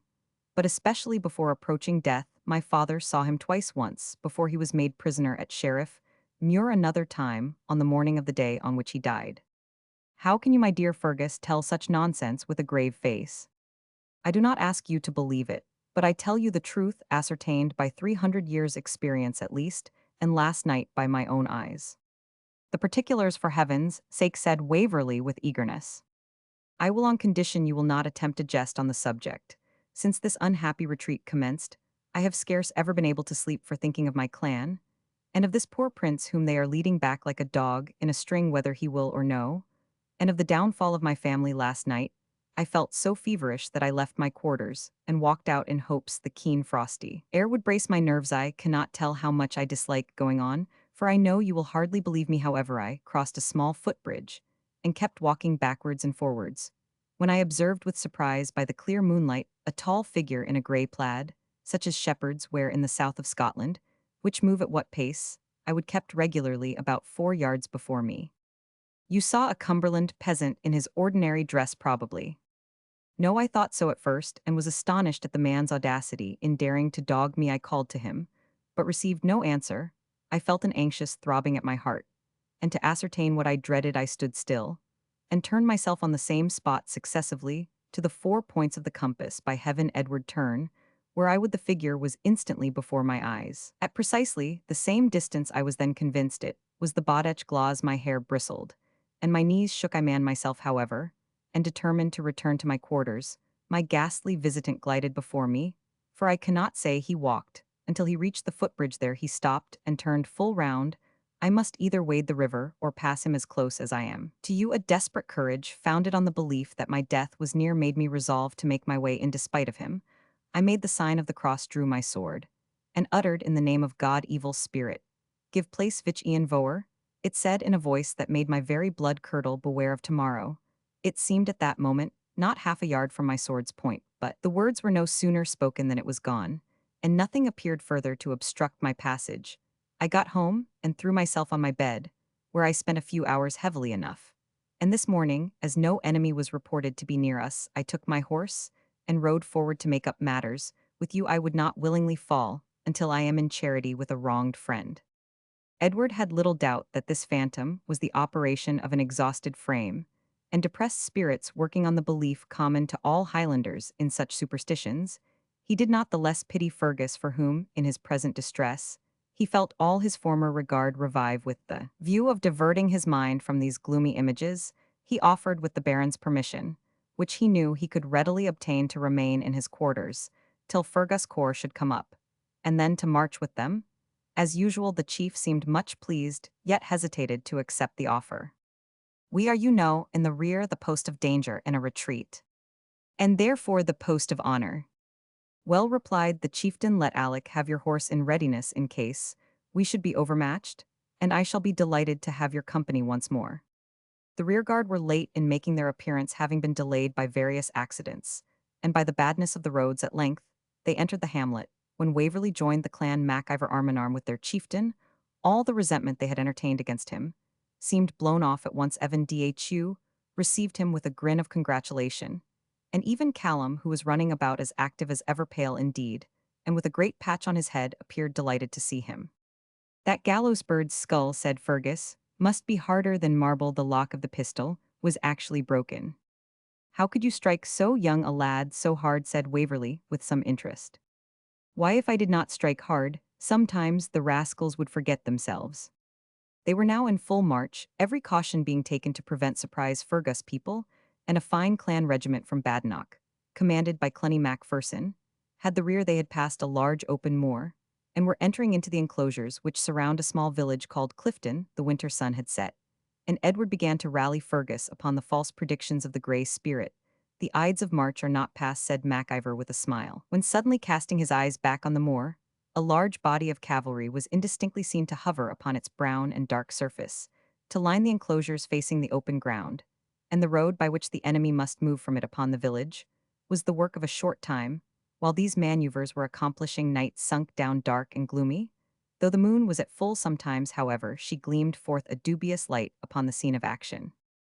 The Highlanders did not long remain undisturbed in the defensive position they had adopted. Favored by the night, one large body of dismounted dragoons attempted to force the enclosures, while another equally strong strove to penetrate by the highroad. Both were received by such a heavy fire as disconcerted their ranks and effectually checked their progress. Unsatisfied with the advantage thus gained, Fergus, to whose ardent spirit the approach of danger seemed to restore all its elasticity, drawing his sword and calling out claymore, encouraged his men by voice and example to break through the hedge which divided them and rush down upon the enemy. Mingling with the dismounted dragoons, they forced them at the sword point to fly to the open moor, where a considerable number were cut to pieces. But the moon, which suddenly shone out, showed to the English the small number of assailants disordered by their own success. 2 squadrons of horse, moving to the support of their companions, the Highlanders endeavored to recover the enclosures, but several of them, amongst others their brave chieftain, were cut off and surrounded before they could effect their purpose. Waverley looking eagerly for Fergus, from whom, as well as from the retreating body of his followers, he had been separated in the darkness and tumult, saw him, with Evan Dhu and Callum, defending themselves desperately against a dozen of horsemen who were hewing at them with their long broadswords. The moon was again, at that moment, totally overclouded, and Edward, in the obscurity, could neither bring aid to his friends nor discover which way lay his own road to rejoin the rearguard. After once or twice narrowly escaping being slain or made prisoner by parties of the cavalry whom he encountered in the darkness, he at length reached an enclosure and, clambering over it, concluded himself in safety, and on the way to the Highland forces whose pipes he heard at some distance. For Fergus hardly a hope remained unless that he might be made prisoner. Revolving his fate with sorrow and anxiety, the superstition of the Bodach Glaws recurred to Edward's recollection, and he said to himself with internal surprise, "What can the devil speak truth?" Chapter Roman 30, 1 Chapter of Accidents. Edward was in a most unpleasant and dangerous situation. He soon lost the sound of the bagpipes, and what was yet more unpleasant, when after searching long in vain and scrambling through many enclosures, he at length approached the highroad, he learned from the unwelcome noise of kettle drums and trumpets that the English cavalry now occupied it, and consequently were between him and the Highlanders, precluded therefore from advancing in a straight direction. He resolved to avoid the English military, and endeavor to join his friends by making a circuit to the left, for which a beaten path deviating from the main road in that direction seemed to afford facilities. The path was muddy, and the night dark and cold, but even these inconveniences were hardly felt amidst the apprehensions which, falling into the hands of the king's forces, reasonably excited in his bosom. After walking about 3 miles, he at length reached a hamlet, conscious that the common people were in general unfavorable to the cause he had espoused, yet desirous, if possible, to procure a horse and guide to Penrith, where he hoped to find the rear, if not the main body of the Chevalier's army. He approached the alehouse of the place. There was a great noise within. He paused to listen. A round English oath or two, and the burden of a campaign song convinced him the hamlet also was occupied by the Duke of Cumberland's soldiers. Endeavoring to retire from it as softly as possible, and blessing the obscurity which hitherto he had murmured against, Waverley groped his way the best he could along a small paling, which seemed the boundary of some cottage garden. As he reached the gate of this little enclosure, his outstretched hand was grasped by that of a female, whose voice at the same time uttered, "Edward, is't thou man?" Here is some unlucky mistake, thought Edward, struggling, but gently to disengage himself. Neen, o thy found now man, or the red sea-woats, will hear thee they hae been hoolerying and poolerying every ane that passed alehouse door this night, to make them drive their wagons and sick loik come into fathers, or they'll do ho a mischief. A good hint, thought Waverley, following the girl through the little garden into a brick-paved kitchen, where she set herself to kindle a match at an expiring fire. And with the match to light a candle, she had no sooner looked on Edward than she dropped the light with a shrill scream of "Oh, father, father." The father thus invoked speedily appeared a sturdy old farmer, in a pair of leather breeches and boots pulled on, without stockings, having just started from his bed. The rest of his dress was only a Westmoreland statesman's robe de chambre. Is his shirt, his figure was displayed to advantage by a candle which he bore in his left hand, in his right he brandished a poker. "What hast ho here, wench?" "Oh," cried the poor girl, almost going off in hysterics, "I thought it was Ned Williams, and it is one of the plaidmen." And what was the ganging to do? Why Ned Williams at this time? Oh, noit to this, which was perhaps one of the numerous class of questions more easily asked than answered. The rosy-cheeked damsel made no reply, but continued sobbing and wringing her hands. "And the lad, dost ho know that the dragoons be a town? Dost ho know that moan, ad they'll sliver thee loike a turnip moan?" "I know my life is in great danger," said Waverley, "but if you can assist me, I will reward you handsomely. I am no Scotchman, but an unfortunate English gentleman." "Be ho Scot or no," said the honest farmer, "I wish thou hadst kept the other side of the Hallan.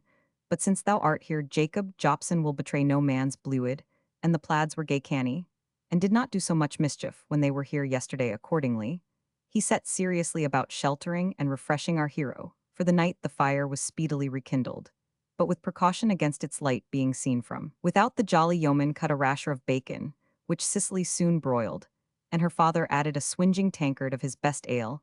It was settled that Edward should remain there till the troops marched in the morning, then hire or buy a horse from the farmer, and with the best directions that could be obtained endeavor to overtake his friends. A clean, though coarse bed received him after the fatigues of this unhappy day. With the morning arrived the news that the Highlanders had evacuated Penrith and marched off towards Carlisle, that the Duke of Cumberland was in possession of Penrith, and that detachments of his army covered the roads in every direction. To attempt to get through undiscovered would be an act of the most frantic temerity. Ned Williams, the right Edward, was now called to council by Cicely and her father Ned, who perhaps did not care that his handsome namesake should remain too long in the same house with his sweetheart for fear of fresh mistakes. Proposed that Waverley, exchanging his uniform and plaid for the dress of the country, should go with him to his father's farm near Ulswater and remain in that undisturbed retirement until the military movements in the country should have ceased to render his departure hazardous. A price was also agreed upon at which the stranger might board with Farmer Williams, if he thought proper, till he could depart with safety. It was of moderate amount, the distress of his situation among this honest and simple-hearted race being considered as no reason for increasing their demand. The necessary articles of dress were accordingly procured, and by following bypaths known to the young farmer, they hoped to escape any unpleasant rencontre. A recompense for their hospitality was refused peremptorily by old Jopson and his cherry-cheeked daughter. A kiss paid the one, and a hearty shake of the hand the other. Both seemed anxious for their guest's safety, and took leave of him with kind wishes. In the course of their route, Edward with his guide traversed those fields which the night before had been the scene of action. A brief gleam of December's sun shone sadly on the broad heath, which towards the spot where the great northwest road entered the enclosures of Lord Lonsdale's property exhibited dead bodies of men and horses, and the usual companions of war, a number of carrion-crows, hawks, and ravens. "And this then was thy last field," said Waverley to himself, his eye filling at the recollection of the many splendid points of Fergus' character, and of their former intimacy.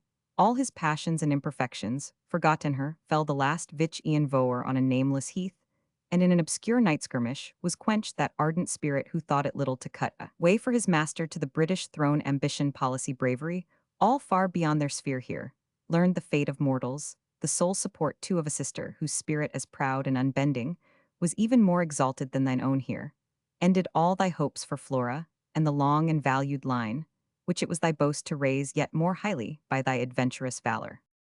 As these ideas pressed on Waverley's mind, He resolved to go upon the open heath and search if among the slain he could discover the body of his friend, with the pious intention of procuring for him the last rites of sepulture.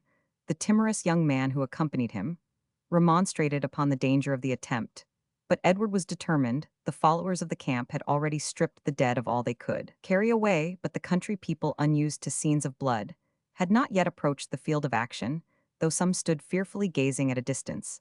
About 60 or 70 dragoons lay slain within the first enclosure upon the highroad, and on the open moor of the Highlanders, not above a dozen, had fallen, chiefly those who, venturing too far on the moor, could not regain the strong ground he could not find. The body of Fergus among the slain on a little knoll, separated from the others, lay the carcasses of 3 English dragoons, 2 horses, and the page Callum Beg, whose hard skull, a trooper's broadsword, had at length effectually cloven. It was possible his clan had carried off the body of Fergus, but it was also possible he had escaped, especially as Evan Dhu, who would never leave his chief, was not found among the dead, or he might be prisoner, and the less formidable denunciation, inferred from the appearance of the Bodach Glaws, might have proved the true one, the approach of a party sent for the purpose of compelling the country people to bury the dead, and who had already assembled several peasants for that purpose, now obliged Edward to rejoin his guide, who awaited him in great anxiety and fear, under shade of the plantations. After leaving this field of death, the rest of their journey was happily accomplished. At the house of Farmer Williams, Edward passed for a young kinsman educated for the church who was come to reside there, till the civil tumults permitted him to pass through the country. This silenced suspicion among the kind and simple yeomanry of Cumberland, and accounted sufficiently for the grave manners and retired habits of the new guest. The precaution became more necessary than Waverley had anticipated, as a variety of incidents prolonged his stay at Fastwaite, as the farm was called. A tremendous fall of snow rendered his departure impossible for more than 10 days. When the roads began to become a little practicable, they successively received news of the retreat of the Chevalier into Scotland. Then, that he had abandoned the frontiers, retiring upon Glasgow, and that the Duke of Cumberland had formed the siege of Carlisle. His army, therefore, cut off all possibility of Waverley's escaping into Scotland. In that direction, on the eastern border, Marshal Wade, with a large force, was advancing upon Edinburgh, and all along the frontier parties of militia, volunteers, and partisans were in arms to suppress insurrection and apprehend such stragglers from the Highland army as had been left in England. The surrender of Carlisle, and the severity with which the rebel garrison were threatened, soon formed an additional reason against venturing upon a solitary and hopeless journey through a hostile country, and a large army to carry the assistance of a single sword to a cause which seemed altogether desperate in this lonely and secluded situation. Without the advantage of company or conversation with men of cultivated minds, the arguments of Colonel Talbot often recurred to the mind of our hero. A still more anxious recollection haunted his slumber-sit, was the dying look and gesture of Colonel Gardiner. Most devoutly did he hope, as the rarely occurring post brought news of skirmishes, with various success, that it might never again be his lot to draw his sword in civil conflict. Then his mind turned to the supposed death of Fergus, to the desolate situation of Flora, and with yet more tender recollection to that of Rose Bradwardine, who was destitute of the devoted enthusiasm of loyalty, which to her friend hallowed and exalted misfortune. These reveries he was permitted to enjoy undisturbed by queries or interruption, and it was in many a winter walk by the shores of Ulswater that he acquired a more complete mastery of a spirit tamed by adversity than his former experience had given him, and that he felt himself entitled to say firmly, though perhaps with a sigh, that the romance of his life was ended, and that its real history had now commenced. He was soon called upon to justify his pretensions by reason and philosophy. Chapter Roman 32, A Journey to London. The family at Fastwaite were soon attached to Edward. He had indeed that gentleness and urbanity which almost universally attracts corresponding kindness, and to their simple ideas his learning gave him consequence, and his sorrows interest. The last he ascribed evasively to the loss of a brother in the skirmish near Clifton, and in that primitive state of society, where the ties of affection were highly deemed, of his continued depression, excited sympathy but not surprise. In the end of January, his more lively powers were called out by the happy union of Edward Williams, the son of his host, with Cicely Jopson, our hero, would not cloud with sorrow the festivity attending the wedding of 2 persons to whom he was so highly obliged. He therefore exerted himself, danced, sung, played at the various games of the day, and was the blithest of the company. The next morning, however, he had more serious matters to think of. The clergyman who had married the young couple was so much pleased with the supposed student of divinity that he came next day from Penrith on purpose to pay him a visit. This might have been a puzzling chapter had he entered into any examination of our hero's supposed theological studies. But fortunately, he loved better to hear and communicate the news of the day. He brought with him 2 or 3 old newspapers, in one of which Edward found a piece of intelligence that soon rendered him deaf to every word which the Reverend Mr. Twigtithe was saying upon the news from the north, and the prospect of the Duke's speedily overtaking and crushing the rebels. This was an article in these, or nearly these words.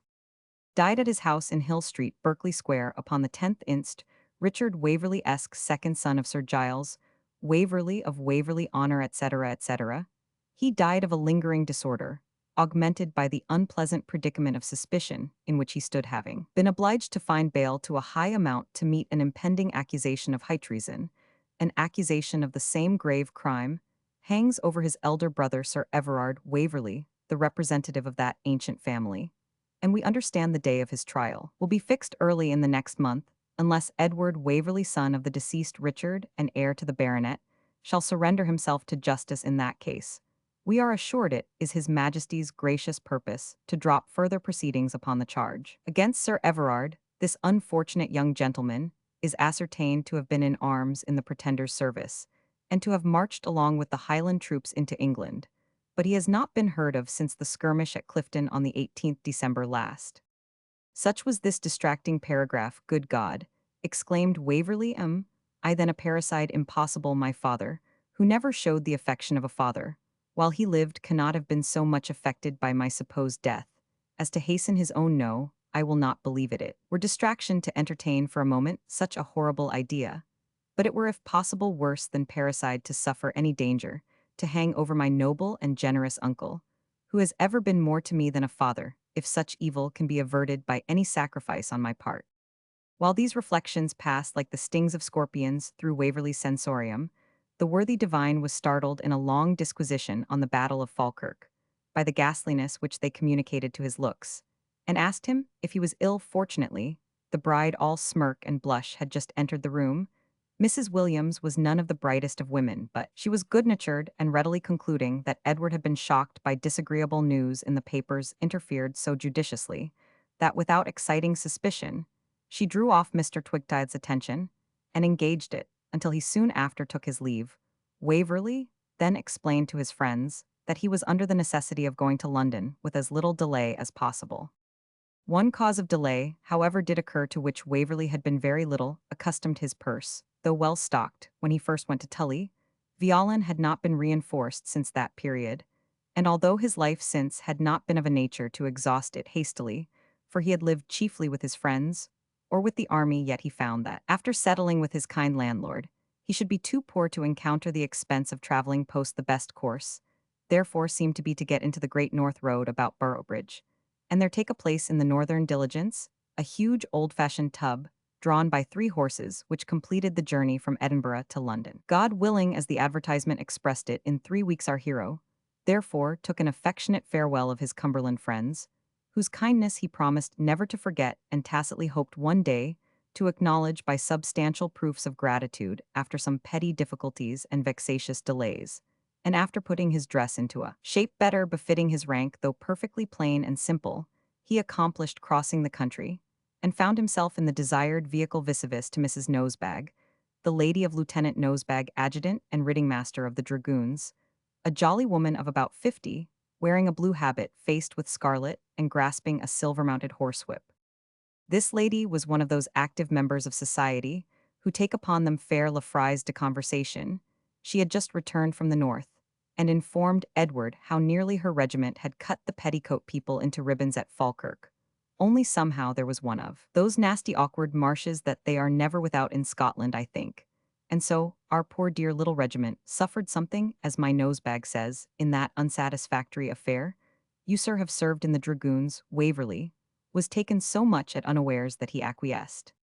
Oh, I knew it at once. I saw you were military from your air, and I was sure you could be none of the foot wobblers, as my nosebag calls them. What regiment, pray? Here was a delightful question. Waverley, however, justly concluded that this good lady had the whole Armalist by heart, and to avoid detection by adhering to truth answered Gardiner's dragoon's mom, but I have retired some time. Oh, I those as won the race at the Battle of Preston, as my nosebag says, pray sir, were you there? I was so unfortunate, madam, he replied, as to witness that engagement. And that was a misfortune that few of Gardiner's stood to witness, I believe, sirha, ha ha, I beg your pardon, but a soldier's wife loves a joke. Devil confound you, thought Waverley, what infernal luck has penned me up with this inquisitive hag. Fortunately, the good lady did not stick long to one subject. We are coming to Ferrabridge. Now, she said, where there was a party of ours left to support the beadles and constables and justices, and these sort of creatures that are examining papers and stopping rebels and all that they were hardly in the inn before she dragged Waverley to the window, exclaiming, yonder comes Corporal Bradwardine of our poor dear troop. He's coming with the constable man, Bradwardine's one of my lambs, as Nosebag calls come Rapre, what's your name, sir? Butler Mom said, Waverley, resolved rather to make free with the name of a former fellow officer than run the risk of detection by inventing one not to be found in the regiment. Oh, you got a troop lately, when that shabby fellow, Waverley, went over to the rebels, lord. I wish our old cross Captain Crump would go over to the rebels, that Nosebag might get the troop, lord. What can Bradwardine be standing swinging on the bridge for, ill be hanged? If he ain't hazy as Nosebag says, come sir? As you and I belong to the service, well, go put the rascal in mind of his duty. Waverley, with feelings more easily conceived than described, saw himself obliged to follow this doughty female commander. The gallant trooper was as like a lamb as a drunk corporal of dragoons, about 6 feet high, with very broad shoulders and very thin legs, not to mention a great scar across his nose, could well be. Mrs. Nosebag addressed him with something which, if not an oath, sounded very like one, and commanded him to attend to his duty. You be DD for a, commenced the gallant cavalier, but looking up in order to suit the action to the words, and also to enforce the epithet which he meditated with an adjective applicable to the party, he recognized the speaker, made his military salaam, and altered his tone. Lord, love your handsome face, Madam Nosebag. Is it you? Why, if a poor fellow does happen to fire a slug of a morning, I am sure you were never the lady to bring him to harm. Well, you rascallion, go mind your duty, this gentleman, and I belong to the service, but be sure you look after that shy cock in the slouched hat that sits in the corner of the coach. I believe he's one of the rebels in disguise. DN, her gooseberry wig, said the corporal, when she was out of hearing, that gimletted jade-mother adjutant, as we call Harris, a greater plague to the regiment than provost-marshal sergeant-major, and old hubbled Shuff the colonel into the bargain, come master. Constable, let's see if this shy cock, as she calls him, who by the way was a Quaker from Leeds with whom Mrs. Nosebag had had some tart argument on the legality of bearing arms, will stand godfather to a sup of brandy for your Yorkshire ale, is cold on my stomach. The vivacity of this good lady, as it helped Edward out of the scrape, was like to have drawn him into one or two others in every town where they stopped. She wished to examine the corps de garde, if there was one, and once very narrowly missed introducing Waverley to a recruiting sergeant of his own regiment. Then she captained and butlered him, till he was almost mad with vexation and anxiety, and never was he more rejoiced in his life at the termination of a journey than when the arrival of the coach in London freed him from the attentions of Madame Nosebag. Chapter Roman 33. What's to be done next? It was twilight when they arrived in town, and having shaken off his companions, and walked through a good many streets to avoid the possibility of being traced by them, Edward took a hackney coach and drove to Colonel Talbot's house, in one of the principal squares, at the west end of the town. That gentleman, by the death of relations, had succeeded since his marriage to a large fortune, possessed considerable political interest, and lived in what is called great style. When Waverley knocked at his door, he found it at first difficult to procure admittance, but at length was shown into an apartment where the colonel was at table. Lady Emily, whose very beautiful features were still pallid from indisposition, sat opposite to him. The instant he heard Waverley's voice, he started up and embraced him. Frank Stanley, my dear boy, how d'ye do, Emily, my love? This is young Stanley. The blood started to the lady's cheek as she gave Waverley a reception in which courtesy was mingled with kindness, while her trembling hand and faltering voice showed how much she was startled, and discomposed. Dinner was hastily replaced, and while Waverley was engaged in refreshing himself, the colonel proceeded, I wonder you have come here, Frank. The doctors tell me the air of London is very bad for your complaints. You should not have risked it. but I am delighted to see you, and so is Emily, though I fear we must not reckon upon your staying long. Some particular business brought me up, muttered Waverley. I suppose so, but I shan't allow you to stay long. Spontoon, to an elderly military-looking servant out of livery, take away these things, and answer the bell yourself. If I ring, don't let any of the other fellows disturb us, my nephew, and I have business to talk of. When the servants had retired, in the name of God, Waverley, what has brought you here? It may be as much as your life is worth. Dear Mr. Waverley, said Lady Emily, to whom I owe so much more than acknowledgments can ever pay, how could you be so rash? My father, me unclethai's paragraph, handed the paper to Colonel Talbot. I wish to heaven these scoundrels were condemned to be squeezed to death in their own presses, said Talbot. I am told there are not less than a dozen of their papers now published in town, and no wonder that they are obliged to invent lies to find sale for their journals. It is true, however, my dear Edward, that you have lost your father. But as to this flourish of his unpleasant situation having grated upon his spirits, and hurt his health, the truth is, for, though it is harsh to say so now, yet it will relieve your mind from the idea of weighty responsibility. Truth, then, is that Mr. Richard Waverley through this whole business showed great want of sensibility, both to your situation and that of your uncle, and the last time I saw him, he told me with great glee that as I was so good as to take charge of your interests, he had thought it best to patch up a separate negotiation for himself, and make his peace with government through some channels which former connections left still open to him. And my uncle, my dear uncle, is in no danger whatever. It is true, looking at the date of the paper, there was a foolish report some time ago to the purport here quoted. But it is entirely false. Sir Everard is gone down to Waverley, honour freed from all uneasiness unless upon your own account. But you are in peril yourself. Your name is in every proclamation. Warrants are out to apprehend you. How and when did you come here? Edward told his story at length, suppressing his quarrel with Fergus for being himself partial to Highlanders. He did not wish to give any advantage to the colonel's national prejudice against them. Are you sure it was your friend Glenn's footboy you saw dead in Clifton Moor? Quite positive. Then that little limb of the devil has cheated the gallows for cutthroat, was written in his face, though turning to Lady Emily, it was a very handsome face too. But for you, Edward, I wish you would go down again to Cumberland, or rather I wish you had never stirred from thence, for there is an embargo in all the seaports, and a strict search for the adherents of the Pretender, and the tongue of that confounded woman will wag in her head like the clack of a mill, till somehow or other she will detect Captain Butler to be a feigned personage. Do you know anything, asked Waverley of my fellow traveller. Her husband was my sergeant major for 6 years. She was a buxom widow with a little money. He married her, was steady, and got on by being a good drill. I must send Spontoon to see what she is about. He will find her out among the old regimental connections. Tomorrow you must be indisposed, and keep your room from fatigue. Lady Emily is to be your nurse, and Spontoon and I your attendants. You bear the name of a near relation of mine, whom none of my present people ever saw except Spontoon, so there will be no immediate danger. So pray feel your head ache, and your eyes grow heavy as soon as possible, that you may be put upon the sick list. And Emily, do you order an apartment for Frank Stanley, with all the attentions which an invalid may require. In the morning, the colonel visited his guest, now said, I have some good news for you. Your reputation as a gentleman and officer is effectually cleared of neglect of duty and accession to the mutiny in Gardiner's regiment. I have had a correspondence on this subject with a very zealous friend of yours, your Scottish parson. Morton. His first letter was addressed to Sir Everard, but I relieved the good baronet of the trouble of answering it. You must know that your freebooting acquaintance, Donald of the Cave, has at length fallen into the hands of the Philistines. He was driving off the cattle of a certain proprietor called Killen something or other. Killen curate. The same now, the gentleman being, it seems, a great farmer, and having a special value for his breed of cattle, being moreover rather of a timid disposition, had got a party of soldiers to protect his property.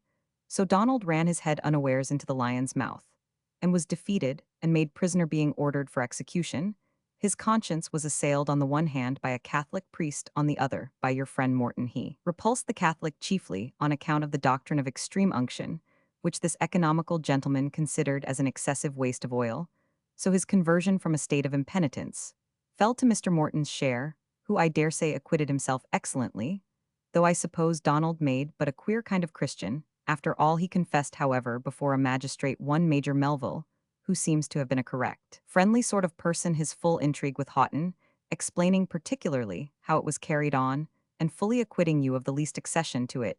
He also mentioned his rescuing you from the hands of the volunteer officer, and sending you by orders of the Prechevalier, I mean as a prisoner to Down, from whence he understood you were carried prisoner to Edinburgh. These are particulars which cannot but tell in your favor. He hinted that he had been employed to deliver and protect you, and rewarded for doing so, but he would not confess by whom, alleging that, though he would not have minded breaking any ordinary oath, to satisfy the curiosity of Mr. Morton, to whose pious admonitions he owed so much, yet in the present case, he had been sworn to silence upon the edge of his dirk, which it seems constituted, in his opinion, an inviolable obligation. And what is become of him? Oh, he was hanged at Stirling, after the rebels raised the siege with his lieutenant, and 4 plaids, besides, he having the advantage of a gallows more lofty than his friends. Well, I have little cause either to regret or rejoice at his death, and yet he has done me both good and harm to a very considerable extent. His confession, at least, will serve you materially, since it wipes from your character all those suspicions which gave the accusation against you a complexion of a nature different from that with which so many unfortunate gentlemen now, or lately in arms against the government, may be justly charged. Their treason, I must give it its name, though you participate in its guilties, an action arising from mistaken virtue, and therefore cannot be classed as a disgrace, though it be doubtless highly criminal, where the guilty are so numerous. Clemency must be extended to far the greater number, and I have little doubt of procuring a remission for you, providing we can keep you out of the claws of justice, till she has selected and gorged upon her victims, for in this, as in other cases, it will be according to the vulgar proverb, first come first, served. Besides, government are desirous at present to intimidate the English Jacobites, among whom they can find few examples for punishment. This is a vindictive and timid feeling, which will soon wear off, for of all nations, the English are least bloodthirsty by nature, but it exists at present, and you must therefore be kept out of the way in the meantime. Now entered Spontoon with an anxious countenance by his regimental acquaintances. He had traced out Madame Nosebag, and found her full of ire, fuss, and fidget at discovery of an impostor, who had travelled from the north with her, under the assumed name of Captain Butler of Gardiner's Dragoons. She was going to lodge an information on the subject, to have him sought for as an emissary of the pretender, but Spontoon, an old soldier, while he pretended to approve, contrived to make her delay her intention. No time, however, was to be lost. The accuracy of this good dame's description might probably lead to the discovery that Waverley was the pretended Captain Butler, an identification fraught with danger to Edward, perhaps to his uncle, and even to Colonel Talbot. Which way to direct his course was now therefore the question. To Scotland, said Waverley. To Scotland, said the colonel, with what purpose? Not to engage again with the rebels, I hope. No, I considered my campaign ended, when after all my efforts I could not rejoin them, and now by all accounts they are gone to make a winter campaign in the Highlands, where such adherents as I am would rather be burdensome than useful. Indeed, it seems likely that they only prolong the war to place the Chevalier's person out of danger, and then to make some terms for themselves to burden them with. My presence would merely add another party whom they would not give up, and could not defend. I understand they left almost all their English adherents in garrison at Carlisle, for that very reason, and, on a more general view, Colonel, to confess the truth, though it may lower me in your opinion, I am heartily tired of the trade of war, and am, as Fletcher's humorous lieutenant says, even as weary of this fighting. Fighting, pooh, what have you seen but a skirmish or two? Ah, if you saw war on the grand scale, 60 or 100,000 men in the field on each side. I am not at all curious, Colonel. Enough says our homely proverb is as good as a feast, the plumed troops, and the big war used to enchant me in poetry. But the night marches, vigils, couches under the wintry sky, and such accompaniments of the glorious trade are not at all to my taste in practice. Then for dry blows, I had my fill of fighting at Clifton, where I escaped by a hair's breadth 6 times, and you, I should think, he stopped. Had enough of it at Preston, you mean to say, answered the colonel, laughing, but 'tis my vocation, Hal. It is not mine, though, said Waverley, and having honourably got rid of the sword, which I drew only as a volunteer, I am quite satisfied with my military experience, and shall be in no hurry to take it up again. I am very glad you are of that mind, but then what would you do in the north? In the first place, there are some seaports on the eastern coast of Scotland, still in the hands of the Chevalier's friends. Should I gain any of them, I can easily embark for the continent. Good your second reason. Why, to speak the very truth, there is a person in Scotland upon whom I now find my happiness depends more than I was always aware, and about whose situation I am very anxious. Then Emily was right, and there is a love affair in the case after all, and which of these two pretty Scotchwomen, whom you insisted upon my admiring, is the distinguished fair, not Miss Glen, I hope? No, I'll pass, for the other simplicity may be improved, but pride and conceit never. Well, I don't discourage you. I think it will please Sir Everard from what he said when I jested with him about it. Only I hope that intolerable papa with his brogue, and his snuff, and his Latin, and his insufferable long stories about the Duke of Berwick, will find it necessary hereafter to be an inhabitant of foreign parts. But as to the daughter, though I think you might find as fitting a match in England, yet if your heart be really set upon this Scotch rosebud, why, the baronet has a great opinion of her father and of his family, and he wishes much to see you married and settled, both for your own sake, and for that of the three ermines passant, which may otherwise pass away altogether. But I will bring you his mind fully upon the subject, since you are debarred correspondence for the present, for I think you will not be long in Scotland before me. Indeed, and what can induce you to think of returning to Scotland? No relenting longings towards the land of mountains and floods, I am afraid. None, on my word, but Emily's health is now, thank God, re-established.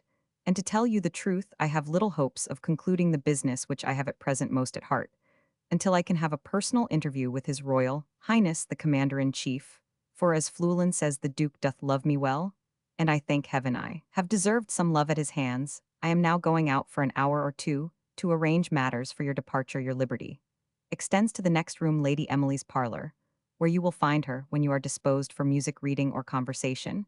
We have taken measures to exclude all servants but Spontoon, who is as true as steel.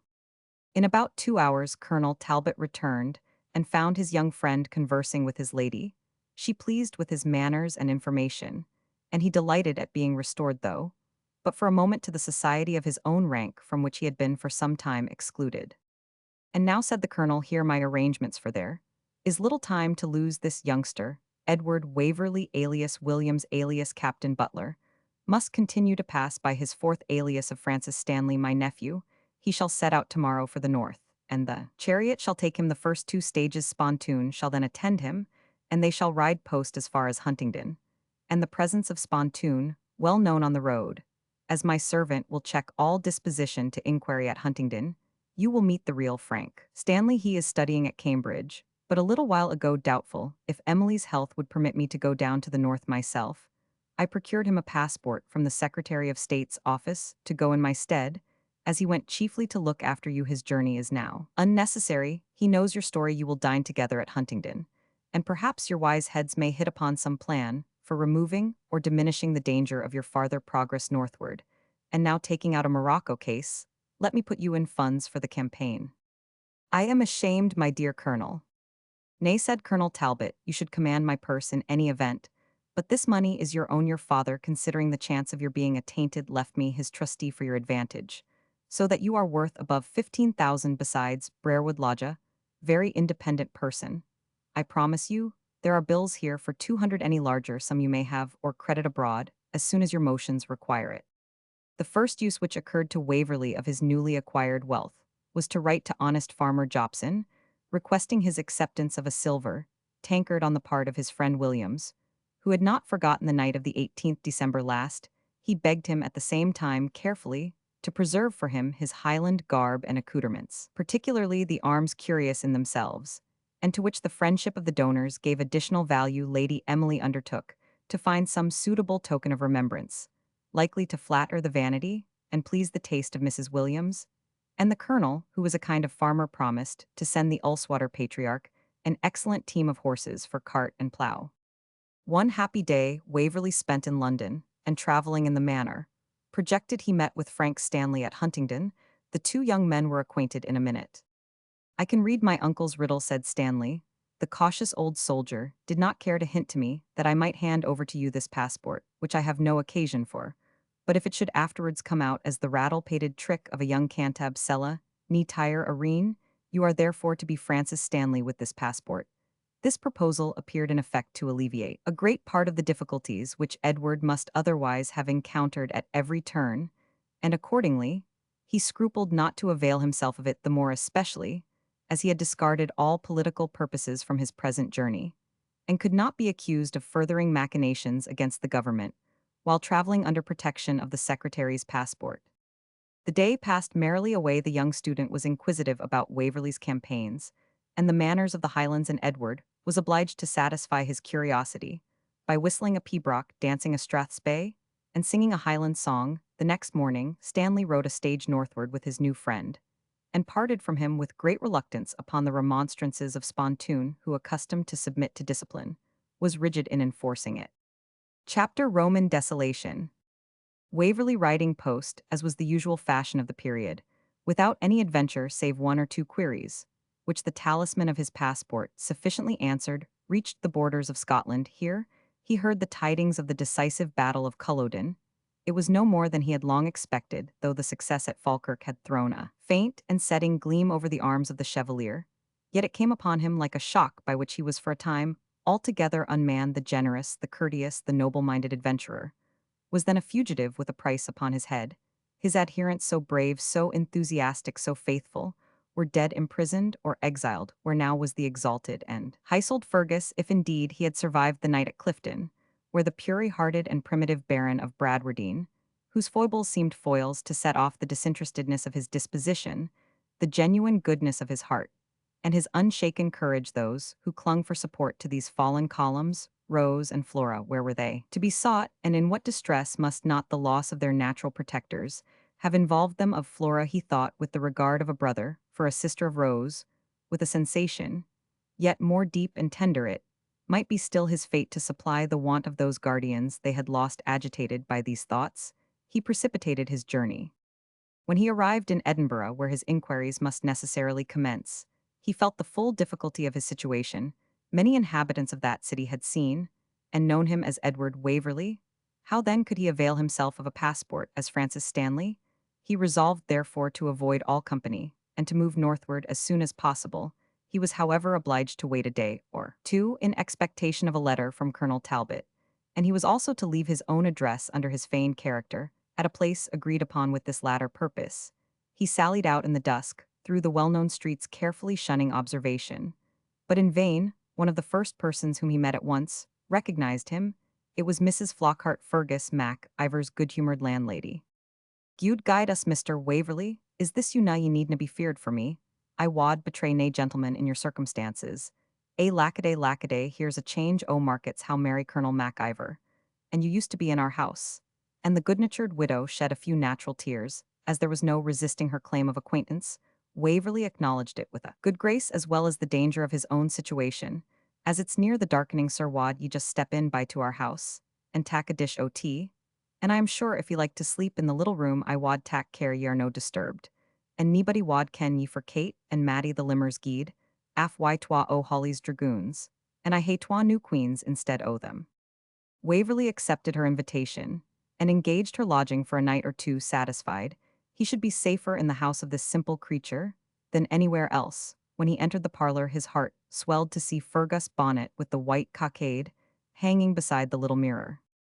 "I," said Mrs. Flockhart, sighing as she observed the direction of his eyes, "the pure colonel bought a new ane just the day before they marched, and I winna let them tack that ane down, but just to brush it ilka day mysel, and whiles I look at it, till I just think I hear him cry too. Callum to bring him his bonnet, as he used to do when he was ganging out its unco Silithe neighbours, ca me a Jacobite. But they may say their say, I am sure it's no for that, but he was as kind-hearted a gentleman as ever lived. And as Weelfard too, O die ken, sir, when he is to suffer. Suffer, good heaven, why where is he? A Lord's sake die no ken the poor Hieland body Dugald Mahony, cam here a while sign why ane o' his arms cut it off, and a sair cleur in the heady mind, Dugald. He carried I an axe on his shoutherand. He cam here just begging, as I may say, for something to eat. Aweel, he told us the chief as they cad him. But I caw him the Colonel and Ensign Maccombich that ye mind weel were teen somewhere beside the English border when it was sae dark that his folk never missed him till it was o'er late, and they were like to gang clean daft. And he said that little Callum beg he was a bald mischievous callant that, and your honour were killed that same night in the Twilsey and money, me braw men, but he grat when he spak o' the Colonel. Ye never saw the like. And now the word gangs the Colonel is to be tried, and to suffer why them that were teen at Carlisle. And his sister, I that they cad the Lady Flora she's away up to Carlisle to him, and lives why some grand papist lady thereabouts to be near him. And said Edward, the other young lady. Whilk other I ken, only of I sister the colonel had. I mean Miss Bradwardine, said Edward. Oh, I the laird's daughter, said his landlady. She was a very bonny lassie, poor thing, but far shyer than Lady Flora. Where is she for God's sake? O wa kens where ony o them is now pure things there a sair teen down for their white cockades, and their white roses. But she gied north to her father's in Perthshire when the government troops came back to Edinburgh. There was some predaman among them, and ane Major Whacker was quartered on me, a very civil gentleman, but oh Mr. Waverley, he was neathing sae weel fard as the pure colonel. Do you know what is become of Miss Bradwardine's father? The auld laird none nobody kens that, but they say he fought very hard in that bloody battle at Inverness and Deacon Clank. The Whitern Smith says that the government folk are sair agin him for having been out twice and troth. He might hae teen warning, but there's nae fuel like an auld fuel. The pure colonel was only out ants. Such conversation contained almost all the good-natured widow knew of the fate of her late lodgers and acquaintances, but it was enough to determine Edward at all hazards to proceed instantly to Tully Veolan, where he concluded he should see, or at least hear something of Rose. He therefore left a letter for Colonel Talbot at the place agreed upon, signed by his assumed name, and giving for his address the post town next to the Baron's residence. From Edinburgh to Perth, he took post horses, resolving to make the rest of his journey on foot, a mode of travelling to which he was partial, and which had the advantage of permitting a deviation from the road when he saw parties of military at a distance. His campaign had considerably strengthened his constitution and improved his habits of enduring fatigue. His baggage he sent before him as opportunity occurred. As he advanced northward, the traces of war became visible: broken carriages, dead horses, unroofed cottages, trees felled for palisades, and bridges destroyed or only partially repaired, all indicated the movements of hostile armies in those places, where the gentry were attached to the Stuart cause. Their houses seemed dismantled, or deserted. The usual course of what may be called ornamental labor was totally interrupted, and the inhabitants were seen gliding about with fierce sorrow and dejection on their faces. It was evening when he approached the village of Tully Veolan, with feelings and sentimentio different from those which attended his first entrance. Then life was so new to him that a dull or disagreeable day was one of the greatest misfortunes which his imagination anticipated, and it seemed to him that his time ought only to be consecrated to elegant or amusing study, and relieved by social or youthful frolic. Now, how changed, how saddened, yet how elevated was his character within the course of a very few months' danger and misfortune. Our rapid though severe teachers a sadder and a wiser man, he felt an internal confidence and mental dignity, a compensation for the gay dreams which in his case experience had so rapidly dissolved. As he approached the village, he saw with surprise and anxiety that a party of soldiers were quartered near it, and what was worse, that they seemed stationary there. This he conjectured from a few tents, which he beheld glimmering upon what was called the common moor, to avoid the risk of being stopped and questioned in a place where he was so likely to be recognized. He made a large circuit altogether, avoiding the hamlet, and approaching the upper gate of the avenue by a bypath well known to him. A single glance announced that great changes had taken place. One half of the gate, entirely destroyed and split up for firewood, lay in piles, ready to be taken away. The other swung uselessly about upon its loosened hinges. The battlements above the gate were broken and thrown down, and the carved bears, which were said to have done sentinel's duty upon the top for centuries now, hurled from their posts, lay among the rubbish. The avenue was cruelly wasted. Several large trees were felled and left lying across the path, and the cattle of the villagers and the more rude hoofs of dragoon horses had poached into black mud the verdant turf, which Waverley had so much admired. Upon entering the courtyard, Edward saw the fears realized which these circumstances had excited. The place had been sacked by the king's troops, who in wanton mischief had even attempted to burn it, and though the thickness of the walls had resisted the fire, unless to a partial extent, the stables and outhouses were totally consumed. The towers and pinnacles of the main building were scorched, and blackened the pavement of the court, broken and shattered the doors, torn down entirely or hanging by a single hinge, the windows dashed in and demolished, and the court strewed with articles of furniture broken into fragments. The accessories of ancient distinction, to which the Baron in the pride of his heart had attached so much importance and veneration, were treated with peculiar contumely. the fountain was demolished, and the spring which had supplied it now flooded the courtyard. The stone basin seemed to be destined for a drinking trough, for cattle from the manor, in which it was arranged upon the ground. The whole tribe of bears, large and small, had experienced as little favor as those at the head of the avenue, and one or two of the family pictures which seemed to have served as targets for the soldiers lay on the ground, in tatters, with an aching heart, as may well be imagined. Edward viewed this wreck of a mansion so respected, but his anxiety to learn the fate of the proprietors, and his fears as to what that fate might be, increased with every step. When he entered upon the terrace, new scenes of desolation were visible. The balustrade was broken down, the walls destroyed, the borders overgrown with weeds, and the fruit trees cut down or grubbed up. In one compartment of this old-fashioned garden were two immense horse-chestnut trees, of whose size the Baron was particularly vain, too lazy perhaps to cut them down. The spoilers, with malevolent ingenuity, had mined them, and placed a quantity of gunpowder in the cavity.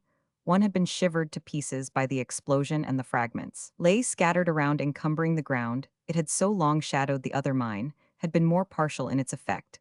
About one-fourth of the trunk of the tree was torn from the mass, which, mutilated and defaced on the one side, still spread on the other its ample and undiminished boughs.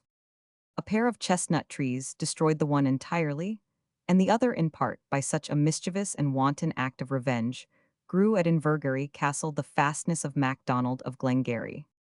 Amid these general marks of ravage, there were some which more particularly addressed the feelings of Waverley. Viewing the front of the building, thus wasted, and defaced, his eyes naturally sought the little balcony, which more properly belonged to Rose's apartment, her troism, or rather cinquem etage. It was easily discovered, for beneath it lay the stage of flowers and shrubs with which it was her pride to decorate it, and which had been hurled from the bartizans. Several of her books were mingled with broken flower pots and other remnants. Among these, Waverley distinguished one of his own, a small copy of Ariosto, and gathered it as a treasure, though wasted by the wind and rain. While plunged in the sad reflections which the scene excited, he was looking around for someone who might explain the fate of the inhabitants. He heard a voice from the interior of the building, singing in well-remembered accents an old Scottish song. They came upon us in the night, and brake my bower and slew my knight. My servants a for life did flee, and left us in extremity. They slew my knight to me, sae dear. They slew my knight and drave his gear. The moon may set, the sun may rise, but a deadly sleep has closed his eyes. The first three couplets are from an old ballad called the Border Widow's Lament. Alas, thought Edward, is it thou, poor helpless being, art thou alone left to gibber and moan, and fill with thy wild and unconnected scraps of minstrelsy the halls that protected thee? He then called first low, and then louder, Davy, Davy, Gelatly. The poor simpleton showed himself from among the ruins of a sort of greenhouse that once terminated what was called the terrace walk, but at first sight of a stranger, retreated as if in terror. Waverley, remembering his habits, began to whistle a tune to which he was partial, which Davy had expressed great pleasure in listening to, and had picked up from him by the ear. Our hero's minstrelsy no more equalled that of Blondel than poor Davy resembled Coeur de Lion, but the melody had the same effect of producing recognition. Davy again stole from his lurking place, but timidly, while Waverley, afraid of frightening him, stood making the most encouraging signals he could devise. It's his gayest, muttered Davy, yet coming nearer, he seemed to acknowledge his living acquaintance. The poor fool himself appeared the ghost of what he had been. The peculiar dress, in which he had been attired in better days, showed only miserable rags of its whimsical finery, the lack of which was oddly supplied by the remnants of tapestried hangings, window curtains, and shreds of pictures with which he had bedizened his tatters. His face, too, had lost its vacant and careless air, and the poor creature looked hollowed, meager, half-starved, and nervous to a pitiable degree.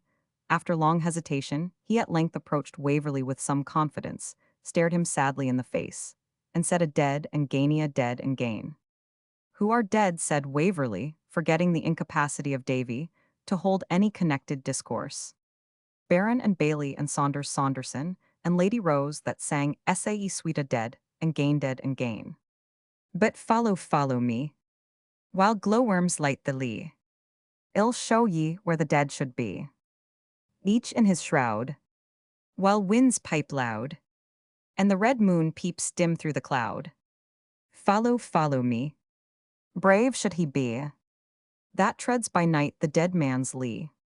With these words chanted in a wild and earnest tone, he made a sign to Waverley to follow him, and walked rapidly towards the bottom of the garden, tracing the bank of the stream which, it may be remembered, was its eastern boundary. Edward, over whom an involuntary shuddering stole at the import of his words, followed him in some hope of an explanation, as the house was evidently deserted.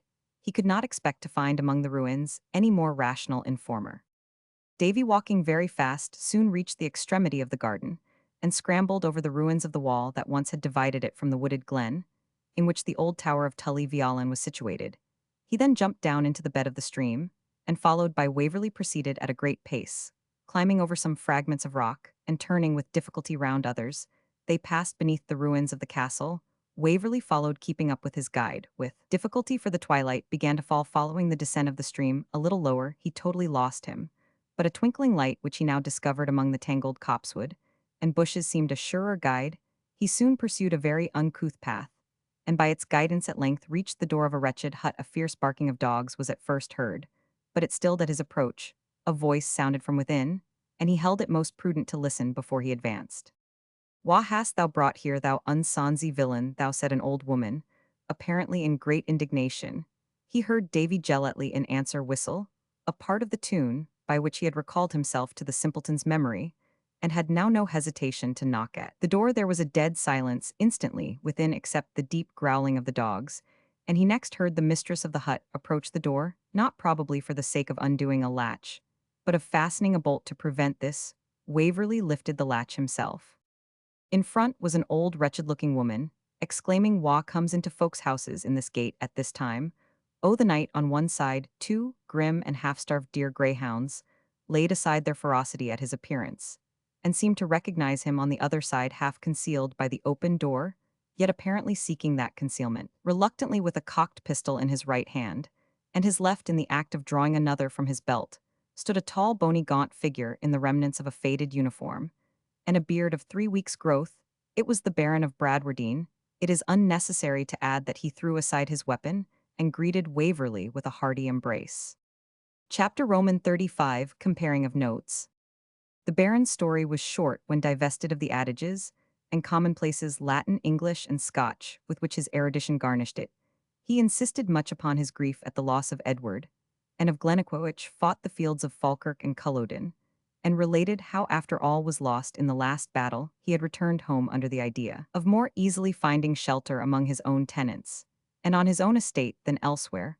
A party of soldiers had been sent to lay waste his property for clemency, was not the order of the day. Their proceedings, however, were checked by an order from the civil court. The estate, it was found, might not be forfeited to the crown, to the prejudice of Malcolm Bradwardine of Inchgrabbit the Airmill, whose claim could not be prejudiced by the Baron's attainder, as deriving no right through him, and who therefore, like other heirs of entail in the same situation, entered upon possession. But unlike many in similar circumstances, the new laird speedily showed that he intended utterly to exclude his predecessor from all benefit or advantage in the estate, and that it was his purpose to avail himself of the old baron's evil fortune to the full extent. This was the more ungenerous, as it was generally known that, from a romantic idea of not prejudicing this young man's right as heirmill, the baron had refrained from settling his estate on his daughter. This selfish injustice was resented by the country people, who were partial to their old master, and irritated against his successor. In the baron's own words, the matter did not coincide with the feelings of the commons of Bradwardine. Mr. Waverley and the tenants were slack and repugnant in payment of their mails and duties, and when my kinsman came to the village, why, the new factor, Mr. James Howie, to lift the rent, some wanchancy person I suspect, John Heatherblutter, the old gamekeeper that was out wy me in the year 15, fired a shot at him in the gloaming, whereby he was so affrighted that I may say with Tullius in Catalanum abiet evacit erupit effugit, he fled, sir, as one may say, incontinent to Stirling, and now he hath advertised the estate for sale, being himself the last substitute in the entail. And if I were to lament about sick matters, this would grieve me more than its passing from my immediate possession whilk, by the course of nature, must have happened in a few years, whereas now it passes from the lineage that should have possessed it in scula sculorum. But God's will be done. Humana purposi sumus Sir John of Bradwardine, Black Sir John, as he is called, who was the common ancestor of our house, and the Inchgrabbits little thought such a person would have sprung from his loins. Meantime, he has accused me to some of the primates, the rulers for the time, as if I were a cutthroat, and an abettor of bravos and assassinates and cupagerets, and they have sent soldiers here to abide on the estate, and hunt me like a partridge upon the mountains, as Scripture says of good King David, or like our valiant Sir William Wallysnot, that I bring myself into comparison with either. I thought when I heard you at the door, they had driven the auld deer to his den at last, and so I e'en proposed to die at bay like a buck of the first head, but now Janet canna ye gie us something for supper. Oh, I sir ill brander the moorfowl that John Heatherblutter brought in this morning, and ye see pure Davies roasting the black hen's eggs. I dore say, Mr. Waverley, ye never ken that of the eggs that were sae weel roasted at supper in the ha-house, were I turned by our Davy, there's no the like o' him, ony gate for powdering why his fingers. Amming the het petashes and roasting eggs Davy, all this while lay with his nose, almost in the fire, nuzzling among the ashes, kicking his heels, mumbling to himself, turning the eggs as they lay in the hot embers, as if to confute the proverb that there goes reason to roasting of eggs, and justify the eulogium, which poor Janet poured out upon him whom she loved, her idiot boy. Davies no sae silly as folk tak him for Mr. Woverley. He wadna hae brought you here, unless he had kenned ye was a friend to his honour. Indeed the very dogs kenned ye Mr. Woverley. For you was I kind to beast and body. I can tell you a story o' Davy why his honours. Leave his honour ye see being under hiding in these sair times. Mare's the pity lies a day, and whiles a night in the cove in the Dern Hag.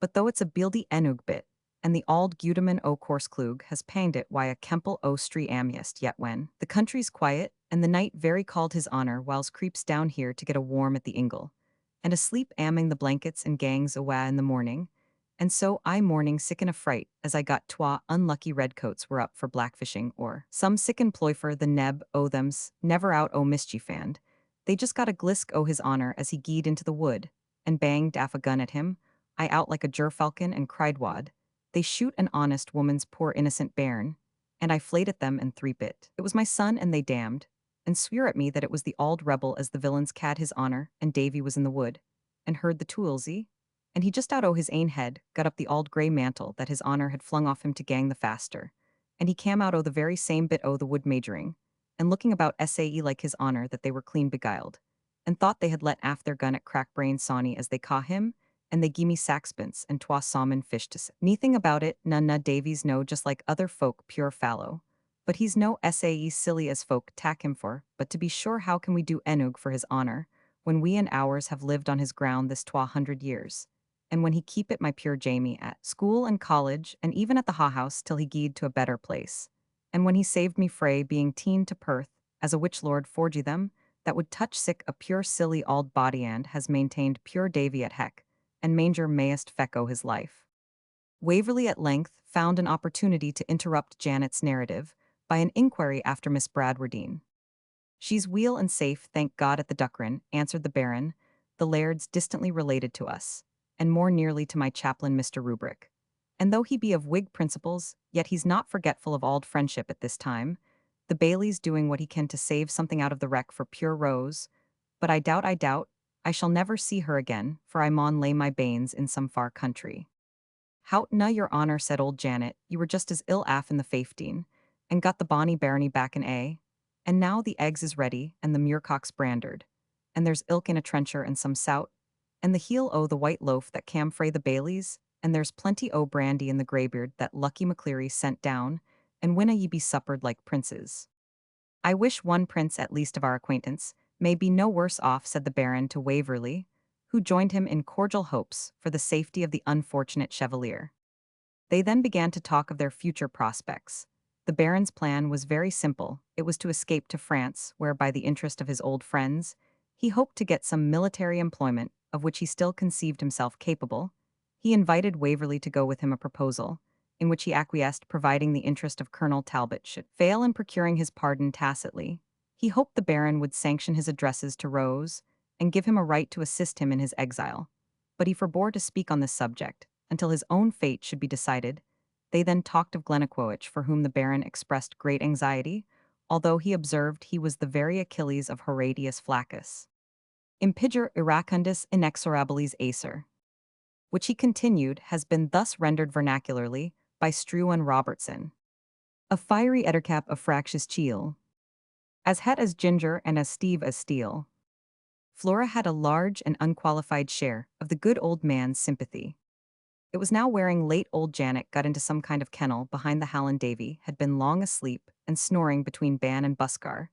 These dogs had followed him to the hut after the mansion house was deserted, and there constantly resided, and their ferocity with the old woman's reputation of being a witch contributed a good deal to keep visitors from the glen. With this view, Bailey Mac-Ivor provided Janet underhand with meal for their maintenance and also with little articles of luxury for his patrons' use, in supplying which much precaution was necessarily used.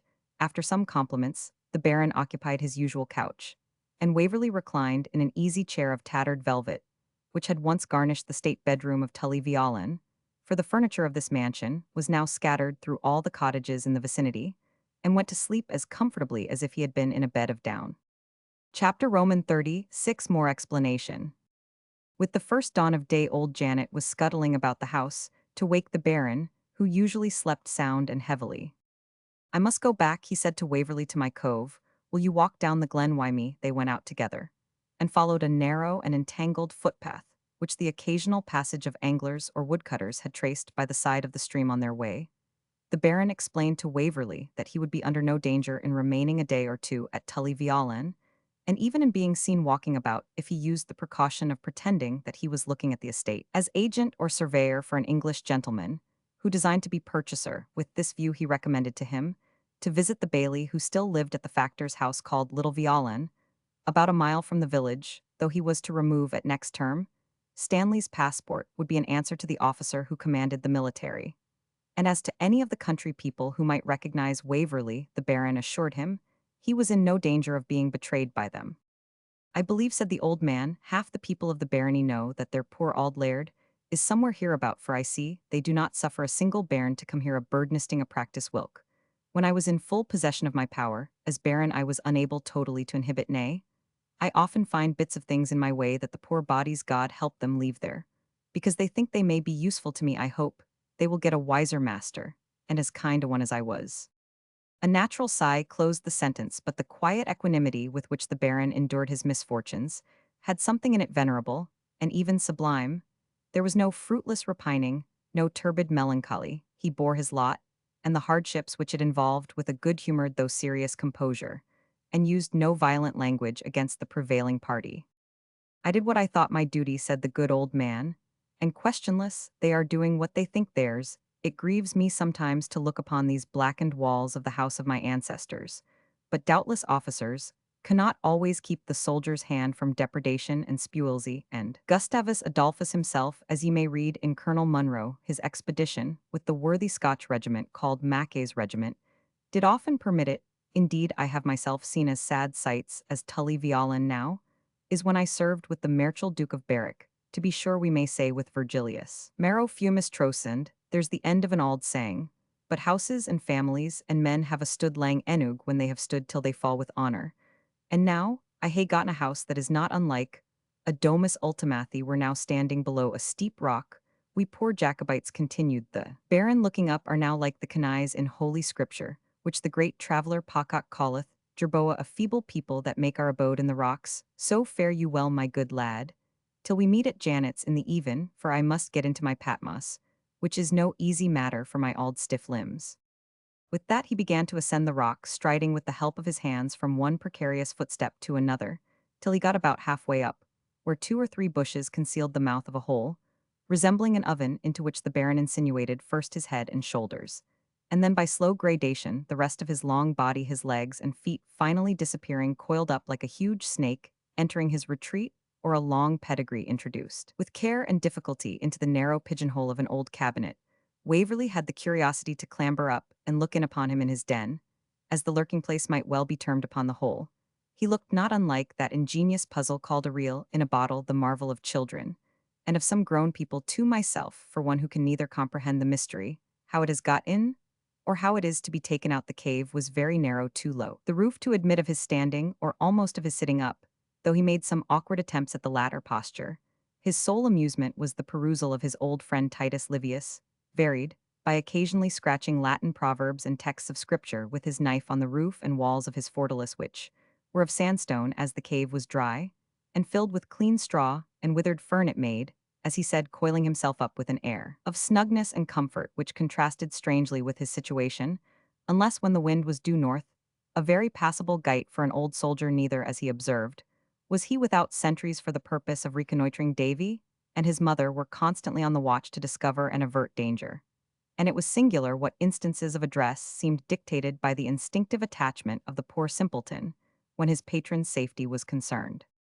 With Janet, Edward now sought an interview. He had recognized her at first sight as the old woman who had nursed him during his sickness, after his delivery from gifted Gilfillan. The hut, also, although a little repaired, and somewhat better furnished, was certainly the place of his confinement, and he now recollected on the common moor of Tully Veolan the trunk of a large decayed tree called the trysting tree, which he had no doubt was the same at which the Highlanders rendezvoused on that memorable night.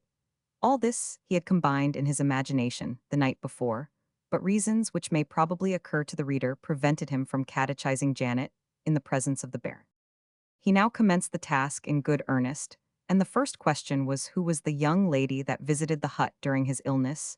Janet paused for a little, and then observed that to keep the secret now would neither do good nor ill to anybody. It was just a leddy that hasna her equal in the world, Miss Rose Bradwardine. Then Miss Rose was probably also the author of my deliverance, inferred Waverley, delighted at the confirmation of an idea, which local circumstances had already induced him to entertain. I wot weel Mr. Waverley, and that was she een, but sair angry and affronted wad, she hae been pure thing, if she had thought ye had been ever to ken a word about the matter, for she garred me speak I Gaelic, when ye was in hearing to mak ye trow we were in the Hielands. I can speak it while Enug, for my mother was a Hieland woman.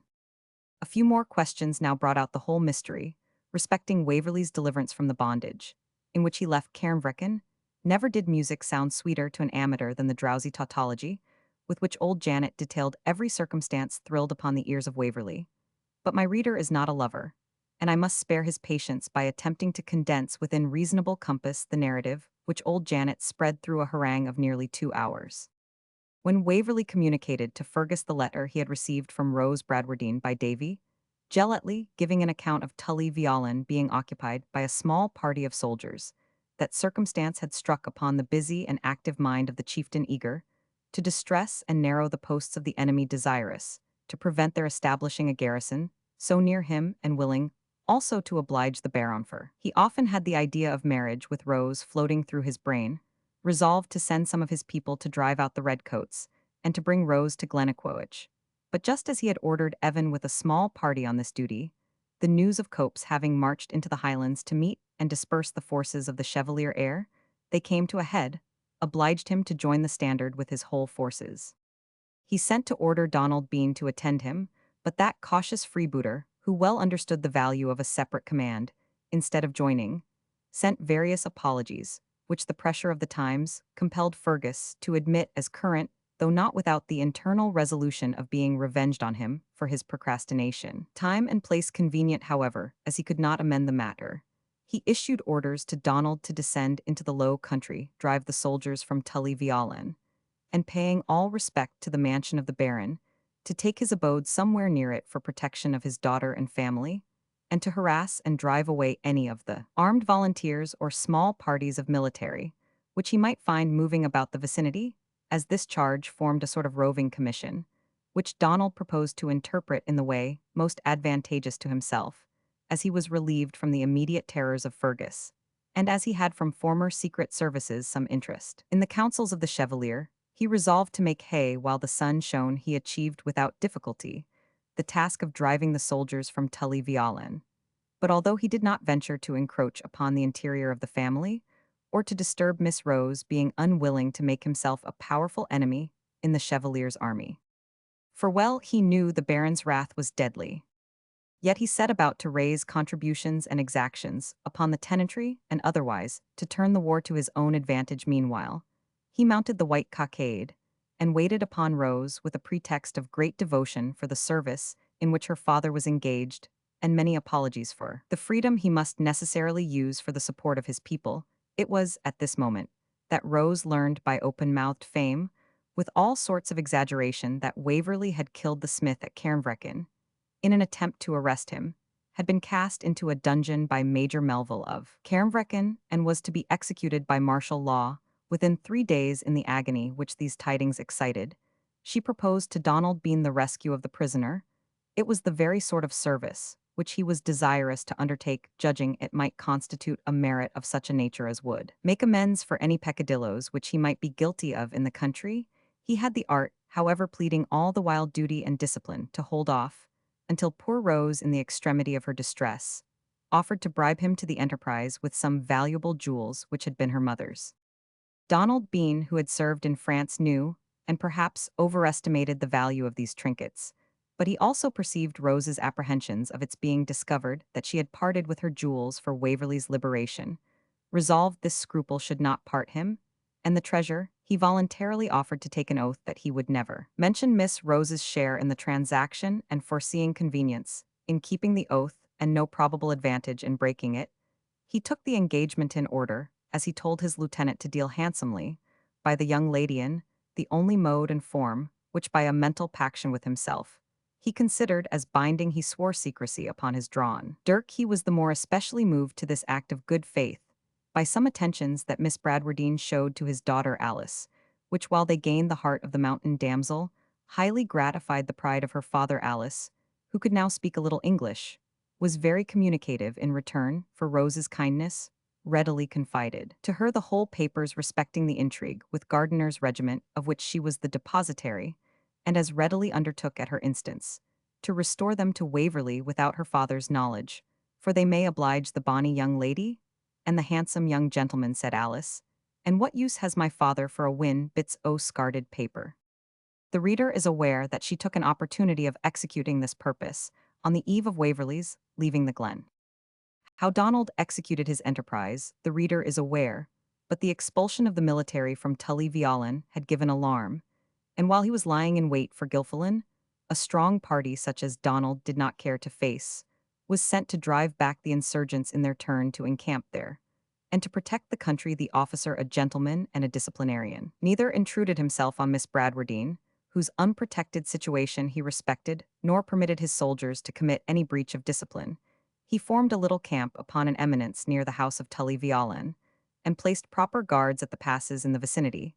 This unwelcome news reached Donald Bean Lean, as he was returning to Tully Veolan, determined, however, to obtain the guerdon of his labor. He resolved, since approach to Tully Veolan was impossible, to deposit his prisoner in Janet's cottage, a place the very existence of which could hardly have been suspected even by those who had long lived in the vicinity, unless they had been guided thither, and which was utterly unknown to Waverley himself. This effected, he claimed and received his reward. Waverley's illness was an event which deranged all their calculations. Donald was obliged to leave the neighborhood with his people, and to seek more free course for his adventures elsewhere. At Rose's entreaty, he left an old man, a herbalist, who was supposed to understand a little of medicine, to attend Waverley during his illness.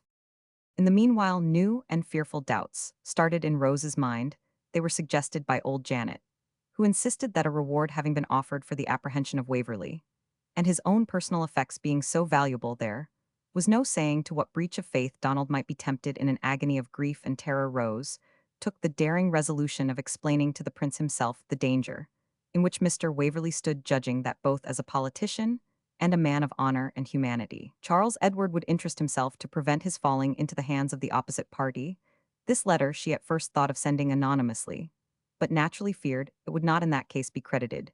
She therefore subscribed her name, though with reluctance and terror, and consigned it in charge to a young man who, at leaving his farm to join the Chevalier's army, made it his petition to her to have some sort of credentials to the adventurer, from whom he hoped to obtain a commission. The letter reached Charles Edward on his descent to the Lowlands, and aware of the political importance of having it, supposed that he was in correspondence with the English Jacobites.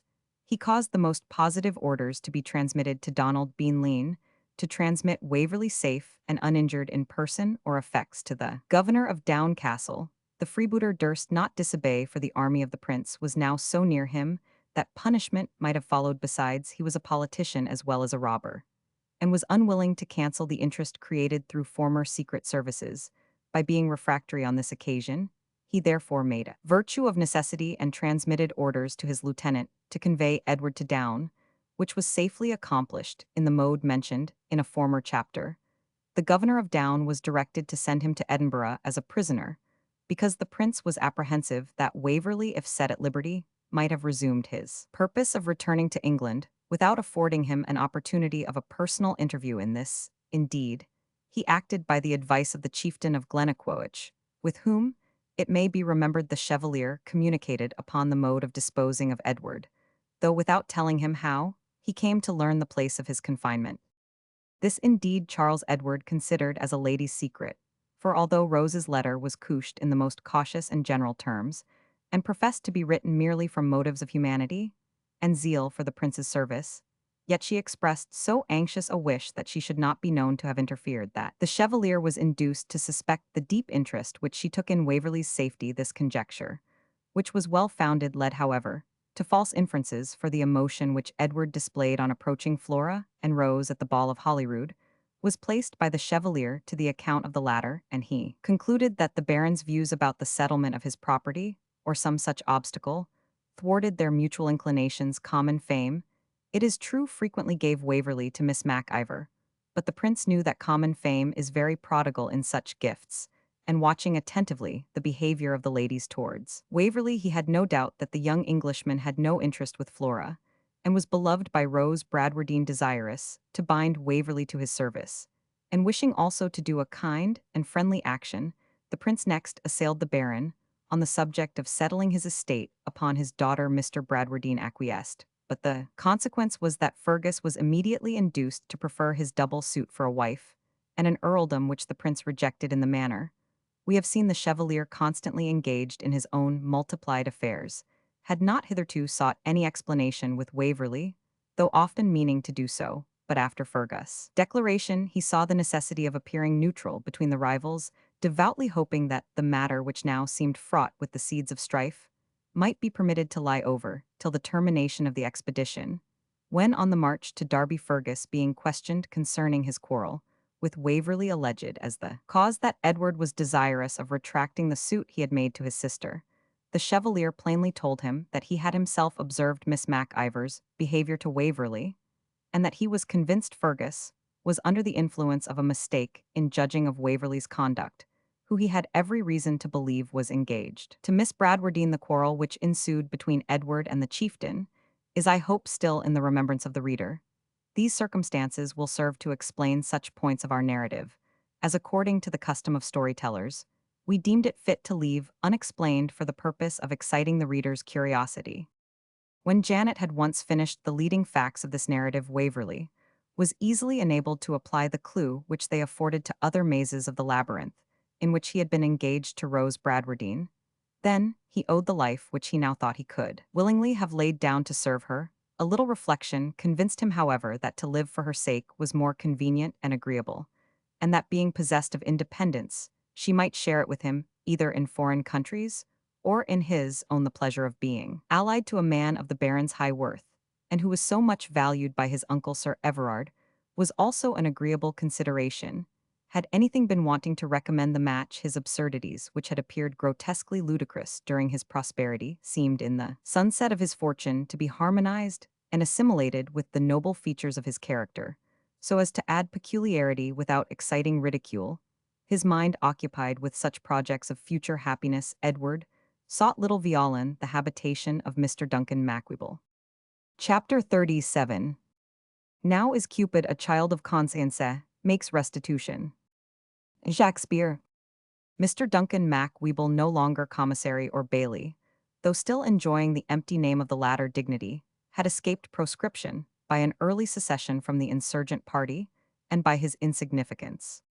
Edward found him in his office, immersed among papers and accounts. Before him was a large bicker of oatmeal porridge, and at the side thereof a horn spoon and a bottle of tuppenny. Eagerly running his eye over a voluminous law paper, he from time to time shoveled an immense spoonful of these nutritive viands into his capacious mouth. A pot-bellied Dutch bottle of brandy which stood by intimated either that this honest limb of the law had taken his morning already, or that he meant to season his porridge with such digestive, or perhaps both circumstances might reasonably be inferred. His nightcap and morning gown had whilom been of tartan, but equally cautious and frugal, the honest bailey had got them dyed black, lest their original illumined color might remind his visitors of his unlucky excursion to Derby. To sum up the picture, his face was daubed with snuff up to the eyes, and his fingers with ink up to the knuckles, he looked dubiously at Waverley as he approached the little green rail which fenced his desk and stool from the approach of the vulgar. Nothing could give the Bailey more annoyance than the idea of his acquaintance being claimed by any of the unfortunate gentlemen who were now so much more likely to need assistance than to afford profit. But this was the rich young Englishman, who knew what might be his situation. He was the Baron's friend too. What was to be done? While these reflections gave an air of absurd perplexity to the poor man's visage, Waverley, reflecting on the communication he was about to make to him of a nature so ridiculously contrasted with the appearance of the individual, could not help bursting out a laughing, as he checked the propensity to exclaim with Syphax, "Cato's a proper person to entrust a love-tale with."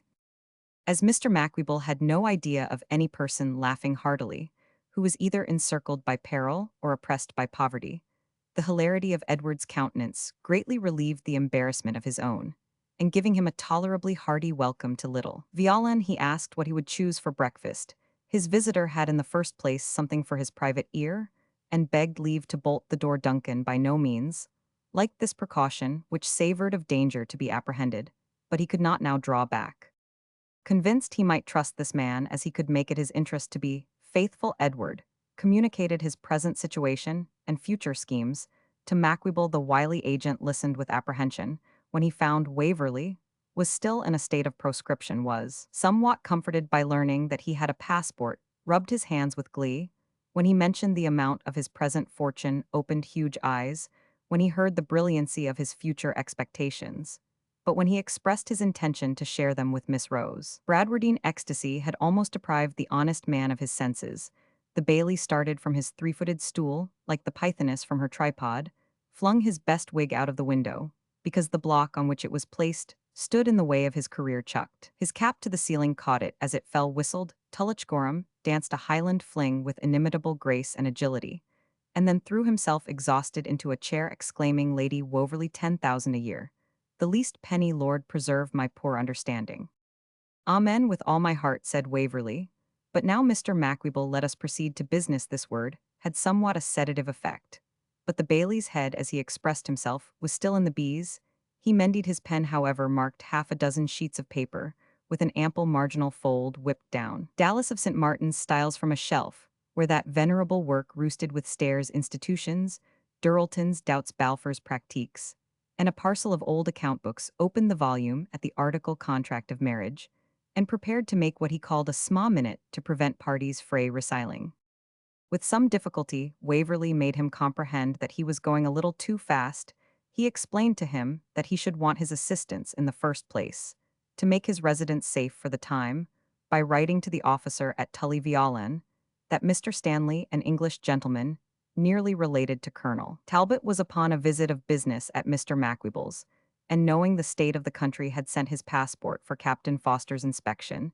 This produced a polite answer from the officer with an invitation to Mr. Stanley to dine with him, which was declined, as may easily be supposed, under pretence of business.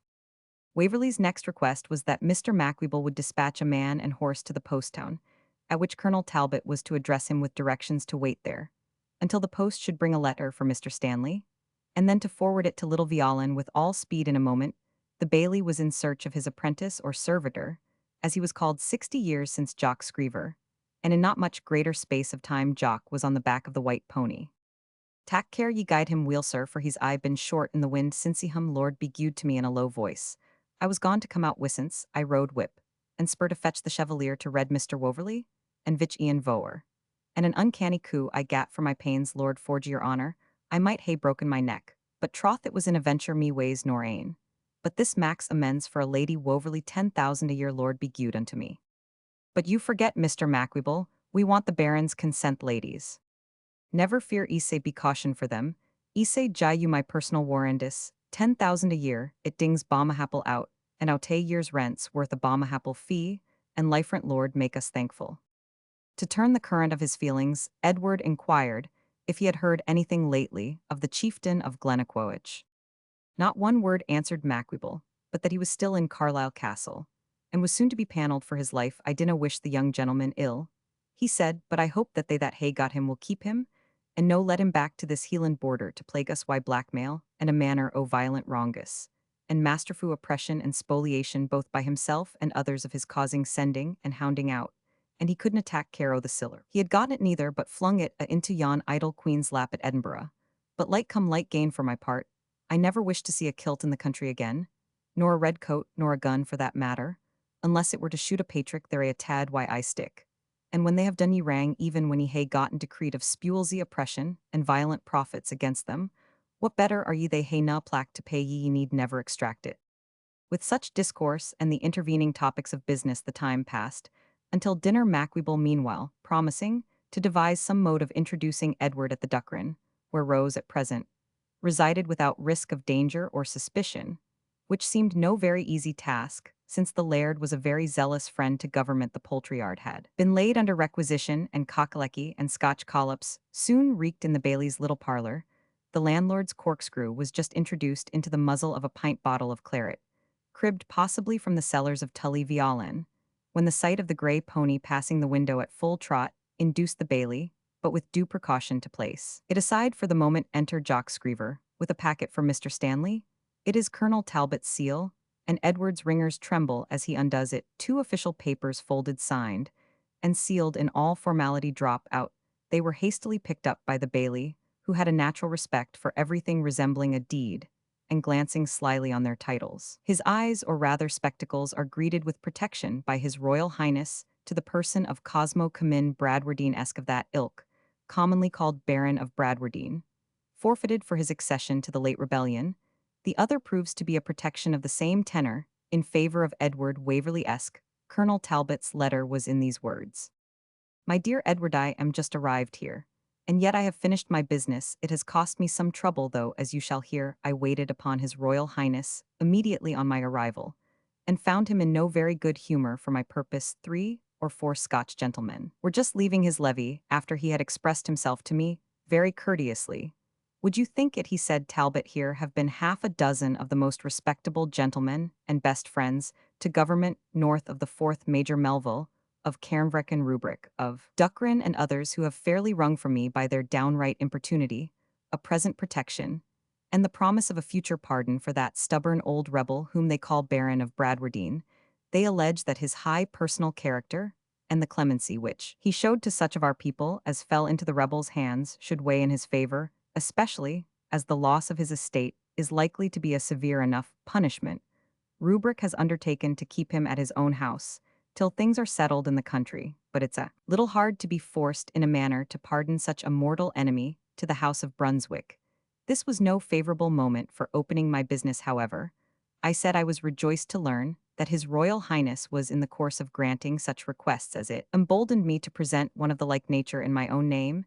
He was very angry, but I persisted. I mentioned the uniform support of our 3 votes in the House, touched modestly on services abroad though valuable, only in His Royal Highness having been pleased kindly to accept them, and founded pretty strongly on his own expressions of friendship and goodwill. He was embarrassed, but obstinate. I hinted the policy of detaching on all future occasions the heir of such a fortune as your uncle's from the machinations of the disaffected, but I made no impression. I mentioned the obligations which I lay under to Sir Everard, and to you personally, and claimed as the sole reward of my services that he would be pleased to afford me the means of evincing my gratitude. I perceived that he still meditated a refusal, and taking my commission from my pocket, I said as a last resource that, as His Royal Highness did not under these pressing circumstances think me worthy of a favour which he had not scrupled to grant to other gentlemen, whose services I could hardly judge more important than my own, I must beg leave to deposit with all humility my commission in His Royal Highness' hands, and to retire from the service. He was not prepared for this. He told me to take up my commission, said some handsome things of my services, and granted my request. You are therefore once more a free man, and I have promised for you that you will be a good boy in future, and remember what you owe to the lenity of government. Thus you see my prince can be as generous as yours. I do not pretend, indeed, that he confers a favor with all the foreign graces and compliments of your chevalier errant, but he has a plain English manner, and the evident reluctance with which he grants your request indicates the sacrifice which he makes of his own inclination to your wishes. My friend, the adjutant general, has procured me a duplicate of the Baron's protection, the original being in Major Melville's possession, which I send to you, as I know that, if you can find him, you will have pleasure in being the first to communicate the joyful intelligence. He will of course repair to the Duckrin, without loss of time there to ride quarantine for a few weeks, as, for you I give you leave to escort him thither, and to stay a week there, as I understand a certain fair lady is in that quarter. And I have the pleasure to tell you that whatever progress you can make in her good graces will be highly agreeable to Sir Everard and Mrs. Rachel, who will never believe your views and prospects settled, and the three ermines passant in actual safety, until you present them with a Mrs. Edward. Waverley, now certain love affairs of my own a good many years since interrupted. Some measures which were then proposed in favour of the three ermines passant, so I am bound in honour to make them amends, therefore make good use of your time, for when your week is expired, it will be necessary that you go to London to plead your pardon in the law courts. Ever dear Waverley, yours most truly. Philip Talbot. Chapter 38. Happy's the wooing. That's not long a-doing. When the first rapturous sensation occasioned by these excellent tidings had somewhat subsided, Edward proposed instantly to go down to the glen to acquaint the Baron with their import. But the cautious Bailey justly observed that if the Baron were to appear instantly in public, the tenantry and villagers might become riotous in expressing their joy, and give offence to the powers that be a sort of persons, for whom the Bailey always had unlimited respect. He therefore proposed that Mr. Waverley should go to Janet Gellatley's and bring the Baron up under cloud of night to Little Violin, where he might once more enjoy the luxury of a good bed in the meanwhile. He said he himself would go to Captain Foster, and show him the Baron's protection, and obtain his countenance for harbouring him that night, and he would have horses ready on the morrow to set him on his way to the Duckrin, along with Mr. Stanley Wilk denomination. I apprehend your honour will for the present retain, said the Bailey. Certainly, Mr. Mac-Ivor, but will you not go down to the glen yourself in the evening to meet your patron? That I wad why am my heart and mickle, obliged to your honour for putting me in mind o' my bounden duty, but it will be past sunset afore I get back frae the captain's. And at these unsonsy hours, the glen has a bad name. There's something no that canny about auld Janet Gellatley, the laird hell no believed thee things, but he was o'er rash and venturesome, and feared neither man nor devil and seas seen aught. But right sure am I Sir George Mackinaw says that no divine can doubt there are witches, since the Bible says thou shalt not suffer them to live, and that no lawyer in Scotland can doubt it, since it is punishable with death by our law. So there's baith law and gospel for it, and his honour winna believe the Leviticus, he might believe the statute book, but he may tack his ain way audits a ain to Duncan Mac-Ivor. However, I shall send to ask up all Janet this, e'en it's best know to lightly them that have that character, and well want Davy to turn the spit for Ilgar Eppie put down a fat goose to the fire for your honours to your supper. When it was near sunset, Waverley hastened to the hut, and he could not but allow that superstition had chosen no improper locality or unfit object for the foundation of her fantastic terrors. It resembled exactly the description of Spenser. There in a gloomy hollow glen she found a little cottage built of sticks and reeds, in homely wise and walled with sods around, in which a witch did dwell in loathly weeds, and wilful want all careless of her needs, so choosing solitary to abide, far from all neighbours that her devilish deeds, and hellish arts from people she might hide, and hurt far off unknown whomsoever she espied. He entered the cottage with these verses in his memory. Poor old Janet, bent double with age, and bleared with peat smoke, was tottering about the hut with a birch broom, muttering to herself, as she endeavoured to make her hearth and floor a little clean for the reception of her expected guests. Waverley's step made her start, look up, and fall a-trembling, so much had her nerves been on the rack for her patron's safety. With difficulty Waverley made her comprehend that the Baron was now safe from personal danger, and when her mind had admitted that joyful news, it was equally hard to make her believe that he was not to enter again upon possession of his estate. It behoved to be, she said, he wad get it back again, nebody wad be sae gripple as to tack his gear after they had gene him a pardon, and for that inch grab it I could whiles wish mysel a witch for his sake if I were not feared the enemy wad tack me at my word. Waverley then gave her some money, and promised that her fidelity should be rewarded. How can I be rewarded, sir, sae weel, as just to see my auld maester and Miss Rose come back and bruick their ain? Waverley now took leave of Janet, and soon stood beneath the Baron's Patmos at a low whistle.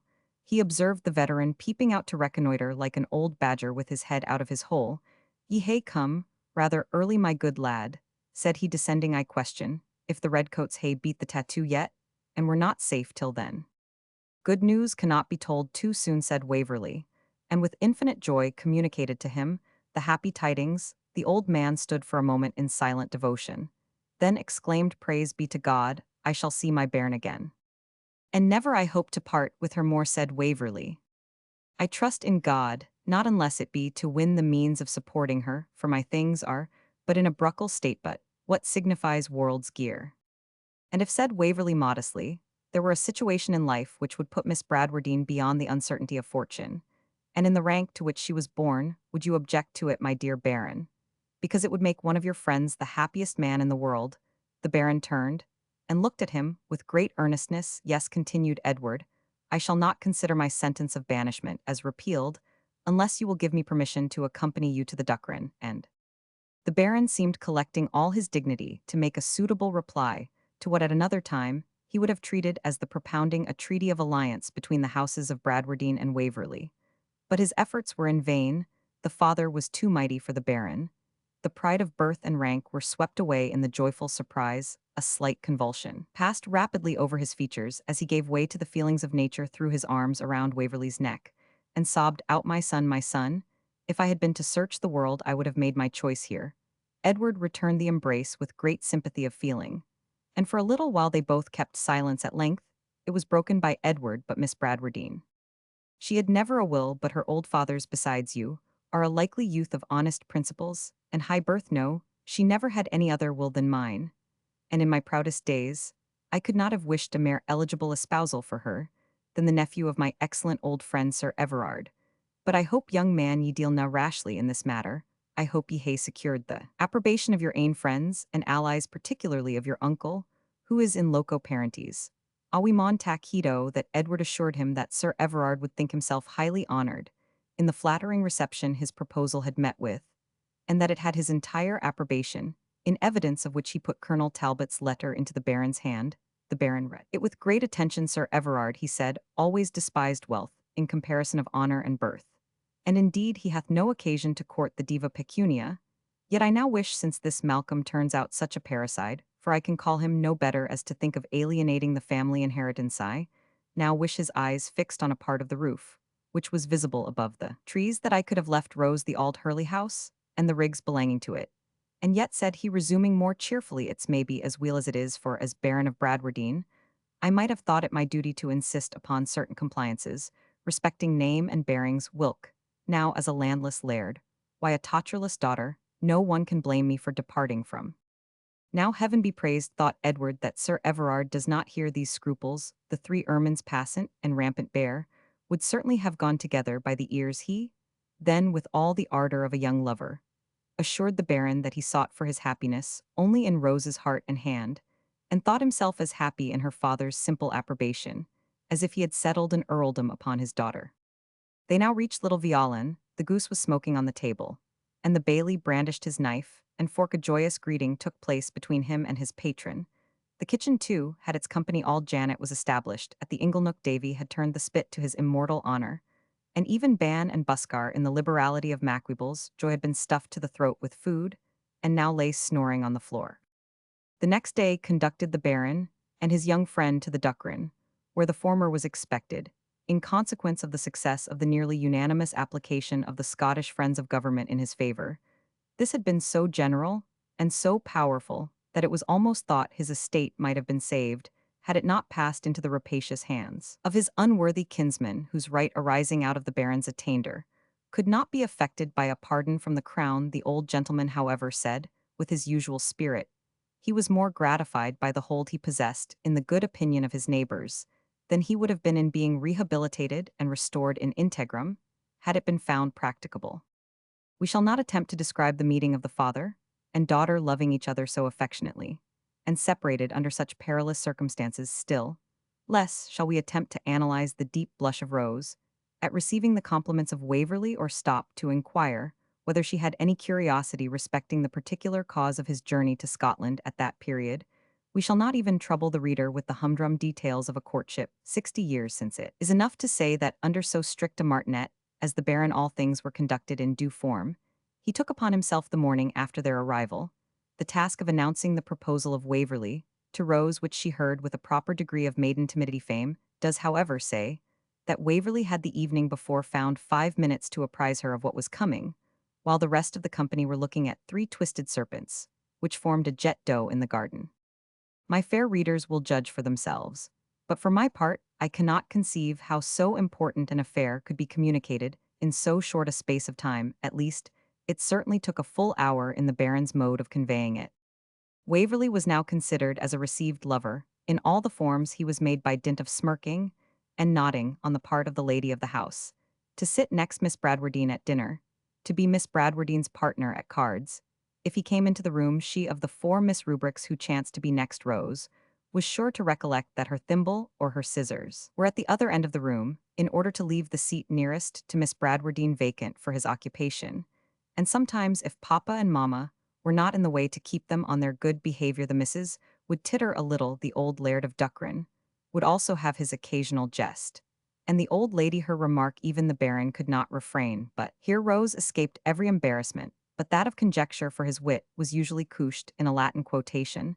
The very footmen sometimes grinned too broadly, the maidservants giggled mayhap too loud, and a provoking air of intelligence seemed to pervade the whole family. Alice, being the pretty maid of the cavern, who, after her father's misfortune, as she called it, had attended Rose as Philodechamber, smiled and smirked with the best of them. Rose and Edward, however, endured all these little vexatious circumstances, as other folks have done before and since, and probably contrived to obtain some indemnification, since they are not supposed on the whole to have been particularly unhappy during Waverley's 6 days' stay at the Duckrin. Was finally arranged that Edward should go to Waverley Honour to make the necessary arrangements for his marriage, thence to London, to take the proper measures for pleading his pardon and return, as soon as possible, to claim the hand of his plighted bride. He also intended in his journey to visit Colonel Talbot.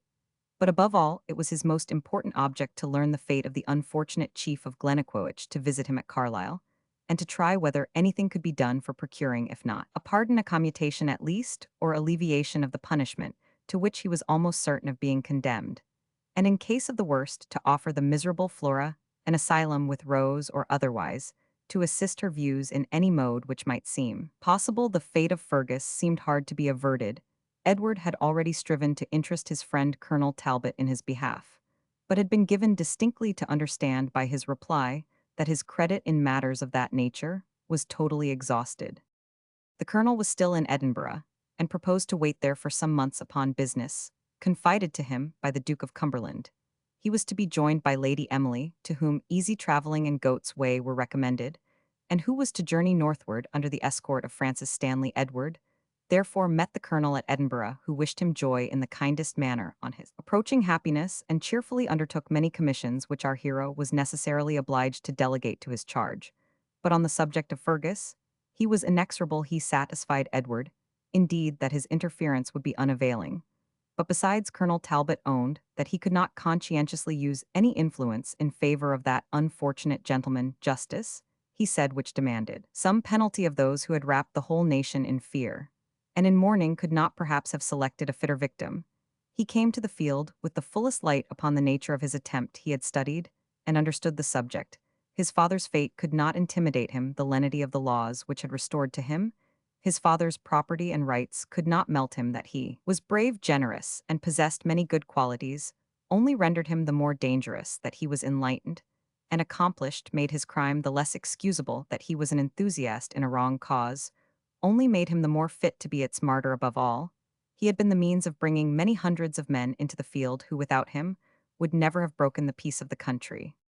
I repeat it, said the colonel, though heaven knows, with a heart distressed for him, as an individual, that this young gentleman has studied and fully understood the desperate game which he has played. He threw for life or death, a coronet or a coffin, and he cannot now be permitted with justice to the country to draw stakes, because the dice have gone against him.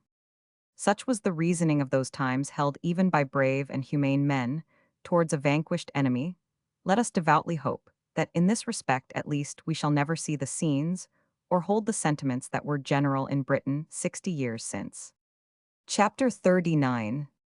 Tomorrow, oh that sudden spare him, spare him. Jacques Spear. Edward, attended by his former servant Alec Polwarth, who had re-entered his service at Edinburgh, reached Carlisle, while the commission of oyer and terminer on his unfortunate associates was yet sitting. He had pushed forward in haste, not alas with the most distant hope of saving Fergus, but to see him for the last time. I ought to have mentioned that he had furnished funds for the defense of the prisoners in the most liberal manner, as soon as he heard that the day of trial was fixed. A solicitor and the first counsel accordingly attended, but it was upon the same footing on which the first physicians are usually summoned to the bedside of some dying man of rank, the doctors, to take the advantage of some incalculable chance of an exertion of nature, the lawyers, to avail themselves of the barely possible occurrence of some legal flaw. Edward pressed into the court, which was extremely crowded, but by his arriving from the north, and his extreme eagerness and agitation, it was supposed he was a relation of the prisoners, and people made way for him. It was the third sitting of the court, and there were two men at the bar. The verdict of guilty was already pronounced. Edward just glanced at the bar during the momentous pause which ensued. There was no mistaking the stately form and noble features of Fergus Mac-Ivor, although his dress was squalid, and his countenance tinged with the sickly yellow hue of long and close imprisonment. By his side was Evan Maccombich. Edward felt sick and dizzy as he gazed on them, but he was recalled to himself as the clerk of arraigns pronounced the solemn words: Fergus Mac-Ivor of Glennaquoich, otherwise called Vich Ian Voer, and Evan Mac-Ivor in the Dhu of Terrasclug, otherwise called Evan Dhu, otherwise called Evan Maccombich, or Evan Dhu Maccombich. And each of you stand attainted of high treason. What have you to say for yourselves, why the court should not pronounce judgment against you, that you die according to law?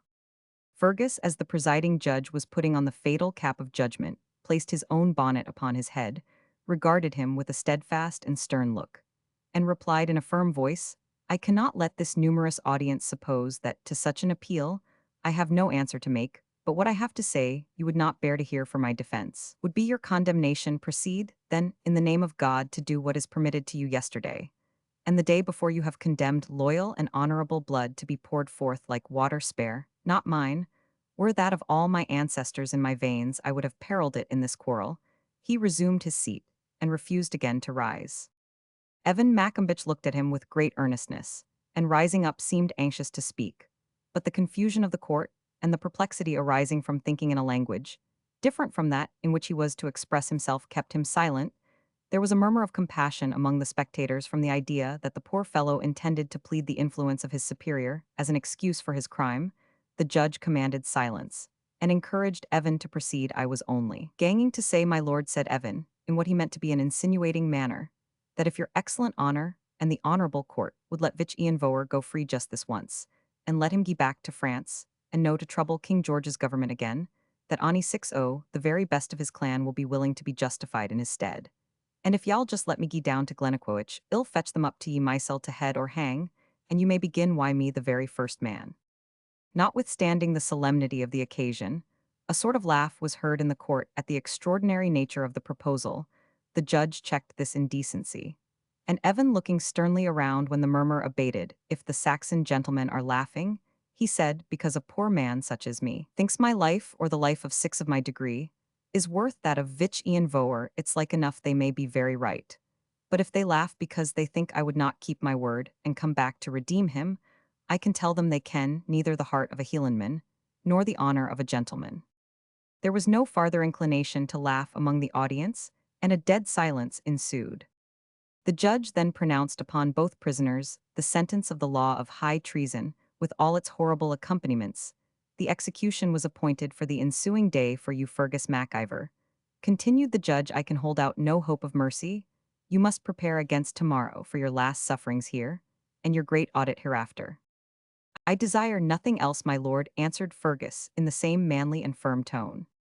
The hard eyes of Evan, which had been perpetually bent on his chief, were moistened with a tear. For you, poor ignorant man, continued the judge, who, following the ideas in which you have been educated, have this day given us a striking example how the loyalty due to the king and state alone is from your unhappy ideas of clanship transferred to some ambitious individual who ends by making you the tool of his crimes. For you, I say, I feel so much compassion that if you can make up your mind to petition for grace, I will endeavor to procure it for you otherwise.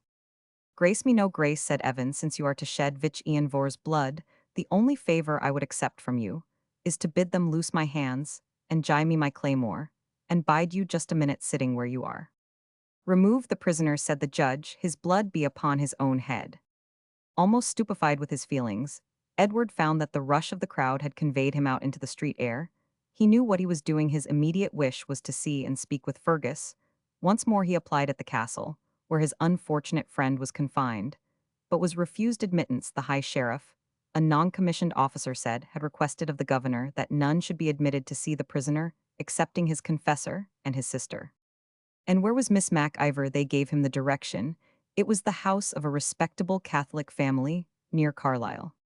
Repulsed from the gate of the castle, and not venturing to make application to the high sheriff or judges in his own unpopular name, he had recourse to the solicitor, who came down in Fergus' behalf. This gentleman told him that it was thought the public mind was in danger of being debauched by the account of the last moments of these persons, as given by the friends of the pretender, that there had been a resolution, therefore, to exclude all such persons as had not the plea of near kindred for attending upon them. Yet he promised to oblige the heir of Waverley Honour to get him an order for admittance to the prisoner the next morning before his irons were knocked off for execution. Is it of Fergus Mac-Ivor they speak? Thus thought Waverley. Or do I dream of Fergus, the bold, the chivalrous, the freemunded, the lofty chieftain of a tribe devoted to him? Is it he that I have seen lead the chase, and head the attack, the brave, the active, the young, the noble, the love of ladies, and the theme of song? Is it he who is ironed like a malefactor, who is to be dragged on a hurdle to the common gallows, to die a lingering and cruel death, and to be mangled by the hand of the most outcast of wretches? Evil, indeed, was the spectre that boded such a fate as this to the brave chief of Glennaquoich. With a faltering voice, he requested the solicitor to find means to warn Fergus of his intended visit, should he obtain permission to make it.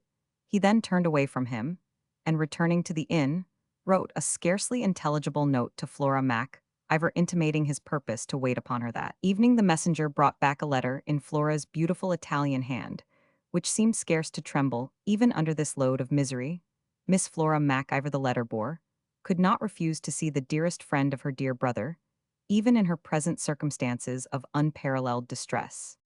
When Edward reached Miss Mac-Ivor's present place of abode, he was instantly admitted in a large and gloomy tapestried apartment. Flora was seated by a latticed window, sewing what seemed to be a garment of white flannel. At a little distance sat an elderly woman, apparently a foreigner, and of a religious order. She was reading in a book of Catholic devotion. But when Waverley entered, laid it on the table, and left the room, Flora rose to receive him and stretched out her hand. But neither ventured to attempt speech. Her fine complexion was totally gone, her person considerably emaciated, and her face and hands as white as the purest statuary marble, forming a strong contrast with her sable dress and jet-black hair.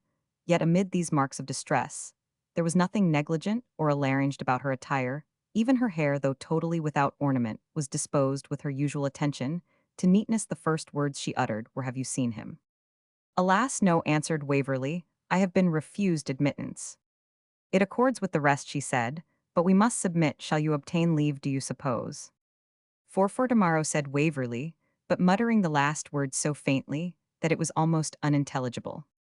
"I then or never," said Flora, "until," she added, looking upward, "the time when I trust we shall all meet. But I hope you will see him, while earth yet bears him. He always loved you at his heart, though but it is vain to talk of the past." "Vain, indeed," echoed Waverley. "Or even of the future, my good friend," said Flora, "so far as earthly events are concerned, for how often have I pictured to myself the strong possibility of this horrid issue, and tasked myself to consider how I could support my part. And yet how far has all my anticipation fallen short of the unimaginable bitterness of this hour. Dear Flora, if your strength of mind—" "Aye, there it is," she answered somewhat wildly. "There is Mr. Waverley. There is a busy devil at my heart that whispers, but it were madness to listen to it, that the strength of mind, on which Flora prided herself, has murdered her brother. Good God, how can you give utterance to a thought so shocking? Aye, is it not so? But yet it haunts me like a phantom. I know it is unsubstantial and vain, but it will be present, will intrude its horrors on my mind, will whisper that my brother, as volatile as ardent, would have divided his energies amid 100 objects. It was I who taught him to concentrate them, and to gauge all on this dreadful and desperate cast. Oh, that I could recollect that I had but once said to him, 'He that striketh with the sword shall die by the sword,' that I had but once said, 'Remain at home, reserve yourself.' your vassals your life for enterprises within the reach of man. But oh, Mr. Waverley, I spurred his fiery temper, and half of his ruin at least lies with his sister. The horrid idea which she had intimated Edward, endeavored to combat by every incoherent argument that occurred to him, he recalled to her the principles on which both thought it their duty to act, and in which they had been educated.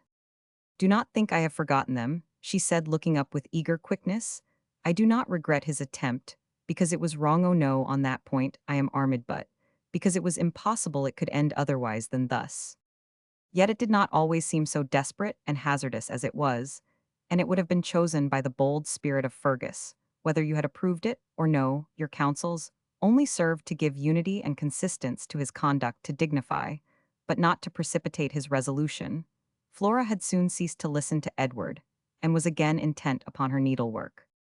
Do you remember, she said, looking up with a ghastly smile, you once found me making Fergus bride favors, and now I am sewing his bridal garment. Our friends here, she continued with suppressed emotion, are to give hallowed earth in their chapel to the bloody relics of the last Vich Ian Voer. But they will not all rest together. No high's head I shall not have the last miserable consolation of kissing the cold lips of my dear, dear Fergus. The unfortunate Flora here, after one or two hysterical sobs, fainted in her chair. The lady who had been attending in the anteroom now entered hastily and begged Edward to leave the room, but not the house. When he was recalled after the space of nearly half an hour, he found that by a strong effort Miss Mac-Ivor had greatly composed herself. It was then he ventured to urge Miss Bradwardine's claim to be considered as an adopted sister, and empowered to assist her plans for the future. I have had a letter from my dear Rose, she replied, to the same purpose. Sorrow is selfish and engrossing, or I would have written to express that even in my own despair, I felt a gleam of pleasure at learning her happy prospects, and at hearing that the good old Baron has escaped the general wreck. Give this to my dearest Rose, it is her poor Flora's only ornament of value, and was the gift of a princess. She put into his hands a case containing the chain of diamonds with which she used to decorate her hair. To me, it is in future useless. The kindness of my friends has secured me a retreat in the convent of the Scottish Benedictine nuns in Paris tomorrow. If, indeed, I can survive tomorrow, I set forward on my journey with this venerable sister.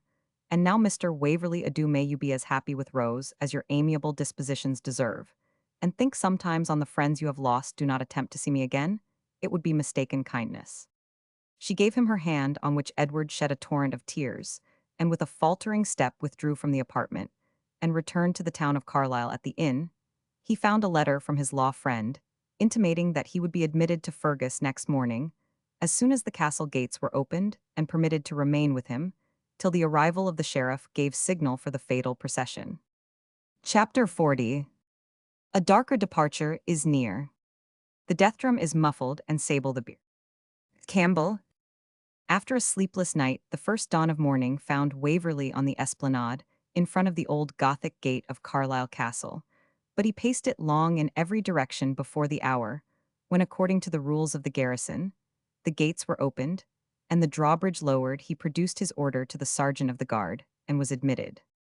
The place of Fergus' confinement was a gloomy and vaulted apartment in the central part of the castle, a huge old tower supposed to be of great antiquity, and surrounded by outworks seemingly of Henry Roman VIII's time, or somewhat later. The grating of the large old-fashioned bars and bolts withdrawn for the purpose of admitting Edward was answered by the clash of chains, as the unfortunate chieftain strongly and heavily fettered shuffled along the stone floor of his prison to fling himself into his friend's arms. My dear Edward, he said in a firm and even cheerful voice, this is truly kind. I heard of your approaching happiness with the highest pleasure. And how does Rose? And how is our old whimsical friend the Baron? Well, I trust, since I see you at freedom.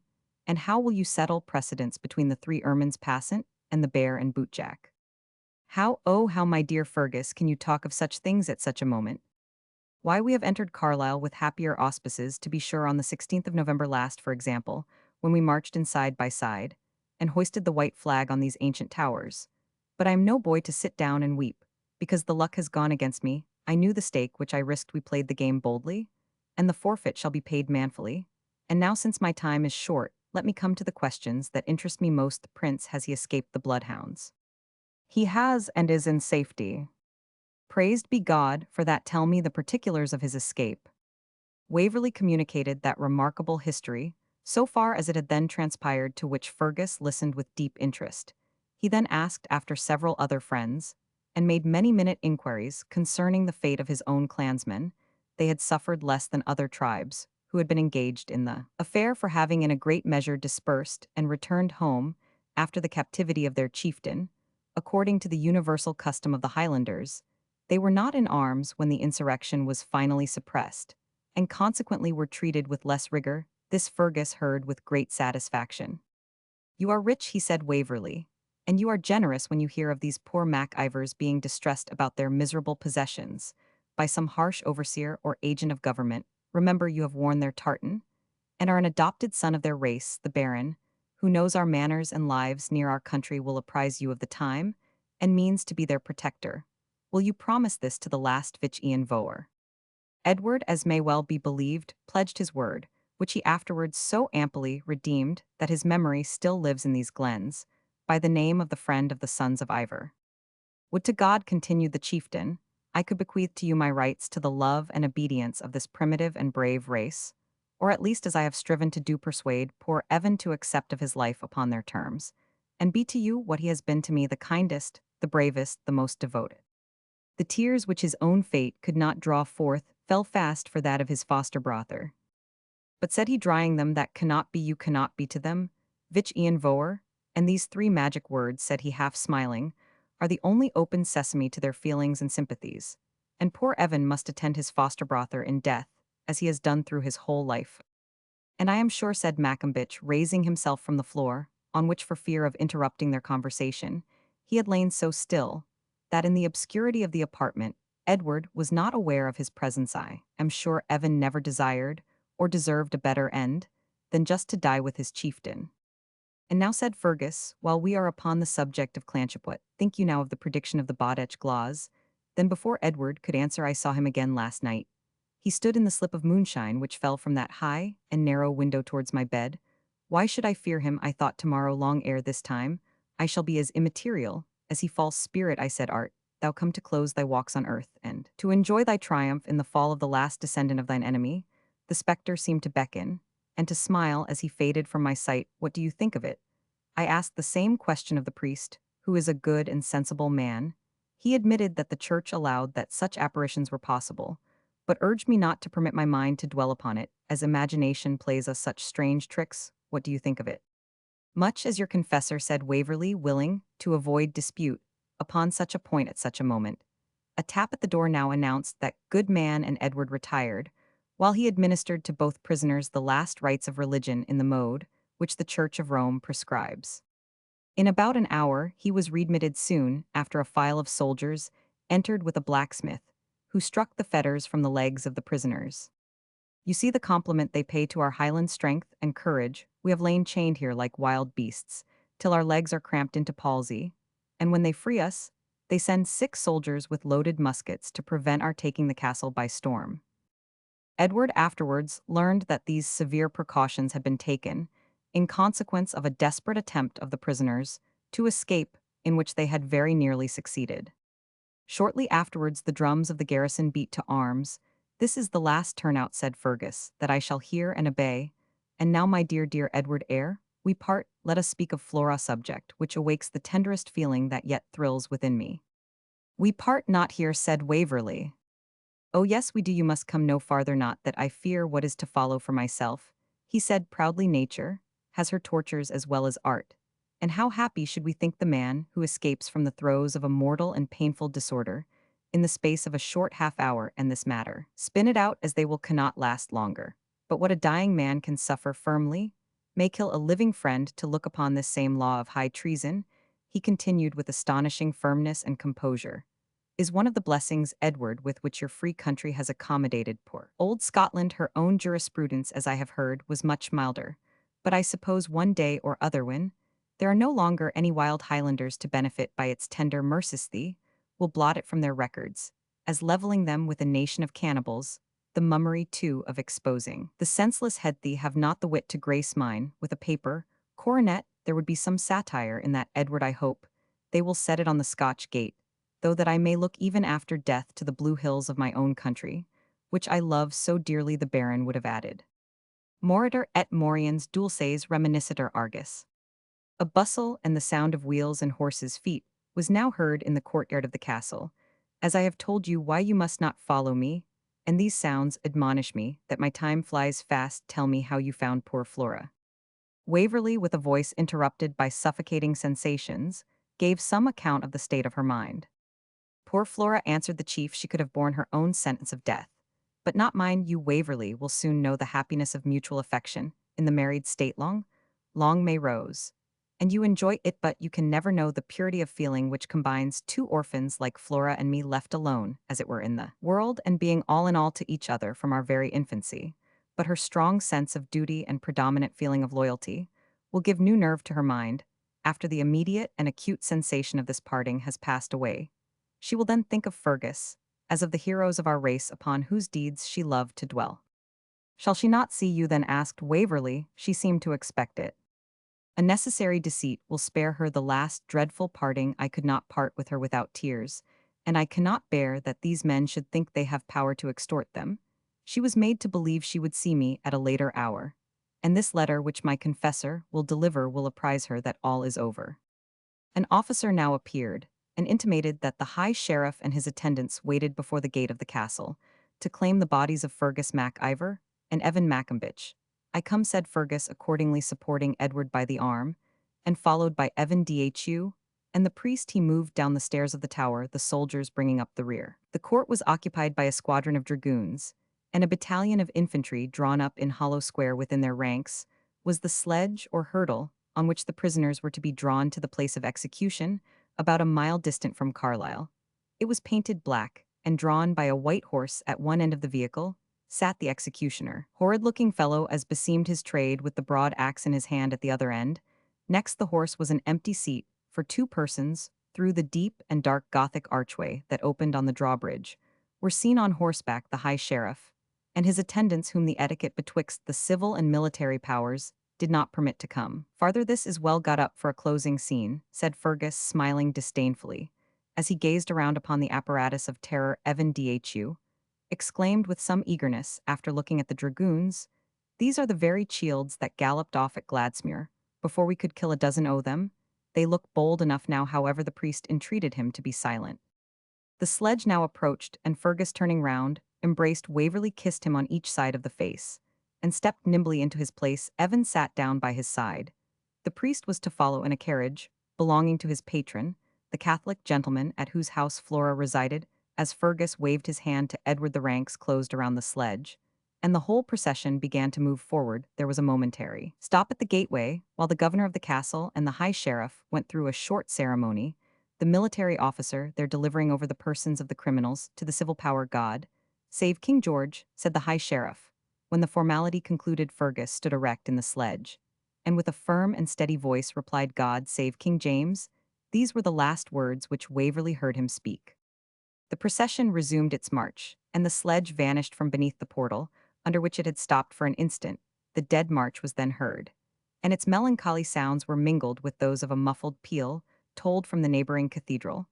The sound of military music died away, as the procession moved on. The sullen clang of the bells was soon heard to sound alone.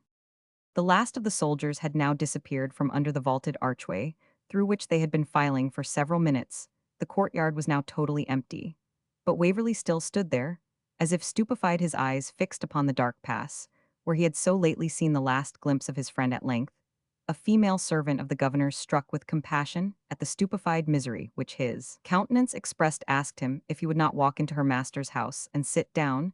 She was obliged to repeat her question twice ere he comprehended her, but at length it recalled him to himself. Declining the courtesy by a hasty gesture, he pulled his hat over his eyes, and leaving the castle walked as swiftly as he could through the empty streets, till he regained his inn, then rushed into an apartment and bolted the door. In about an hour and a half, which seemed an age of unutterable suspense, the sound of the drums and fifes performing a lively air, and the confused murmur of the crowd, which now filled the streets, so lately deserted, apprised him that all was finished, and that the military and populace were returning from the dreadful scene. I will not attempt to describe his sensations.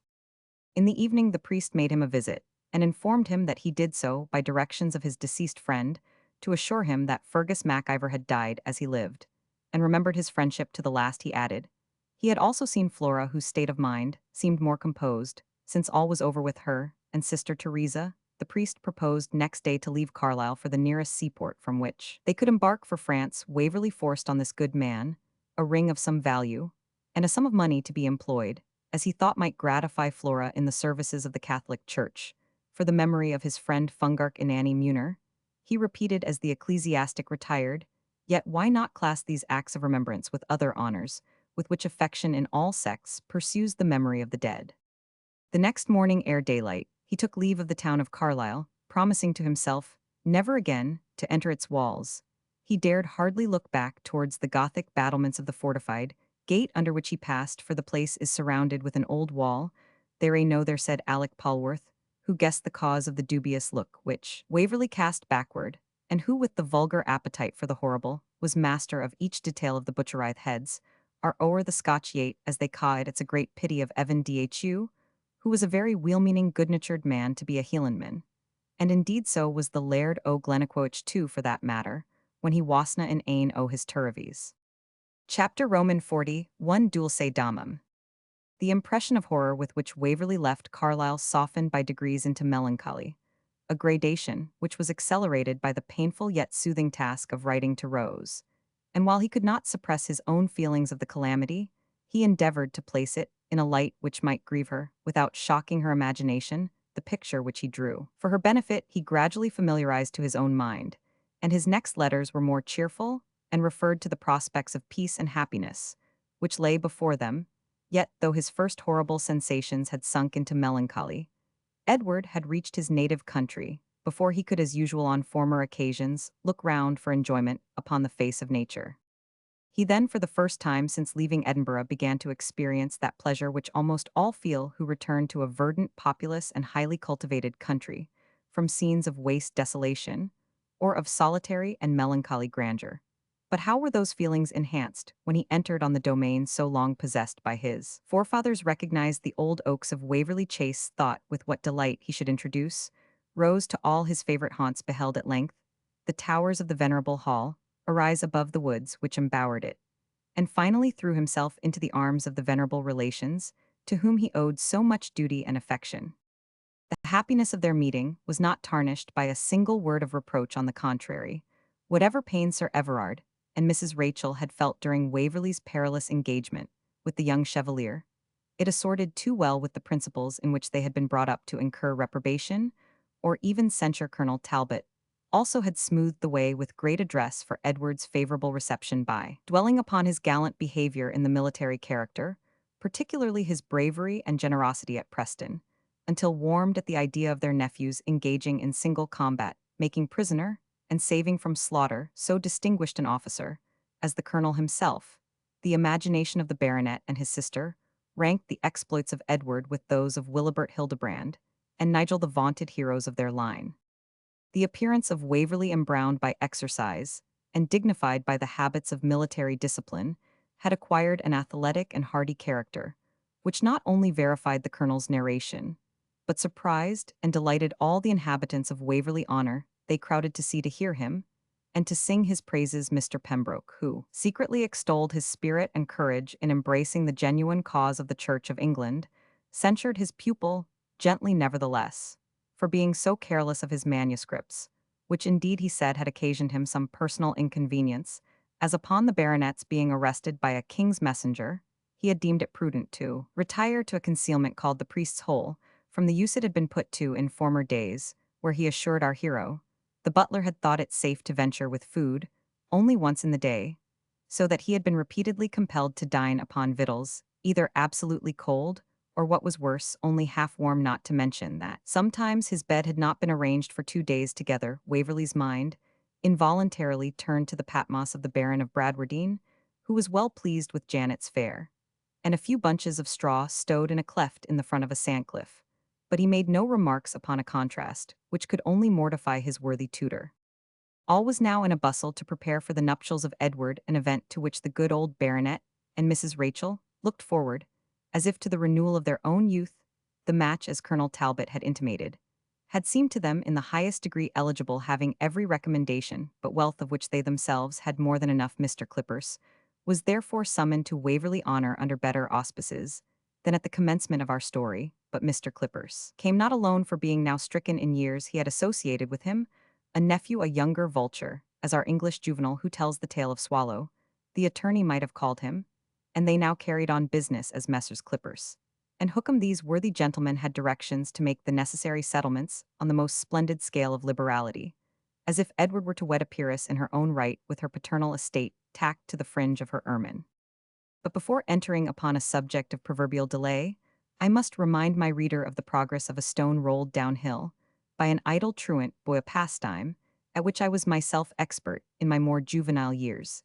It moves at first slowly avoiding by inflection every obstacle of the least importance, but when it has attained its full impulse, and draws near the conclusion of its career, it smokes, and thunders down taking a rood at every spring clearing hedge and ditch like a Yorkshire huntsman, and becoming most furiously rapid in its course when it is nearest to being consigned to rest for ever even such, is the course of a narrative like that which you are perusing the earlier events are studiously dwelt upon, that you, kind reader, may be introduced to the character, rather by narrative than by the duller medium of direct description. But when the story draws near its close, we hurry over the circumstances, however important, which your imagination must have forestalled, and leave you to suppose those things, which it would be abusing your patience to relate at length. We are therefore so far from attempting to trace the dull progress of Messrs. Clippers and Hookham, or that of their worthy official brethren, who had the charge of suing out the pardons of Edward Waverley, and his intended father-in-law, that we can but touch upon matters more attractive, the mutual epistles, for example, which were exchanged between Sir Everard and the Baron upon this occasion, though matchless specimens of eloquence in their way, must be consigned to merciless oblivion, nor can I tell you at length how worthy Aunt Rachel, not without a delicate and affectionate allusion to the circumstances which had transferred Rose's maternal diamonds to the hands of Donald Bean Lean, stocked her casket with a set of jewels that a duchess might have envied. Moreover, the reader will have the goodness to imagine that Job Houghton and his dame were suitably provided for, although they could never be persuaded that their son fell otherwise than fighting by the young squire's side, so that Alec, who, as a lover of truth, had made many needless attempts to expound the real circumstances to them, was finally ordered to say not a word more upon the subject. He indemnified himself, however, by the liberal allowance of desperate battles, grisly executions, and rawhead and bloody-bone stories, with which he astonished the servants' hall. But although these important matters may be briefly told in narrative, like a newspaper report of a chancery suit, yet with all the urgency which Waverley could use, the real time which the law proceedings occupied, joined to the delay occasioned by the mode of travelling at that period, rendered it considerably more than 2 months ere Waverley, having left England, alighted once more at the mansion of the Laird of Duckrin to claim the hand of his plighted bride. The day of his marriage was fixed for the 6th after his arrival. The Baron of Bradwardine, with whom bridals, christenings, and funerals were festivals of high and solemn import, felt a little hurt that, including the family of the Duckrin and all the immediate vicinity who had title to be present on such an occasion, there could not be above 30 persons collected when he was married. He observed 300 horse of gentlemen born, besides servants, and some score or two of Highland lairds who never got on horseback, were present on the occasion. But his pride found some consolation in reflecting that he and his son-in-law, having been so lately in arms against government, it might give matter of reasonable fear and offense to the ruling powers, if they were to collect together the kith, kin, and allies of their houses, arrayed in effort of war, as was the ancient custom of Scotland on these occasions, and, without dubitation, he concluded with a sigh, many of those who would have rejoiced most freely upon these joyful espousals are either gone to a better place, or are now exiles from their native land. The marriage took place on the appointed day. The Reverend Mr. Rubric, kinsman to the proprietor of the hospitable mansion, where it was solemnized, and chaplain to the Baron of Bradwardine, had the satisfaction to unite their hands, and Frank Stanley acted as bridesman, having joined Edward with that view. Soon after his arrival, Lady Emily and Colonel Talbot had proposed being present, but Lady Emily's health, when the day approached, was found inadequate to the journey and amends. It was arranged that Edward Waverley and his lady, who with the Baron proposed an immediate journey to Waverley Honour, should in their way spend a few days at an estate, which Colonel Talbot had been tempted to purchase in Scotland as a very great bargain, and at which he proposed to reside for some time. Chapter 42. This is no mine ain house I ken by the bigging ought. Old song. The nuptial party travelled in great style. There was a coach, and 6 after the newest pattern, which Sir Everard had presented to his nephew, that dazzled with its splendour the eyes of one half of Scotland. There was the family coach of Mr. Rubric both. These were crowded with ladysand. There were gentlemen on horseback with their servants to the number of a round score, nevertheless. Without having the fear of famine before his eyes, Bailie Mac-Ivor met them in the road to entreat that they would pass by his house at Little Violin. The Baron stared, and said his son, and he would certainly ride by Little Violin and pay their compliments to the Bailie, but could not think of bringing with them the hail comitatus nuptialis, or matrimonial procession. He added that, as he understood that the barony had been sold by its unworthy possessor, he was glad to see his old friend Duncan had regained his situation under the new dominus or proprietor.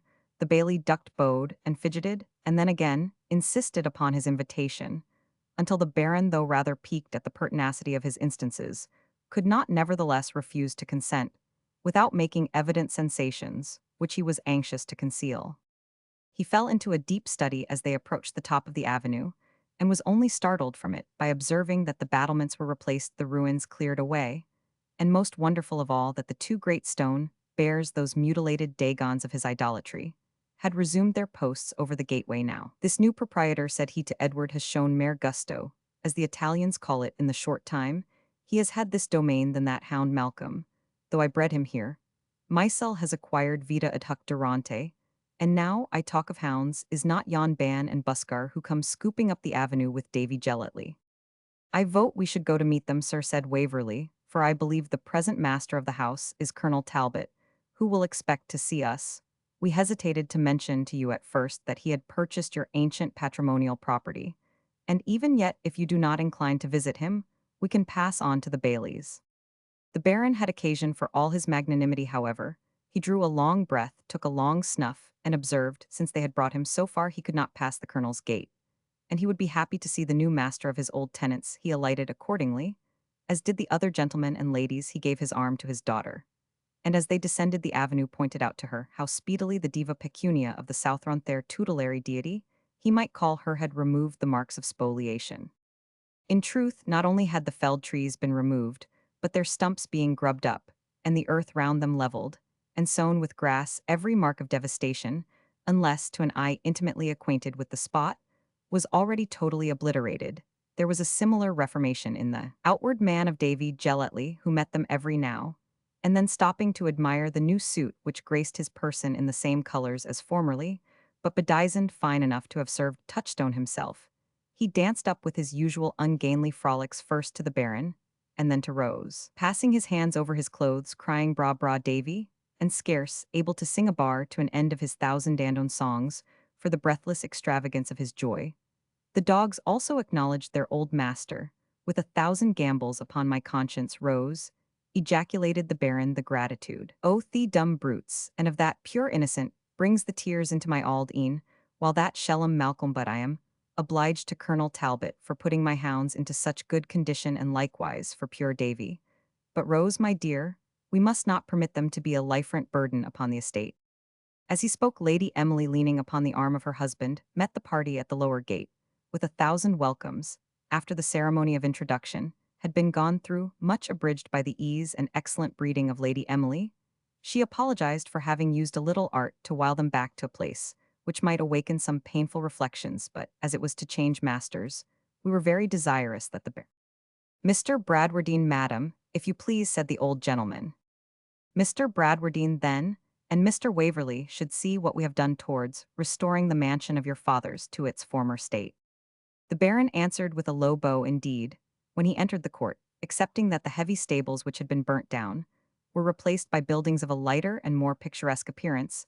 All seemed as much as possible restored to the state in which he had left it when he assumed arms some months before. The pigeon house was replenished, the fountain played with its usual activity, and not only the bear who predominated over its basin, but all the other bears whatsoever were replaced on their several stations and renewed or repaired with so much care that they bore no tokens of the violence which had so lately descended upon them, while these minutiae had been so needfully attended to. It is scarce necessary to add that the house itself had been thoroughly repaired, as well as the gardens with the strictest attention to maintain the original character of both, and to remove as far as possible all appearance of the ravage they had sustained. The Baron gazed in silent wonder. At length, he addressed Colonel Talbot. While I acknowledge my obligation to you, sir, for the restoration of the badge of our family, I cannot but marvel that you have nowhere established your own crest. Wilk is, I believe, a mastiff, anciently called a Talbot, as the poet has it. A Talbot stronga sturdy tyke. At least such a dog is the crest of the martial and renowned Earls of Shrewsbury, to whom your family are probably blood relations. I believe, said the Colonel, smiling, our dogs are whelps of the same litter. For my part, if crests were to dispute precedence, I should be apt to let them, as the proverb says, fight dog, fight bear. As he made this speech, at which the Baron took another long pinch of snuff, they had entered the house, that is, the Baron Rose and Lady Emily with young Stanley, and the Bailey, for Edward and the rest of the party remained on the terrace to examine a new greenhouse stocked with the finest plants. The Baron resumed his favorite topic. However, it may please you to derogate from the honor of your burgonet, Colonel Talbot, which is doubtless your humor, as I have seen in other gentlemen of birth and honor in your country. I must again repeat it as a most ancient and distinguished bearing, as well as that of my young friend Francis Stanley, which is the eagle and child. The bird and bantling, they call it in Derbyshire, sir, said Stanley. You're a daft callant, sir, said the Baron, who had a great liking to this young man, perhaps, because he sometimes teased him. You're a daft callant, and I must correct you some of these days, shaking his great brown fist at him. But what I meant to say, Colonel Talbot, is that yours is an ancient presapia or descent, and since you have lawfully and justly acquired the estate for you, and yours which I have lost for me and mine, I wish it may remain in your name as many centuries, as it has done in that of the late proprietors. That, answered the Colonel, is very handsome, Mr. Bradwardine, indeed. And yet, sir, I cannot but marvel that you, Colonel, whom I noted to have so much of the amor patrit when we met in Edinburgh, as even to vilipend other countries, should have chosen to establish your lares or household gods, procula patri finibus, and in a manner to expatriate yourself. Why, really, Baron, I do not see why to keep the secret of these foolish boys, Waverley and Stanley, and of my wife, who is no wiser. One old soldier should continue to impose upon another. You must know, then, that I have so much of that same prejudice in favor of my native country that the sum of money which I advanced to the seller of this extensive barony has only purchased for me a box in shire called Brerewood Lodge, with about 250 acres of land, the chief merit of which is that it is within a very few miles of Waverley Honour. And who, then, in the name of heaven, has bought this property? That, said the Colonel, it is this gentleman's profession to explain. The Bailey, whom this reference regarded, and who had all this while shifted from one foot to another with great impatience like a hen, as he afterwards said, upon a het girdle, and chuckling, he might have added like the said hen, in all the glory of laying an egg now, pushed forward, that I can, your honour, drawing from his pocket a budget of papers, and untying the red tape, with a hand trembling with eagerness. Here is the disposition and assignation by Malcolm Bradwardine of Inchgrabbit, regularly signed, and tested in terms of the statute, whereby, for a certain sum of sterling, money presently contented and paid to him, he has disponed, alienated, and conveyed the whole estate and barony of Bradwardine Tully Veolan, and others with the Fortalice and Manor Place. For God's sake, to the point, sir, I have all that by heart, said the Colonel. To Cosmo Comyn Bradwardine-esque, pursued the Bailey, his heirs and assignees, simply and irredeemably, to be held either a me vel de me. Pray read short, sir. On the conscience of an honest man, Colonel, I read as short, as is consistent with Stylunder, the burden and reservation always. Mr. Mac-Ivor, this would outlast a Russian winter. Give me leave, in short, Mr. Bradwardine, your family estate is your own once more in full property, and at your absolute disposal, but only burdened with the sum advanced to repurchase it, which I understand is utterly disproportioned to its value. An auld sang, if it please your honours, cried the Bailey, rubbing his hands. Look at the rental book, which sum being advanced by Mr. Edward Waverley chiefly from the price of his father's property, which I bought from him, is secured to his lady your daughter and her family by this marriage. It is a Catholic security, shouted the Bailey, to Rose Comyn Bradwardine alias Waverley and Liferent, and the children of the said marriage in fee, and I made up a wee bit minute of an antenuptial contract, intuitu matrimonage, so it cannot be subject to reduction hereafter, as a donation, inter verum et uxorum. It is difficult to say whether the worthy baron was most delighted with the restitution of his family property, or with the delicacy and generosity that left him unfettered to pursue his purpose in disposing of it after his death, and which avoided as much as possible even the appearance of laying him under pecuniary obligation, when his first pause of joy and astonishment was over his thoughts turned to the unworthy airmail who he pronounced had sold his birthright like Esau for a mess o' pottage. But wha cookit the parritch for him, exclaimed the baillie, I wad like to ken that wa. But your honours to command Duncan Mac-Ivor, his honour young Mr. Waverley put it into my hand, frae the beginning free the first calling o' the summons, as I may say, I circumvented them, I played at bogle about the bush why them I cajoled them. And if I havena Jeanich Grabbit and Jamie Howie, a bonny begunk they ken themselves him, a writer I didna gie slapdash to them why our young bra bridegroom to gar them. Bought up the market na I scared them why our wild tenantry, and the Mac-Ivors that are but ill settled yet, till they durstna on ony errand, whatsoever gang o'er the doorstain, after gloaming for fear John Heatherblutter, or some sickened Derrythedil, should tack a baff at them, then on the other hand I beflummed them, why Colonel Talbot wad they offer to keep up the price again, the Duke's friend, did they na ken wha was master had they na seen Enug by the sad example of money, a pure misguided unhappy body. Who went to Derby, for example, Mr. Mac-Ivor said the colonel to him aside. Oh, wished colonel, for the love o' God, let that flea stick I the wa there were money good folk at Derby, and it's ill speaking of Halterswith. A sly cast of his eye toward the baron, who was in a deep reverie. Starting out of it at once, he took Mac-Ivor by the button, and led him into one of the deep window recesses, whence only fragments of their conversation reached the rest of the party. It certainly related to stamp paper and parchment, for no other subject, even from the mouth of his patron, and he once more an efficient one could have arrested so deeply the bailie's reverent and absorbed attention. I understand your honour perfectly. It can be doon as easy as taking out a decree in absence. To her and him after my demise, and to their heirsmale, but preferring the second son, if God shall bless them with two, who is to carry the name and arms of Bradwardine of that ilk, without any other name or armorial bearings whatsoever. Tut your honour, whispered the baillie, ill, Mac, a slight jotting the morn it will cost, but a charter of resignation in favorum, and ill hay it ready for the next term in exchequer. Their private conversation ended, the baron was now summoned to do the honours of Tully Veolan to new guests. These were Major Melville of Cairnvreckan, and the Reverend Mr. Morton, followed by 2 or 3 others of the baron's acquaintances, who had been made privy to his having again acquired the estate of his fathers. The shouts of the villagers were also heard beneath in the courtyard, for Saunders Saunderson, who had kept the secret for several days with laudable prudence, had unloosed his tongue upon beholding the arrival of the carriages. But while Edward received Major Melville with politeness, and the clergyman with the most affectionate and grateful kindness, his father-in-law looked a little awkward, as uncertain how he should answer the necessary claims of hospitality to his guests, and, forward the festivity of his tenants, Lady Emily relieved him by intimating that, though she must be an indifferent representative of Mrs. Edward, Waverley in many respects, she hoped the baron would approve of the entertainment she had ordered in expectation of so many guests, and that they would find such other accommodations provided as might in some degree support the ancient hospitality of Tully Veolan.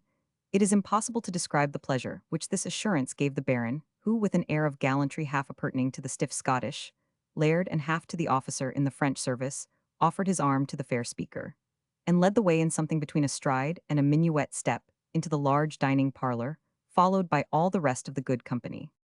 By dint of Saunderson's directions and exertions, all here as well as in the other apartments had been disposed as much as possible according to the old arrangement, and where new movables had been necessary, they had been selected in the same character with the old furniture.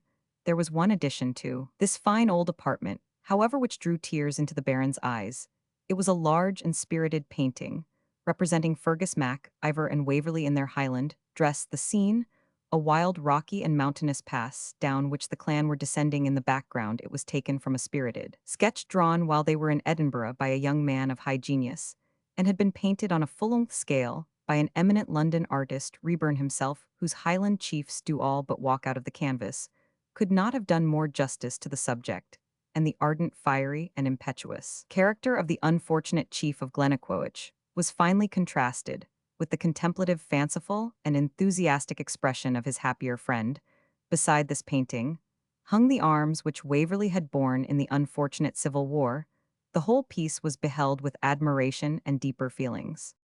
Men must, however, eat in spite both of sentiment and virtue, and the Baron, while he assumed the lower end of the table, insisted that Lady Emily should do the honours of the head, that they might, he said, set a meet example to the young folk. After a pause of deliberation, employed in adjusting in his own brain the precedence between the Presbyterian Kirk and Episcopal Church of Scotland, he requested Mr. Morton, as the stranger would crave a blessing, observing that Mr. Rubrick, who was at home, would return thanks for the distinguished mercies. It had been his lot to experience the dinner was excellent Saunderson, attended in full costume, with all the former domestics who had been collected. Excepting one or two that had not been heard of since the affair of Culloden, the cellars were stocked with wine which was pronounced to be superb, and it had been contrived that the bear of the fountain in the courtyard should for that night only play excellent brandy punch for the benefit of the lower orders. When the dinner was over, the Baron, about to propose a toast, cast a somewhat sorrowful look upon the sideboard, which however exhibited much of his plate that had either been secreted or purchased by neighboring gentlemen from the soldiery, and by them gladly restored to the original owner. In the late times, he said, those must be thankful who have saved life and land, yet when I am about to pronounce this toast I cannot but regret an old heirloom Lady Emily, a poculum potatorium Colonel Talbot. Here the Baron's elbow was gently touched by his majordomo, and turning round, he beheld in the hands of Alexander ob Alexandro the celebrated cup of St. Duthek, the blessed Baron of Bradwardine. I question if the recovery of his estate afforded him more rapture by my honour. He said one might almost believe in brownies and fairies, Lady Emily, when your ladyship is in presence. I am truly happy, said Colonel Talbot, that by the recovery of this piece of family antiquity, it has fallen within my power to give you some token of my deep interest in all that concerns my young friend Edward, but that you may not suspect Lady Emily for a sorceress, or me for a conjurer, which is no joke in Scotland. I must tell you that Frank Stanley, your friend, who has been seized with a tartan fever, ever since he heard Edward's tales of old Scottish manners, happened to describe to us at second hand this remarkable cup. My servant Spontoon, who like a true old soldier observes everything, and says little, gave me afterwards to understand that he thought he had seen the piece of plate Mr. Stanley mentioned in the possession of a certain Mrs. Nosebag, who, having been originally the helpmate of a pawnbroker, had found opportunity during the late unpleasant scenes in Scotland to trade a little in her old line, and so became the depositary of the more valuable part of the spoil of half the army. You may believe the cup was speedily recovered, and it will give me very great pleasure if you allow me to suppose that its value is not diminished by having been restored through my means. A tear mingled with the wine which the Baron filled, as he proposed a cup of gratitude to Colonel Talbot and the prosperity of the united houses of Waverley, Honour, and Bradwardine. It only remains for me to say that, as no wish was ever uttered with more affectionate sincerity, there are few which, allowing for the necessary mutability of human events, have been, upon the whole, more happily fulfilled. Chapter Roman 43, a postscript, which should have been a preface. Our journey is now finished, gentle reader, and if your patience has accompanied me through these sheets, the contract is on your part strictly fulfilled. Yet, like the driver who has received his full hire, I still linger near you and make with becoming diffidence a trifling additional claim upon your bounty and good nature. You are as free, however, to shut the volume of the one petitioner as to close your door in the face of the other. This should have been a prefatory chapter, but for two reasons. First, that most novel readers, as my own conscience reminds me, are apt to be guilty of the sin of omission, respecting that same matter of prefaces. Secondly, that it is a general custom, with that class of students, to begin with the last chapter of a work, so that after all these remarks being introduced last in order, have still the best chance to be read in their proper place. There is no European nation, which within the course of half a century or little more, has undergone so complete a change as this kingdom of Scotland. The effects of the insurrection of 1745, the destruction of the patriarchal power of the Highland chiefs, the abolition of the heritable jurisdictions of the lowland nobility, and Baron's total eradication of the Jacobite party, which, averse to intermingle with the English or adopt their customs, long continued to pride themselves upon maintaining ancient Scottish manners and customs. Comments this innovation, the gradual influx of wealth and extension of commerce, have since united to render the present people of Scotland a class of beings as different from their grandfathers as the existing English are from those of Queen Elizabeth's time. The political and economical effects of these changes have been traced by Lord Selkirk with great precision and accuracy. But the change, though steadily and rapidly progressive, has nevertheless been gradual, and like those who drift down the stream of a deep and smooth river, we are not aware of the progress we have made until we fix our eye on the now distant point from which we have been drifted. Such of the present generation as can recollect the last 20 or 25 years of the 18th century will be fully sensible of the truth of this statement, especially if their acquaintance and connections lay among those who in my younger time were facetiously called folks of the old leaven, who still cherished a lingering though hopeless attachment to the house of Stuart. This race has now almost entirely vanished from the land, and with it doubtless much absurd political prejudice, but also many living examples of singular and disinterested attachment to the principles of loyalty which they received from their fathers, and of old Scottish faith, hospitality, worth, and honor. It was my accidental lot, though not born a Highlander, which may be an apology for much bad Gaelic, to reside during my childhood and youth among persons of the above description. And now, for the purpose of preserving some idea of the ancient manners, of which I have witnessed the almost total extinction, I have embodied in imaginary scenes, and ascribed to fictitious characters, a part of the incidents which I then received from those who were actors in them. Indeed, the most romantic parts of this narrative are precisely those which have a foundation, in fact, the exchange of mutual protection between a Highland gentleman and an officer of rank in the king's service, together with the spirited manner in which the latter asserted his right to return the favor he had received, is literally true. The accident by a musket shot, and the heroic reply imputed to Flora, relate to a lady of rank not long deceased, and scarce a gentleman who was in hiding after the battle of Culloden, but could tell a tale of strange concealments, and of wild and hair-spread scapes as extraordinary as any which I have ascribed to my heroes. Of this, the escape of Charles Edward himself, as the most prominent, is the most striking example. The accounts of the Battle of Preston and skirmish at Clifton are taken from the narrative of intelligent eyewitnesses, and corrected from the history of the rebellion by the late venerable author of Douglas, the Lowland Scottish gentleman, and the subordinate characters are not given as individual portraits, but are drawn from the general habits of the period, of which I have witnessed some remnants in my younger days, and partly gathered from tradition. It has been my object to describe these persons, not by a caricatured and exaggerated use of the national dialect, but by their habits, manners, and feelings, so as in some distant degree to emulate the admirable Irish portraits drawn by Miss Edgeworth, so different from the Teagues and Dearjoys, who so long, with the most perfect family resemblance to each other, occupied the drama and the novel. I feel no confidence, however, in the manner in which I have executed my purpose. Indeed, so little was I satisfied with my production that I laid it aside in an unfinished state, and only found it again by mere accident among other waste papers in an old cabinet, the drawers of which I was rummaging in order to accommodate a friend with some fishing tackle, after it had been mislaid for several years. Two works upon similar subjects, by female authors whose genius is highly creditable to their country, have appeared in the interval. I mean Mrs. Hamilton's Glenburnie, and the late account of Highland superstitions. But the first is confined to the rural habits of Scotland, of which it has given a picture with striking and impressive fidelity, and the traditional records of the respectable and ingenious Mrs. Grant of Laggan are of a nature distinct from the fictitious narrative which I have here attempted. I would willingly persuade myself that the preceding work will not be found altogether uninteresting to elder persons. It will recall scenes and characters familiar to their youth, and to the rising generation, the tale may present some idea of the manners of their forefathers.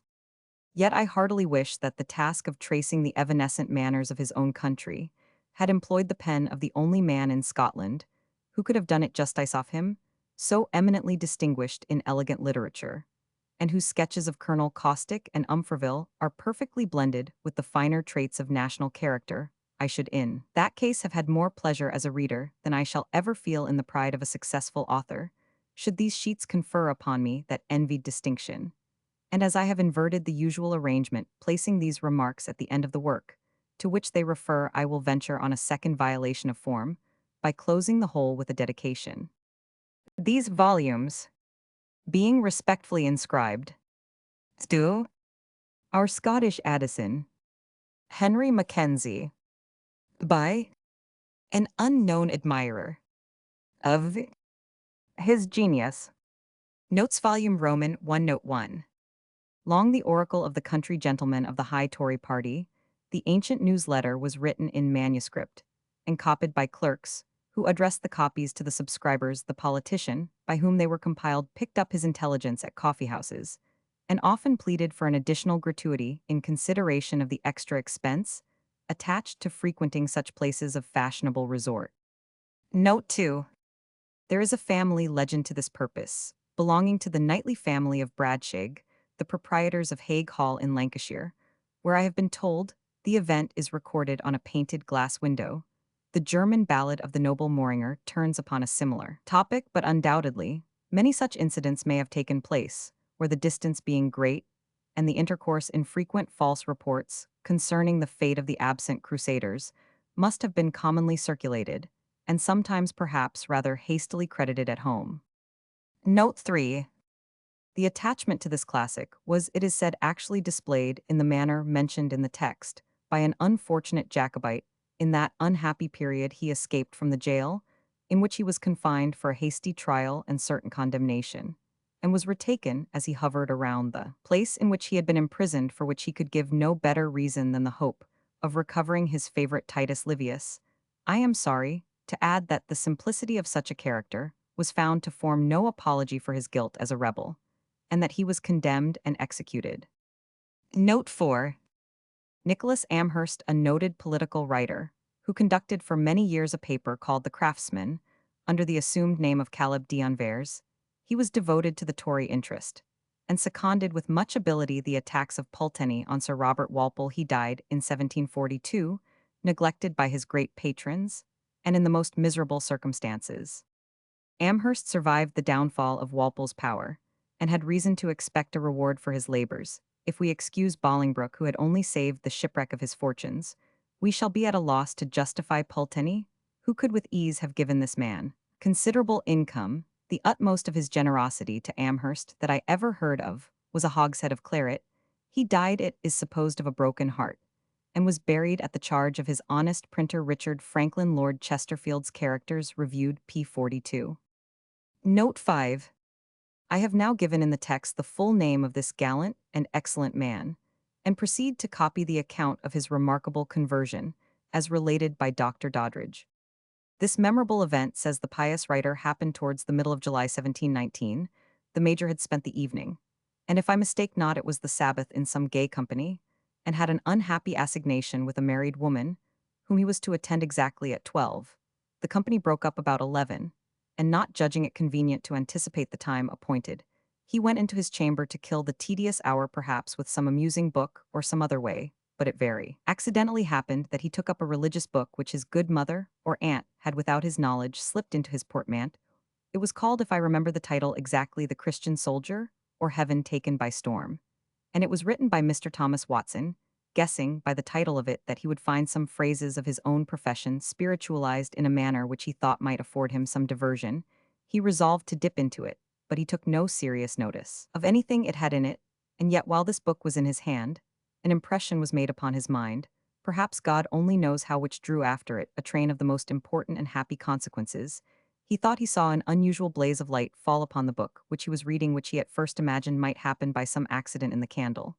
But lifting up his eyes, he apprehended to his extreme amazement that there was before him, as it were suspended in the air, visible representation of the Lord Jesus Christ upon the cross, surrounded on all sides with a glory, and was impressed as if a voice or something equivalent to a voice had come to him to this effect.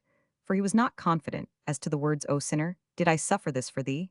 And are these thy returns? Struck with so amazing a phenomenon as this, there remained hardly any life in him, so that he sunk down in the armchair in which he sat, and continued he knew not how long insensible.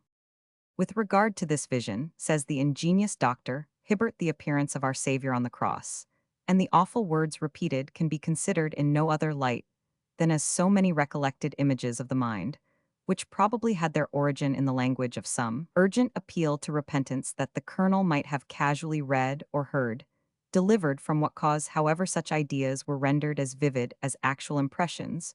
We have no information to be depended upon. This vision was certainly attended with one of the most important of consequences connected with the Christian dispensation, the conversion of a sinner, and hence No single narrative has perhaps done more to confirm the superstitious opinion that apparitions of this awful kind cannot arise without a divine fiat. Dr. Hibbert adds. In a note short time, before the vision, Colonel Gardiner had received a severe fall from his horse. Did the brain receive some slight degree of injury from the accident, so as to predispose him to this spiritual illusion? Hibbert's Philosophy of Apparitions, Edinburgh 1824, p. 190. Note 6.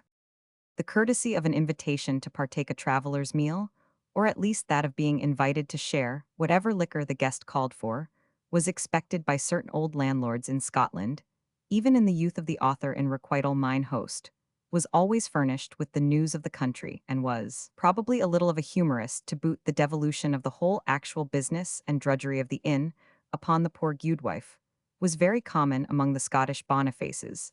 There was in ancient times in the city of Edinburgh a gentleman of good family, who condescended in order to gain a livelihood to become the nominal keeper of a coffee house, one of the first places of the kind, which had been opened in the Scottish metropolis.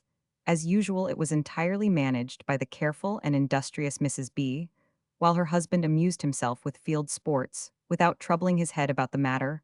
Once upon a time, the premises having taken fire, the husband was met walking up the high street, loaded with his guns and fishing rods, and replied calmly to someone who inquired after his wife that the poor woman was trying to save a parcel of crockery and some trumpery books, the last being those which served her to conduct the business of the house. There were many elderly gentlemen in the author's younger days who still held it part of the amusement of a journey to parley with mine host, who often resembled in his quaint humor mine host of the Garter, in the Merry Wives of Windsor or Blogg of the George, in the Merry Devil of Edmonton.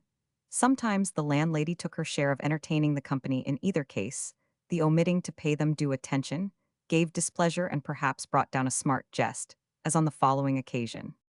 A jolly dame who not 60 years since kept the principal caravansary at Greenlaw in Berwickshire had the honour to receive under her roof a very worthy clergyman with 3 sons of the same profession, each having a cure of souls. Be it said, in passing, none of the reverend party were reckoned powerful in the pulpit.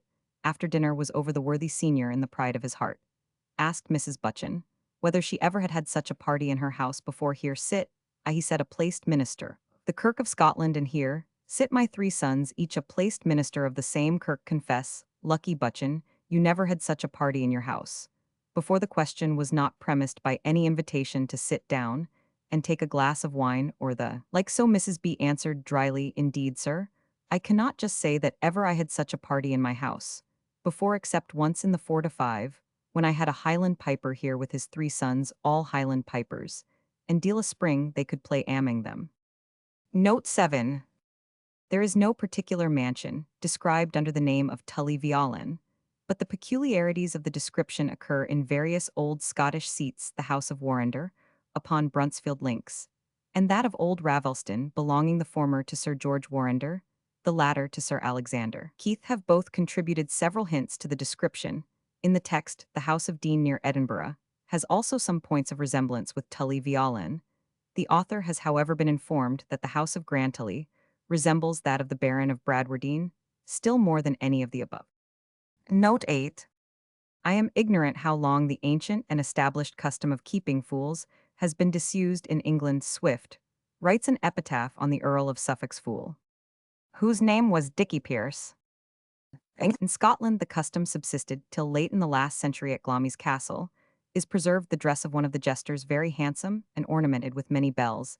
It is not above 30 years since such a character stood by the sideboard of a nobleman of the first rank in Scotland, and occasionally mixed in the conversation, till he carried the joke rather too far in making proposals to one of the young ladies of the family, and publishing the banns betwixt her and himself in the public church.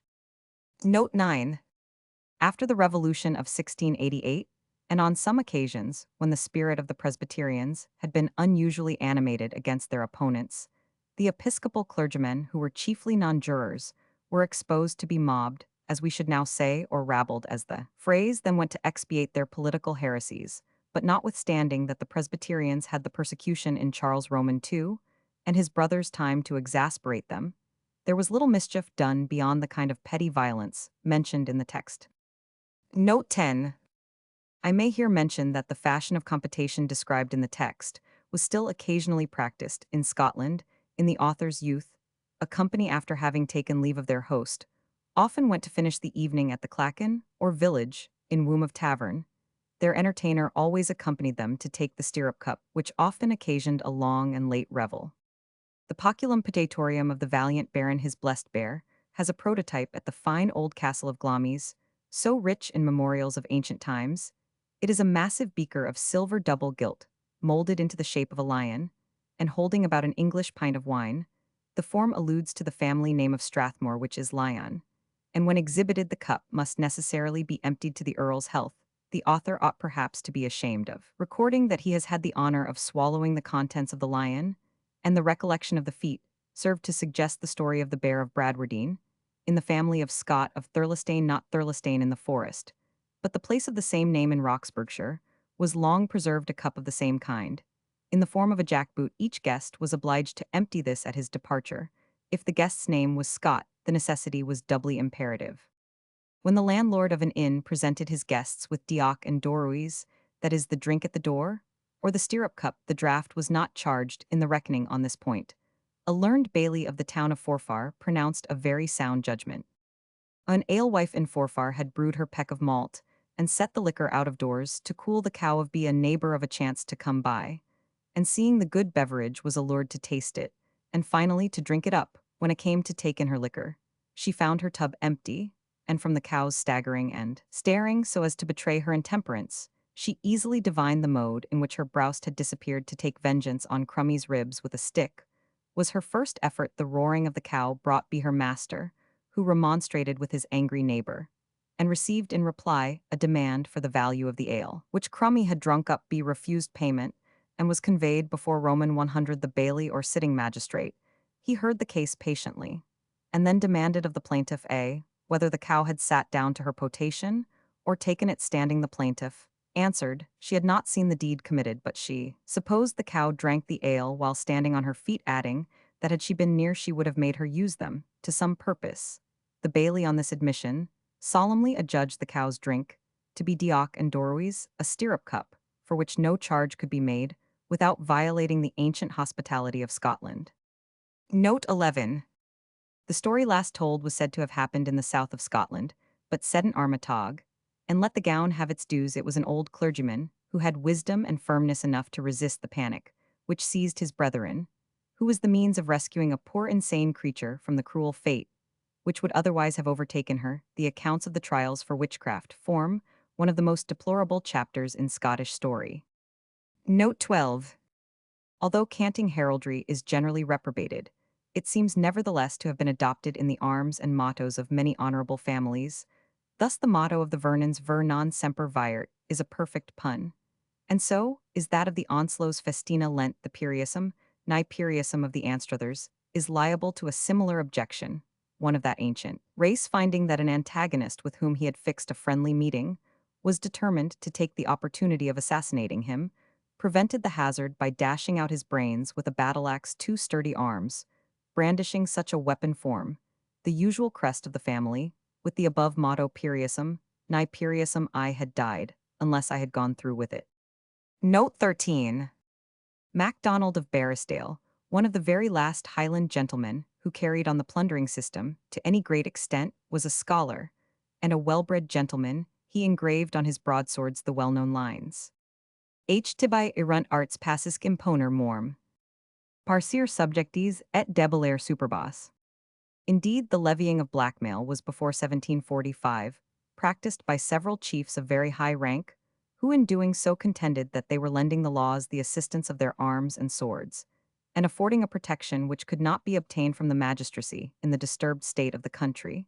The author has seen a memoir of Macpherson of Cluny, chief of that ancient clan, from which it appears that he levied protection money to a very large amount, which was willingly paid even by some of his most powerful neighbors. A gentleman of this clan, hearing a clergyman hold forth to his congregation on the crime of theft, interrupted the preacher to assure him he might leave the enforcement of such doctrines to Cluny Macpherson, whose broadsword would put a stop to theft sooner than all the sermons of all the ministers of the synod. Note 14. The town guard of Edinburgh were, till a late period, armed with this weapon. When on their police duty there was a hook at the back of the axe, which the ancient Highlanders used to assist them, to climb over walls fixing the hook upon it, and raising themselves by the handle the axe which was also much used by the natives of Ireland, is supposed to have been introduced into both countries from Scandinavia. Note 15. An adventure very similar to what is here stated actually befell the late Mr. Abercrombie of Tullibody, grandfather of the present Lord Abercrombie, and father of the celebrated Sir Ralph, when this gentleman who lived to a very advanced period of life, first settled in Stirlingshire, his cattle were repeatedly driven off by the celebrated Rob Roy, or some of his gang, and at length he was obliged, after obtaining a proper safe conduct, to make the cateran such a visit as that of Waverley to Bean Lean in the text Rob, received him with much courtesy, and made many apologies for the accident which must have happened. He said through some mistake Mr. Abercrombie was regaled with collops from two of his own cattle which were hung up by the heels in the cavern, and was dismissed in perfect safety, after having agreed to pay in future a small sum of blackmail, in consideration of which Rob Roy not only undertook to forbear his herds in future, but to replace any that should be stolen from him by other freebooters. Mr. Abercrombie said Rob Roy affected to consider him as a friend to the Jacobite interest and a sincere enemy to the Union. Neither of these circumstances were true, but the laird thought it quite unnecessary to undeceive his Highland host at the risk of bringing on a political dispute in such a situation.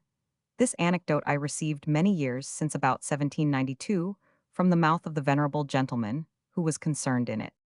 Note 16. This celebrated gibbet was in the memory of the last generation, still standing at the western end of the town of Crieff. In Perthshire, why it was called the Kind Gallows, we are unable to inform the reader with certainty. But it is alleged that the Highlanders used to touch their bonnets as they passed a place which had been fatal to many of their countrymen, with the ejaculation, God bless her nane sell, and the tale tam you it may therefore have been called kind, as being a sort of native or kindred place of doom to those who suffered there, as in fulfillment of a natural destiny. Note 17. The story of the bridegroom carried off by caterans on his bridal day is taken from one which was told to the author by the late Laird of Macnab many years since. To carry off persons from the lowlands, and to put them to ransom, was a common practice with the wild Highlanders, as it is said to be at the present day with the banditti in the south of Italy. Upon the occasion alluded to, a party of caterans carried off the bridegroom and secreted him in some cave near the mountain of Schihalion.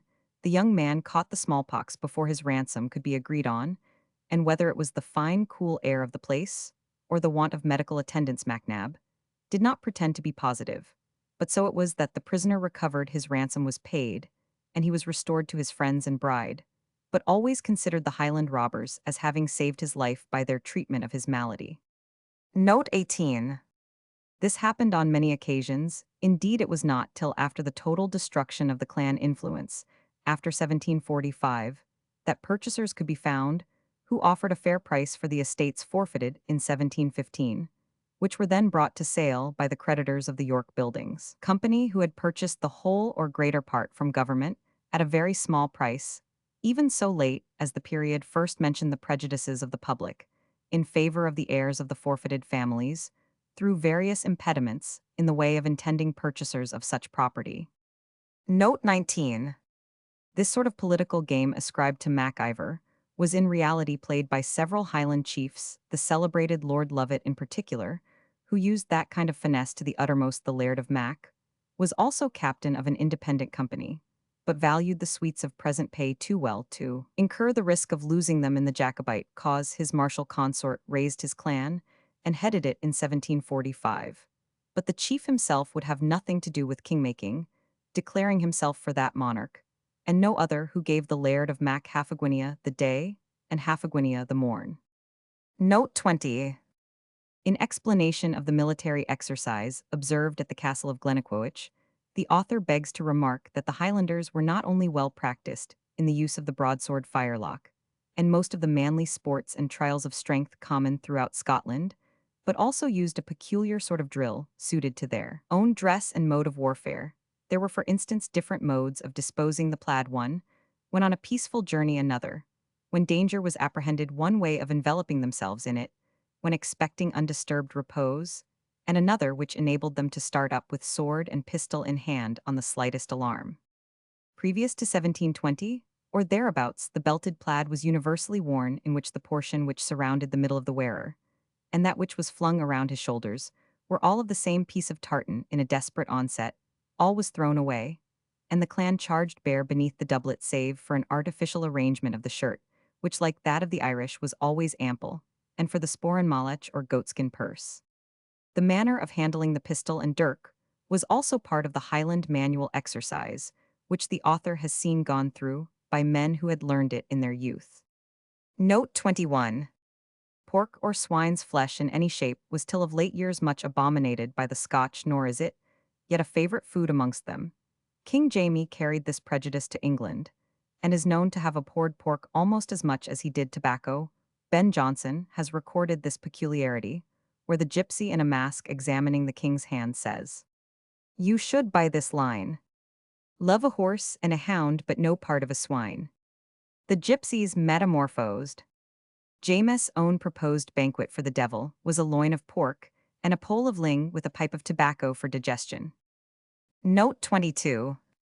In the number of persons of all ranks who assembled at the same table, though by no means to discuss the same fare, the Highland chiefs only retained a custom, which had been formerly universally observed throughout Scotland. I myself, says the traveller Fynes Morrison, in the end of Queen Elizabeth's reign, the scene being the lowlands of Scotland, was at a knight's house who had many servants to attend him that brought in his meat with their heads covered with blue, caps, the table being more than half furnished with great platters of porridge, each having a little piece of sodden meat. And when the table was served, the servants did sit down with us. But the upper mess instead of porridge had a pullet with some prunes in the broth. Travels p. 155. Till within this last century, the farmers even of a respectable condition dined with their workpeople. The difference betwixt those of high degree was ascertained by the place of the party above or below the salt, or sometimes by a line drawn with chalk on the diningtable Lord Lovat, who knew well how to feed the vanity and restrain the appetites of his clansmen, allowed each sturdy Fraser who had the slightest pretensions to be a duinhuasel the full honour of the sitting, but at the same time took care that his young kinsman did not acquire at his table any taste for outlandish luxuries. His lordship was always ready with some honourable apology why foreign wines and French brandy delicacies, which he conceived might sap the hardy habits of his cousins, should not circulate past an assigned point on the table. Note 23. In the Irish ballads relating to Fionn the Fingal of Mac-Pherson, there occurs, as in the primitive poetry of most nations, a cycle of heroes, each of whom has some distinguishing attribute upon these qualities, and the adventures of those possessing them. Many proverbs are formed which are still current in the Highlands. Among other characters, Conan is distinguished as in some respects a kind of their sights, but brave and daring even to rashness. He had made a vow that he would never take a blow without returning it, and having, like other heroes of antiquity, descended to the infernal regions, he received a cuff from the archfiend who presided there, which he instantly returned using the expression in the text. Sometimes the proverb is worded thus: claw for claw, and the devil take the shortest nails, as Conan said to the devil. Note 24. The description of the waterfall mentioned in this chapter is taken from that of Ledyard at the farm, so called on the northern side of Lochard, and near the head of the lake 4 or 5 miles from Aberfoyle. It is upon a small scale, but otherwise one of the most exquisite cascades it is possible to behold. The appearance of Flora with the harp as described has been justly censured as too theatrical and affected for the ladylike simplicity of her character, but something may be allowed to her French education, in which point and striking effect always make a considerable object. Note 25. The author has been sometimes accused of confounding fiction with reality. He therefore thinks it necessary to state that the circumstance of the hunting described in the text as preparatory to the insurrection of 1745 is, so far as he knows, entirely imaginary, but it is well known such a great hunting was held in the forest of Braemar, under the auspices of the Earl of Mar, as preparatory to the rebellion of 1715, and most of the Highland chieftains who afterwards engaged in that civil commotion were present on this occasion. Glossary Volume Roman 1 A all. Abun above. Abai endure suffer. Accolade the salutation, marking the bestowal of knighthood. Thane own. Elaine alone. Nan if. Thane one. Array annoy trouble. Thald old. Awil well.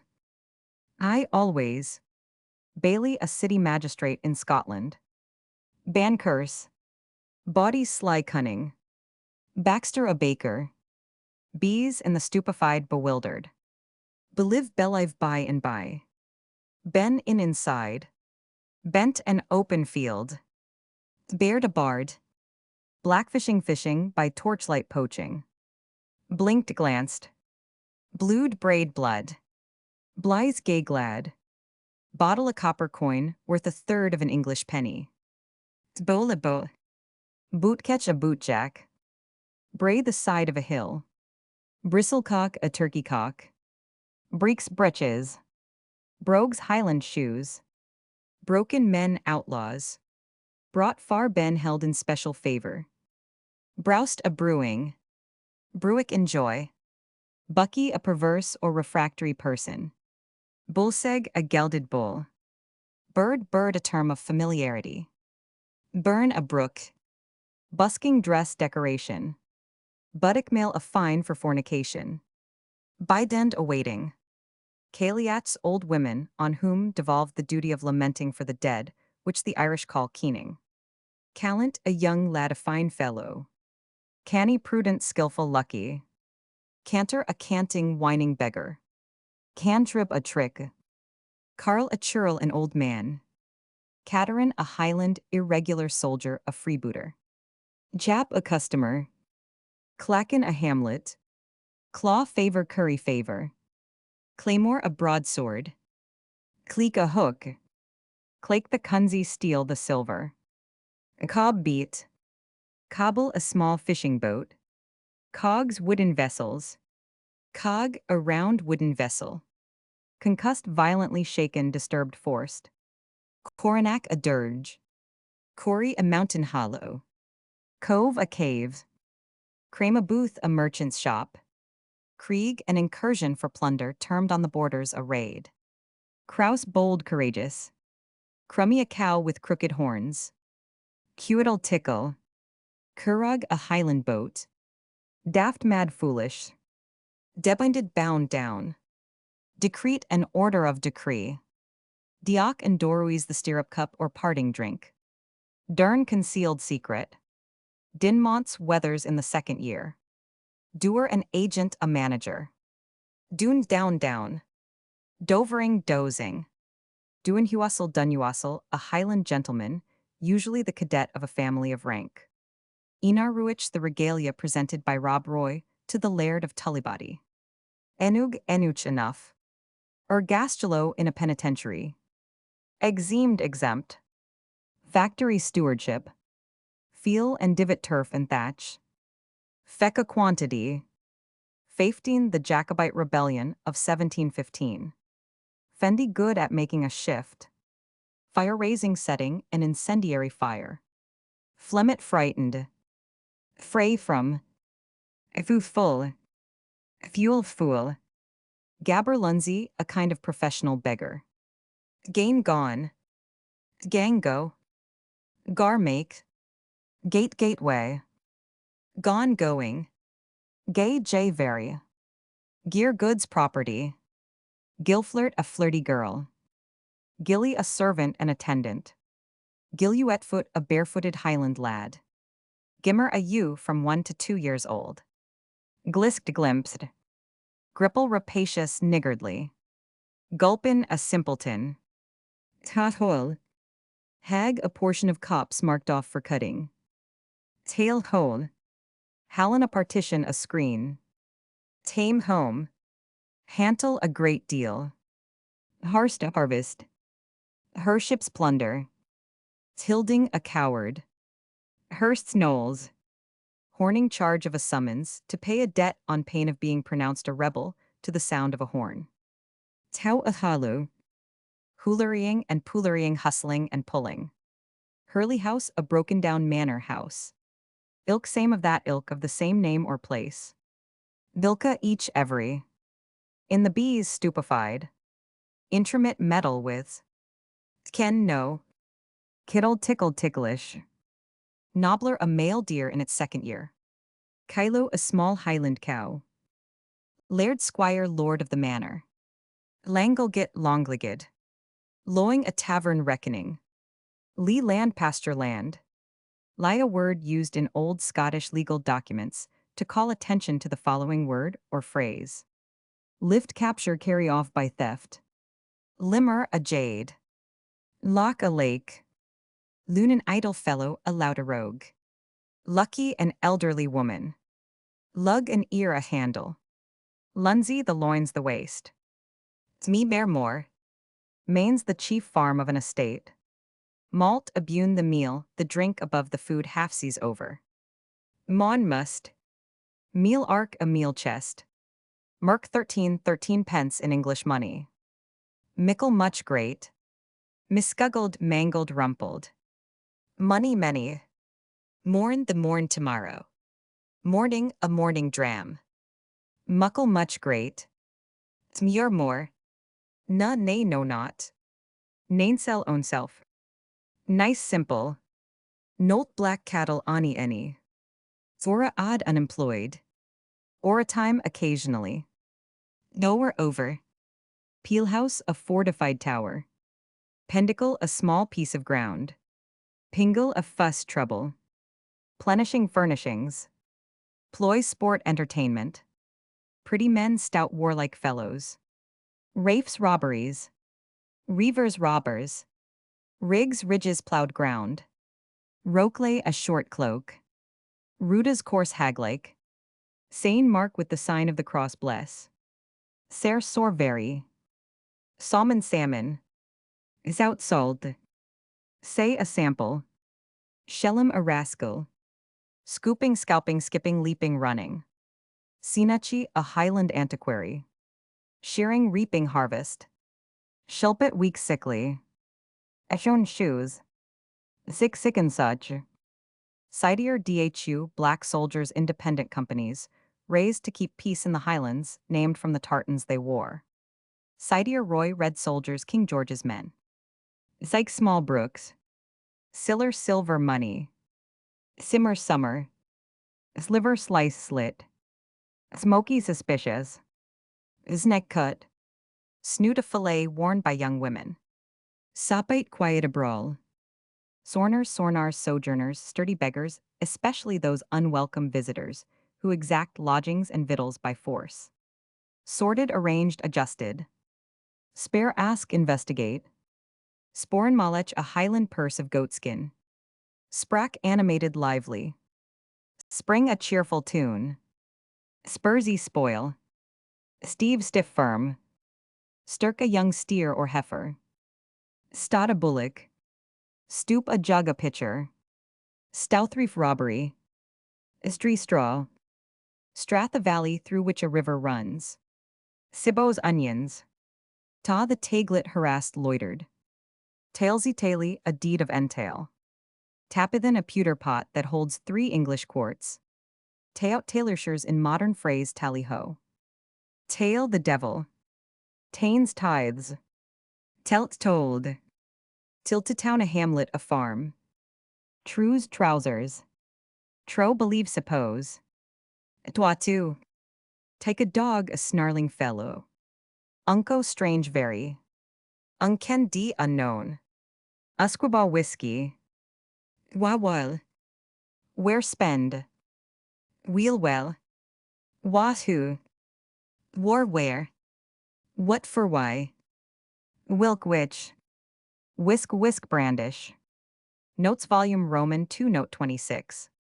The clan of Macfarlane occupying the fastnesses of the western side of Loch Lomond were great depredators on the low country, and as their excursions were made usually by night, the moon was proverbially called their lantern.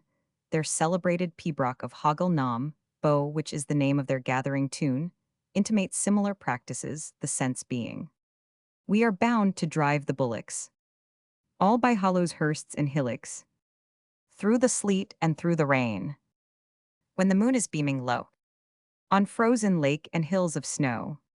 Bold and heartily we go. And all for little gain. Note 27. This noble ruin is dear to my recollection, from associations which have been long and painfully broken.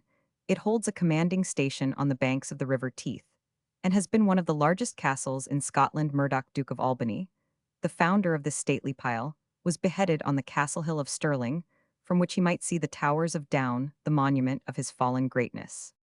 In 174,546, as stated in the text, a garrison on the part of the Chevalier was put into the castle. Then, less ruinous than at present, it was commanded by Mr. Stewart of Balloch, as governor for Prince Charles. He was a man of property near Callander.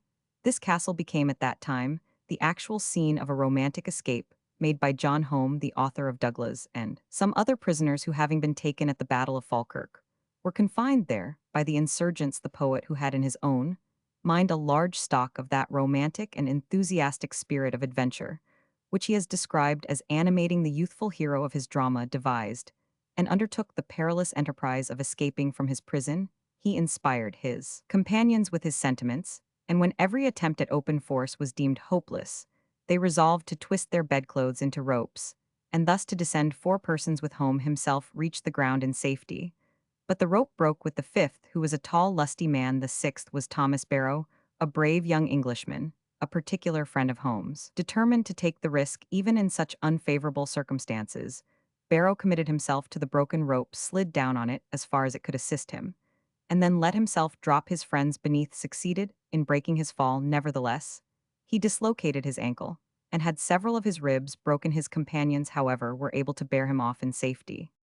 The Highlanders next morning sought for their prisoners with great activity. An old gentleman told the author he remembered seeing the Commandant Stewart, bloody with spurring, fiery red with haste, riding furiously through the country in quest of the fugitives.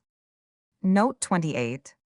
To go out or to have been out in Scotland was a conventional phrase, similar to that of the Irish respecting a man having been up, both having reference to an individual who had been engaged in insurrection. It was accounted ill-breeding in Scotland, about 40 years since, to use the phrase rebellion or rebel, which might be interpreted by some of the parties present as a personal insult.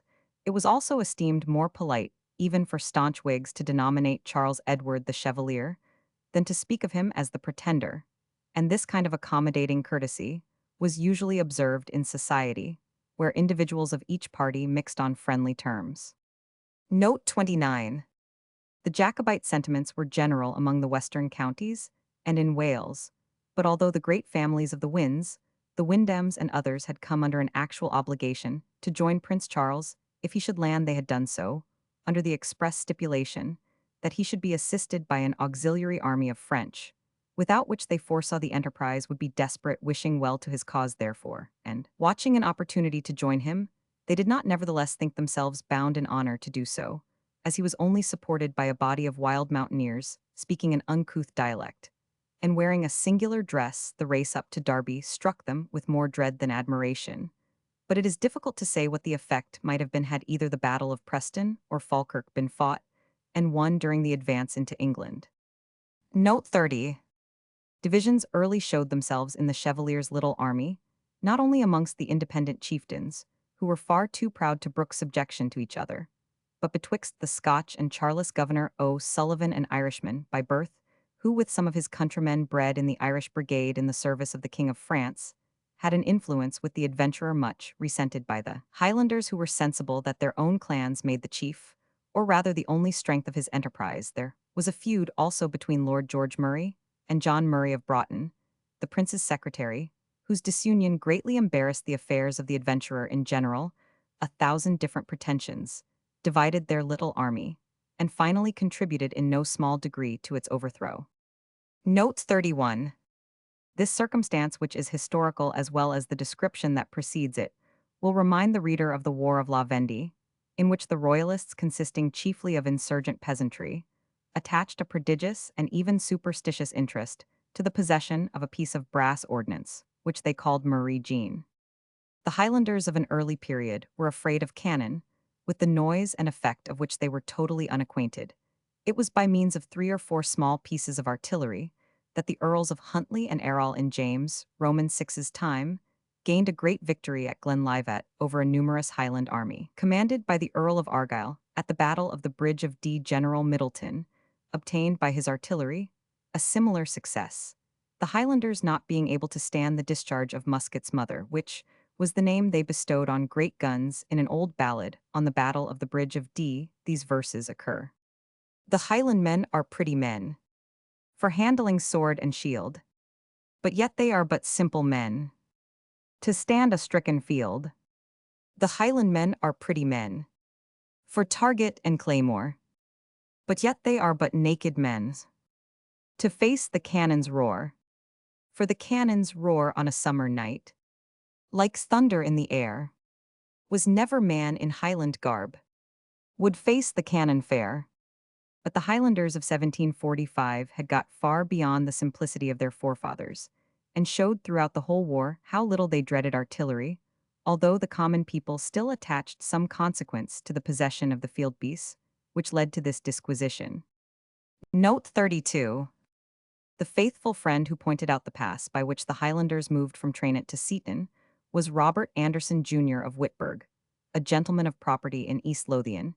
He had been interrogated by the Lord George Murray concerning the possibility of crossing the uncouth and marshy piece of ground which divided the armies, and which he described as impracticable when dismissed. He recollected that there was a circuitous path leading eastward through the marsh into the plain by which the Highlanders might turn the flank of Sir John Cope's position, without being exposed to the enemy's fire. Having mentioned his opinion to Mr. Hepburn of Keith, who instantly saw its importance, he was encouraged by that gentleman to awake Lord George Murray and communicate the idea to him. Lord George received the information with grateful thanks, and instantly awakened Prince Charles, who was sleeping in the field with a bunch of peas under his head. The adventurer received with alacrity the news that there was a possibility of bringing an excellently provided army to a decisive battle with his own irregular forces. His joy on the occasion was not very consistent with the charge of cowardice brought against him by Chevalier Johnstone, a discontented follower, whose memoirs possess at least as much of a romantic as a historical character, even by the account of the Chevalier himself. The prince was at the head of the second line of the Highland army, during the battle of which he says it was gained with such rapidity that, in the second line, where I was still by the side of the prince, we saw no other enemy than those who were lying on the ground killed and wounded, though we were not more than 50 paces behind our first line, running always as fast as we could to overtake them. This passage in the Chevalier's memoirs places the prince within 50 paces of the heat of the battle, a position which would never have been the choice of one unwilling to take a share of its dangers. Indeed, unless the chiefs had complied with the young adventurer's proposal to lead the van in person, it does not appear that he could have been deeper in the action. Note 33. The death of this good Christian and gallant man is thus given by his affectionate biographer Dr. Doddridge from the evidence of eyewitnesses. He continued all night under arms wrapped up in his cloak, and generally sheltered under a rick of barley, which happened to be in the field about 3 in the morning. He called his domestic servants to him, of which there were 4 in waiting. He dismissed 3 of them with most affectionate Christian advice, and such solemn charges relating to the performance of their duty, and the care of their souls as seemed plainly to intimate that he apprehended it was at least very probable he was taking his last farewell of them. There is great reason to believe that he spent the little remainder of the time, which could not be much above an hour, in those devout exercises of soul which had been so long habitual to him, and to which so many circumstances did then concur to call him. The army was alarmed by break of day by the noise of the rebels' approach, and the attack was made before sunrise. Yet, when it was light enough to discern what passed, as soon as the enemy came within gunshot, they made a furious fire, and it is said that the dragoons which constituted the left wing immediately fled the colonel at the beginning of the onset, which in the whole lasted but a few minutes, received a wound by a bullet in his left breast, which made him give a sudden spring in his saddle, upon which his servant who led the horse would have persuaded him to retreat, but he said it was only a wound in the flesh, and fought on, though he presently after received a shot in his right thigh. In the meantime, it was discerned that some of the enemy fell by him, and particularly one man who had made him a treacherous visit, but a few days before, with great professions of zeal for the present establishment. Events of this kind pass in less time than the description of them can be written, or than it can be read. The colonel was for a few moments supported by his men, and particularly by that worthy person Lieutenant Colonel Whitney, who was shot through the arm here, and a few months after fell nobly at the Battle of Falkirk, and by Lieutenant West, a man of distinguished bravery, as also by about 15 dragoons who stood by him to the last. But after a faint fire, the regiment in general was seized with a panic, and though their colonel and some other gallant officers did what they could to rally them once or twice, they at last took a precipitate flight, and just in the moment when Colonel Gardiner seemed to be making a pause to deliberate what duty required him to do in such circumstances, an accident happened, which must, I think, in the judgment of every worthy and generous man, be allowed a sufficient apology for exposing his life to so great hazard. When his regiment had left him, he saw a party of the foot who were then bravely fighting near him, and whom he was ordered to support, had no officer to head them upon, which he said eagerly in the hearing of the person from whom I had this account, these brave fellows will be cut to pieces for want of a commander, or words to that effect, which while he was speaking he rode up to them, and cried out, "Fire on my lads, and fear nothing." But just as the words were out of his mouth, a Highlander advanced towards him with a scythe, fastened to a long pole, with which he gave him so dreadful a wound on his right arm that his sword dropped out of his hand, and at the same time several others coming about him, while he was thus dreadfully entangled with that cruel weapon, he was dragged off from his horse. The moment he fell, another Highlander, who, if the king's evidence at Carlisle may be credited, as I know not why they should not, though the unhappy creature died denying it, was one Mac-Ivor, who was executed about a year after, gave him a stroke, either with a broadsword or a lochbarax, for my informant could not exactly distinguish, on the hinder part of his head, which was the mortal blow. All that his faithful attendant saw farther at this time was that, as his hat was fallen off, he took it in his left hand, and waved it as a signal to him to retreat, and added what were the last words he ever heard him speak: "Take care of yourself." Upon which the servant retired. Some remarkable passages in the life of Colonel James Gardiner, by P. Doddridge, Roman 500 London, 1747 p. I may remark on this extract that it confirms the account given in the text of the resistance offered by some of the English infantry, surprised by a force of a peculiar and unusual description. Their opposition could not be long or formidable, especially as they were deserted by the cavalry and those who undertook to manage the artillery. But although the affair was soon decided, I have always understood that many of the infantry showed an inclination to do their duty. Note 34. It is scarcely necessary to say that the character of this brutal young laird is entirely imaginary. A gentleman, however, who resembled Balmahapple in the article of courage, only fell at Preston in the manner described. A Perthshire gentleman of high honour and respectability, one of the handful of cavalry who followed the fortunes of Charles Edward, pursued the fugitive dragoons almost alone till near St. Clement's Wells, where the efforts of some of the officers had prevailed on a few of them to make a momentary stand. Perceiving at this moment that they were pursued by only one man and a couple of servants, they turned upon him and cut him down with their swords. I remember, when a child, sitting on his grave, where the grass long grew rank and green, distinguishing it from the rest of the field, a female of the family, then residing at St. Clement's Wells, used to tell me the tragedy of which she had been an eyewitness, and showed me in evidence one of the silver clasps of the unfortunate gentleman's waistcoat. Note 35. The name of Andrea de Ferrara is inscribed on all the Scottish broadswords, which are accounted of peculiar excellence. Who this artist was, what were his fortunes, and when he flourished, have hitherto defied the research of antiquaries. Only it is in general believed that Andrea de Ferrara was a Spanish or Italian artificer brought over by James Roman IV or Roman V to instruct the Scots in the manufacture of sword blades. Most barbarous nations excel in the fabrication of arms, and the Scots had attained great proficiency in forging swords so early as the field of Pinkie, at which period the historian Patten describes them as all notably broad and thin, universally made to slice, and of such exceeding good temper, that as I never saw any so good, so I think it hard to devise better account of Somerset's expedition. It may be observed that the best and most genuine Andrea Ferraras have a crown marked on the blades. Note 36. The incident here said to have happened to Flora Mac-Ivor actually befell Miss Nairn, a lady with whom the author had the pleasure of being acquainted. As the Highland army rushed into Edinburgh, Miss Nairn, like other ladies who approved of their cause, stood waving her handkerchief from a balcony when a ball from a Highlander's musket, which was discharged by accident, grazed her forehead. "Thank God," said she the instant she recovered, "that the accident happened to me, whose principles are known. Had it befallen a Whig, they would have said it was done on purpose." Note 37. The author of Waverley has been charged with painting the young adventurer in colors more amiable than his character deserved, but having known many individuals who were near his person, he has been described according to the light in which those eyewitnesses saw his temper and qualifications, something must be allowed no doubt to the natural exaggerations of those who remembered him as the bold and adventurous prince, in whose cause they had braved death and ruin. But is there evidence to give place entirely to that of a single malcontent? I have already noticed the imputations thrown by the Chevalier Johnstone on the prince's courage, but some part at least of that gentleman's tale is purely romantic.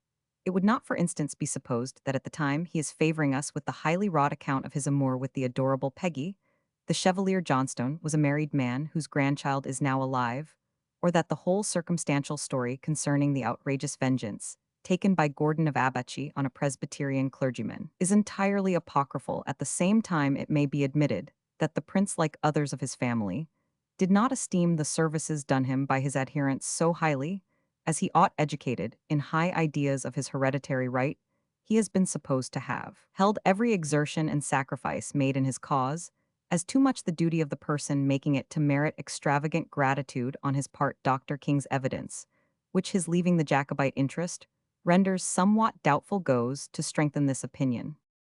The ingenious editor of Johnston's memoirs has quoted a story said to be told by Helvetia stating that Prince Charles Edward, far from voluntarily embarking on his daring expedition, was literally bound hand and foot, and to which he seems disposed to yield credit, now it being a fact as well known as any in his history, and so far as I know entirely undisputed, that the prince's personal entreaties and urgency positively forced Boystel and Lochiel into insurrection when they were earnestly desirous that he would put off his attempt until he could obtain a sufficient force from France. It will be very difficult to reconcile his alleged reluctance to undertake the expedition with his desperately insisting upon carrying the rising into effect against the advice and entreaty of his most powerful and most sage partisans. Surely a man who had been carried bound on board the vessel which brought him to so desperate an enterprise would have taken the opportunity afforded by the reluctance of his partisans to return to France in safety. It is averred in Johnston's memoirs that Charles Edward left the field of Culloden without doing the utmost to dispute the victory, and to give the evidence on both sides, there is in existence the more trustworthy testimony of Lord Elcho, who states that he himself earnestly exhorted the prince to charge at the head of the left wing, which was entire, and retrieve the day or die with honor. And on his counsel being declined, Lord Elcho took leave of him with a bitter execration, swearing he would never look on his face again, and kept his word.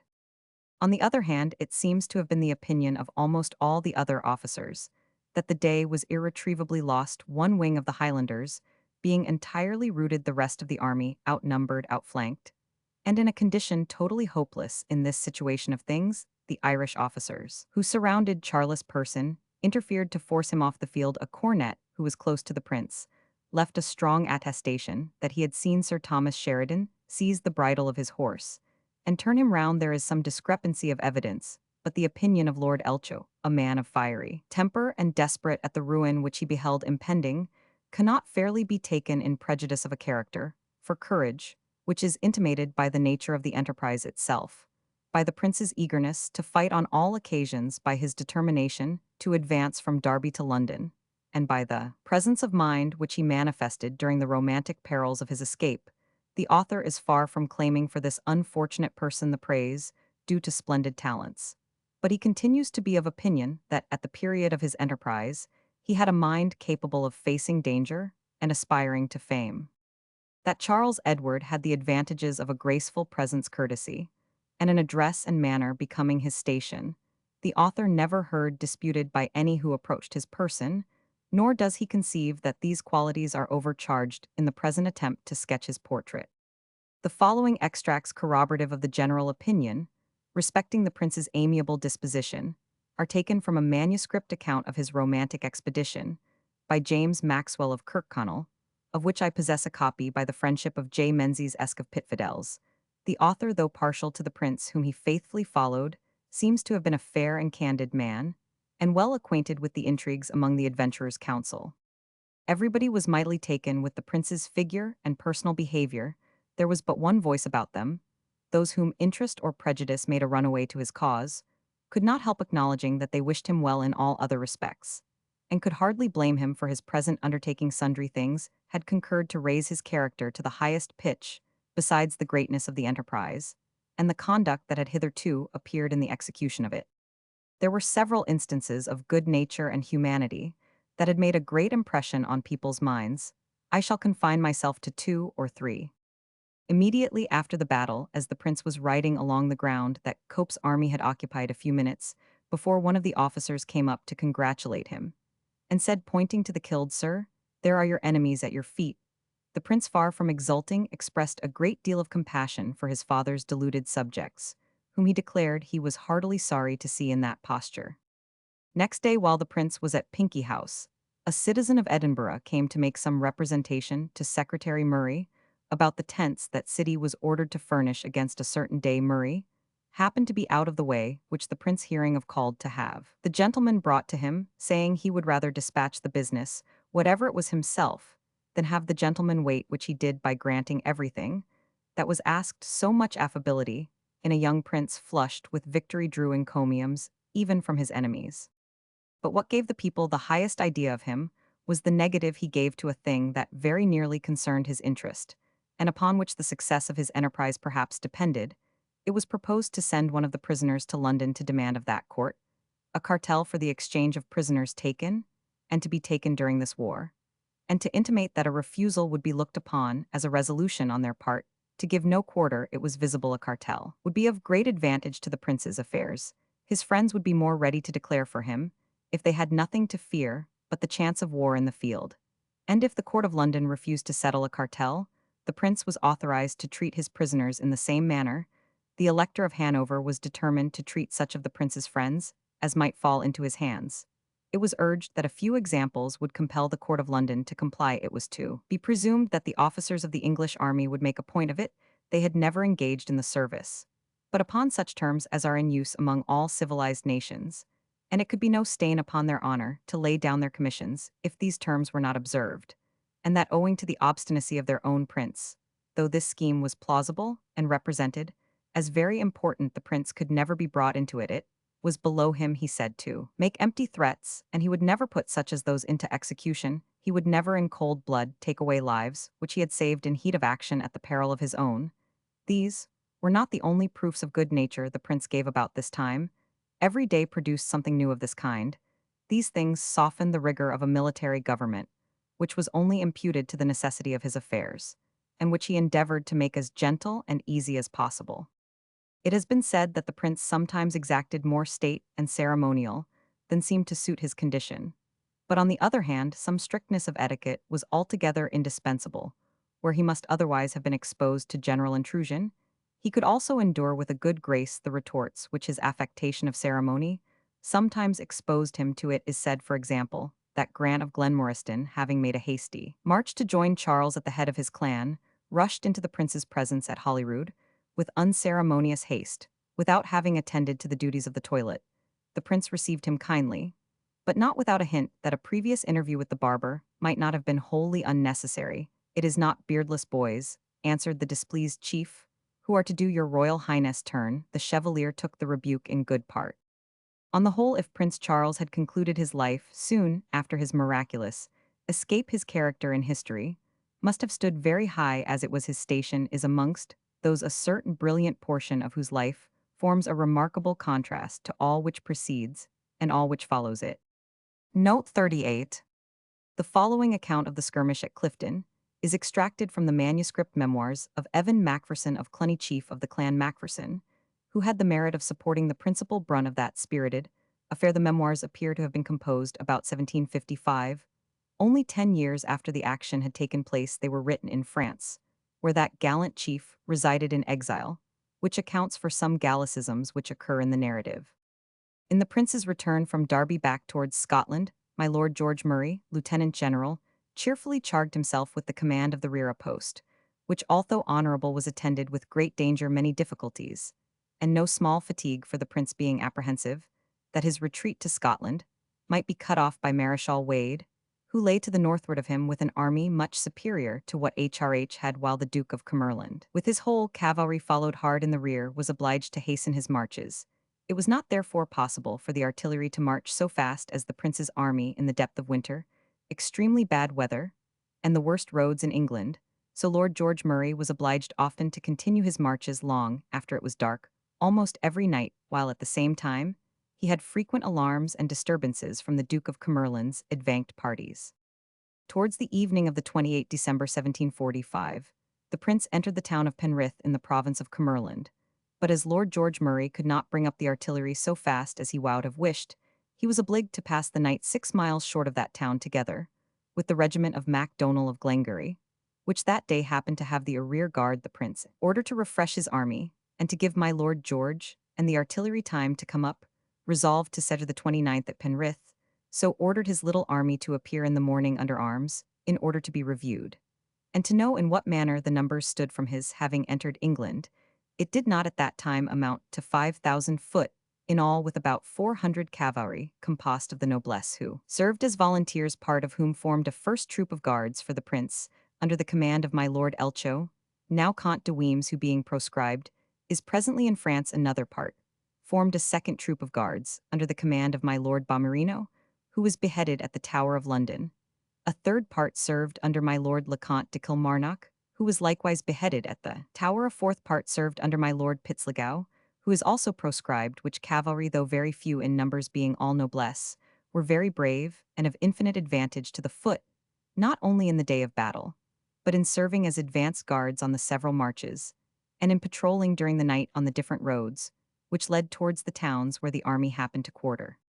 While this small army was out in a body on the 20th December, upon a rising ground to the northward of Penrith, passing review Mons de Cluny with his tribe, was ordered to the bridge of Clifton, about a mile to southward of Penrith, after having passed in review before Mons Patello, who was charged with the inspection of the troops, and was likewise quartermaster general of the army, and is now in France. They remained under arms at the bridge waiting arrival of my Lord George Murray with the artillery, whom Mons de Cluny had orders to cover in passing the bridge. They arrived about sunset, closely pursued by the Duke of Cumberland, with the whole body of his cavalry reckoned upwards of 3,000 strong, about 1,000 of whom, as near as might be computed, dismounted in order to cut off the passage of the artillery towards the bridge, while the Duke and the others remained on horseback in order to attack the rear. My Lord George Murray advanced, and although he found Mons de Cluny and his tribe in good spirits under arms, yet the circumstance appeared extremely delicate. The numbers were vastly unequal, and the attack seemed very dangerous, so my Lord George declined giving orders to such time, as he asked Mons de Cluny's opinion. I will attack them with all my heart, says Mons de Cluny. If you order me, I do order. It then answered my Lord George, and immediately went on himself along with Mons de Cluny, and fought sword in hand on foot at the head of the single tribe of Macphersons. They in a moment made their way through a strong hedge of thorns, under the cover whereof the cavalry had taken their station in the struggle of passing, which hedge my Lord George Murray being dressed en montagnard, as all the army were lost his bonnet, and Whigs so continued to fight bareheaded during the action. They at first made a brisk discharge of their firearms on the enemy, then attacked them with their sabres, and made a great slaughter. A considerable time which obliged Cumberland and his cavalry to fly with precipitation, and in great confusion, in so much that if the prince had been provided in a sufficient number of cavalry to have taken advantage of the disorder, it is beyond question that the Duke of Cumberland and the bulk of his cavalry had been taken prisoners. By this time it was so dark that it was not possible to view or number the slain, who filled all the ditches which happened to be on the ground where they stood. But it was computed that besides those who went off wounded, upwards of 100 at least were left on the spot, among whom was Colonel Honeywood, who commanded the dismounted cavalry, whose sabre of considerable value Mons de Cluny brought off and still preserves, and his tribe likewise brought off many arms. The colonel was afterwards taken up, and his wounds being dressed with great difficulty, recovered. Mons de Cluny lost only in the action 12 men, of whom some, having been only wounded, fell afterwards into the hands of the enemy and were sent as slaves to America, whence several of them returned, and one of them is now in France, a sergeant in the regiment of Royal Scots. How soon the accounts of the enemy's approach had reached the Prince HRH had immediately ordered Milord Leconte de Nairn brigadier, who being proscribed, is now in France with the 3 battalions of the Duke of Athol, the battalion of the Duke of Perth, and some other troops under his command, in order to support Cluny and to bring off the artillery. But the action was entirely over before the Comte de Nairn, with his command cowed, reached nigh to the place. They therefore returned all to Penrith, and the artillery marched up in good order. Nor did the Duke of Cumberland ever afterwards dare to come within a day's march of the prince and his army during the course of all that retreat, which was conducted with great prudence and safety, when in some manner surrounded by enemies. Note 39. As the heathen deities contracted an indelible obligation, if they swore by Styx, the Scottish Highlanders had usually some peculiar solemnity attached to an oath which they intended should be binding on them very frequently. It consisted in laying their hand as they swore on their own drawn dirk, which dagger, becoming a party to the transaction, was invoked to punish any breach of faith. But by whatever ritual the oath was sanctioned, the party was extremely desirous to keep secret what the especial oath was which he considered as irrevocable. This was a matter of great convenience, as he felt no scruple in breaking his asseveration, when made in any other form than that which he accounted as peculiarly solemn, and therefore readily granted any engagement which bound him no longer than he inclined, whereas if the oath which he accounted inviolable was once publicly known, no party with whom he might have occasion to contract would have rested satisfied with any other. Louis Roman XI of France practiced the same sophistry, for he also had a peculiar species of oath, the only one which he was ever known to respect, and which therefore he was very unwilling to pledge. The only engagement which that wily tyrant accounted binding upon him was an oath by the Holy Cross of St. Lo d'Angers, which contained a portion of the true cross. If he prevaricated after taking this oath, Louis believed he should die within the year. The constable St. Paul, being invited to a personal conference with Louis, refused to meet the king unless he would agree to ensure him safe conduct under sanction of this oath. But, says Commons, the king replied he would never again pledge that engagement to mortal man, though he was willing to take any other oath which could be devised. The treaty broke off, therefore, after much chaffering concerning the nature of the vow, which Louis was to take. Such is the difference between the dictates of superstition and those of conscience.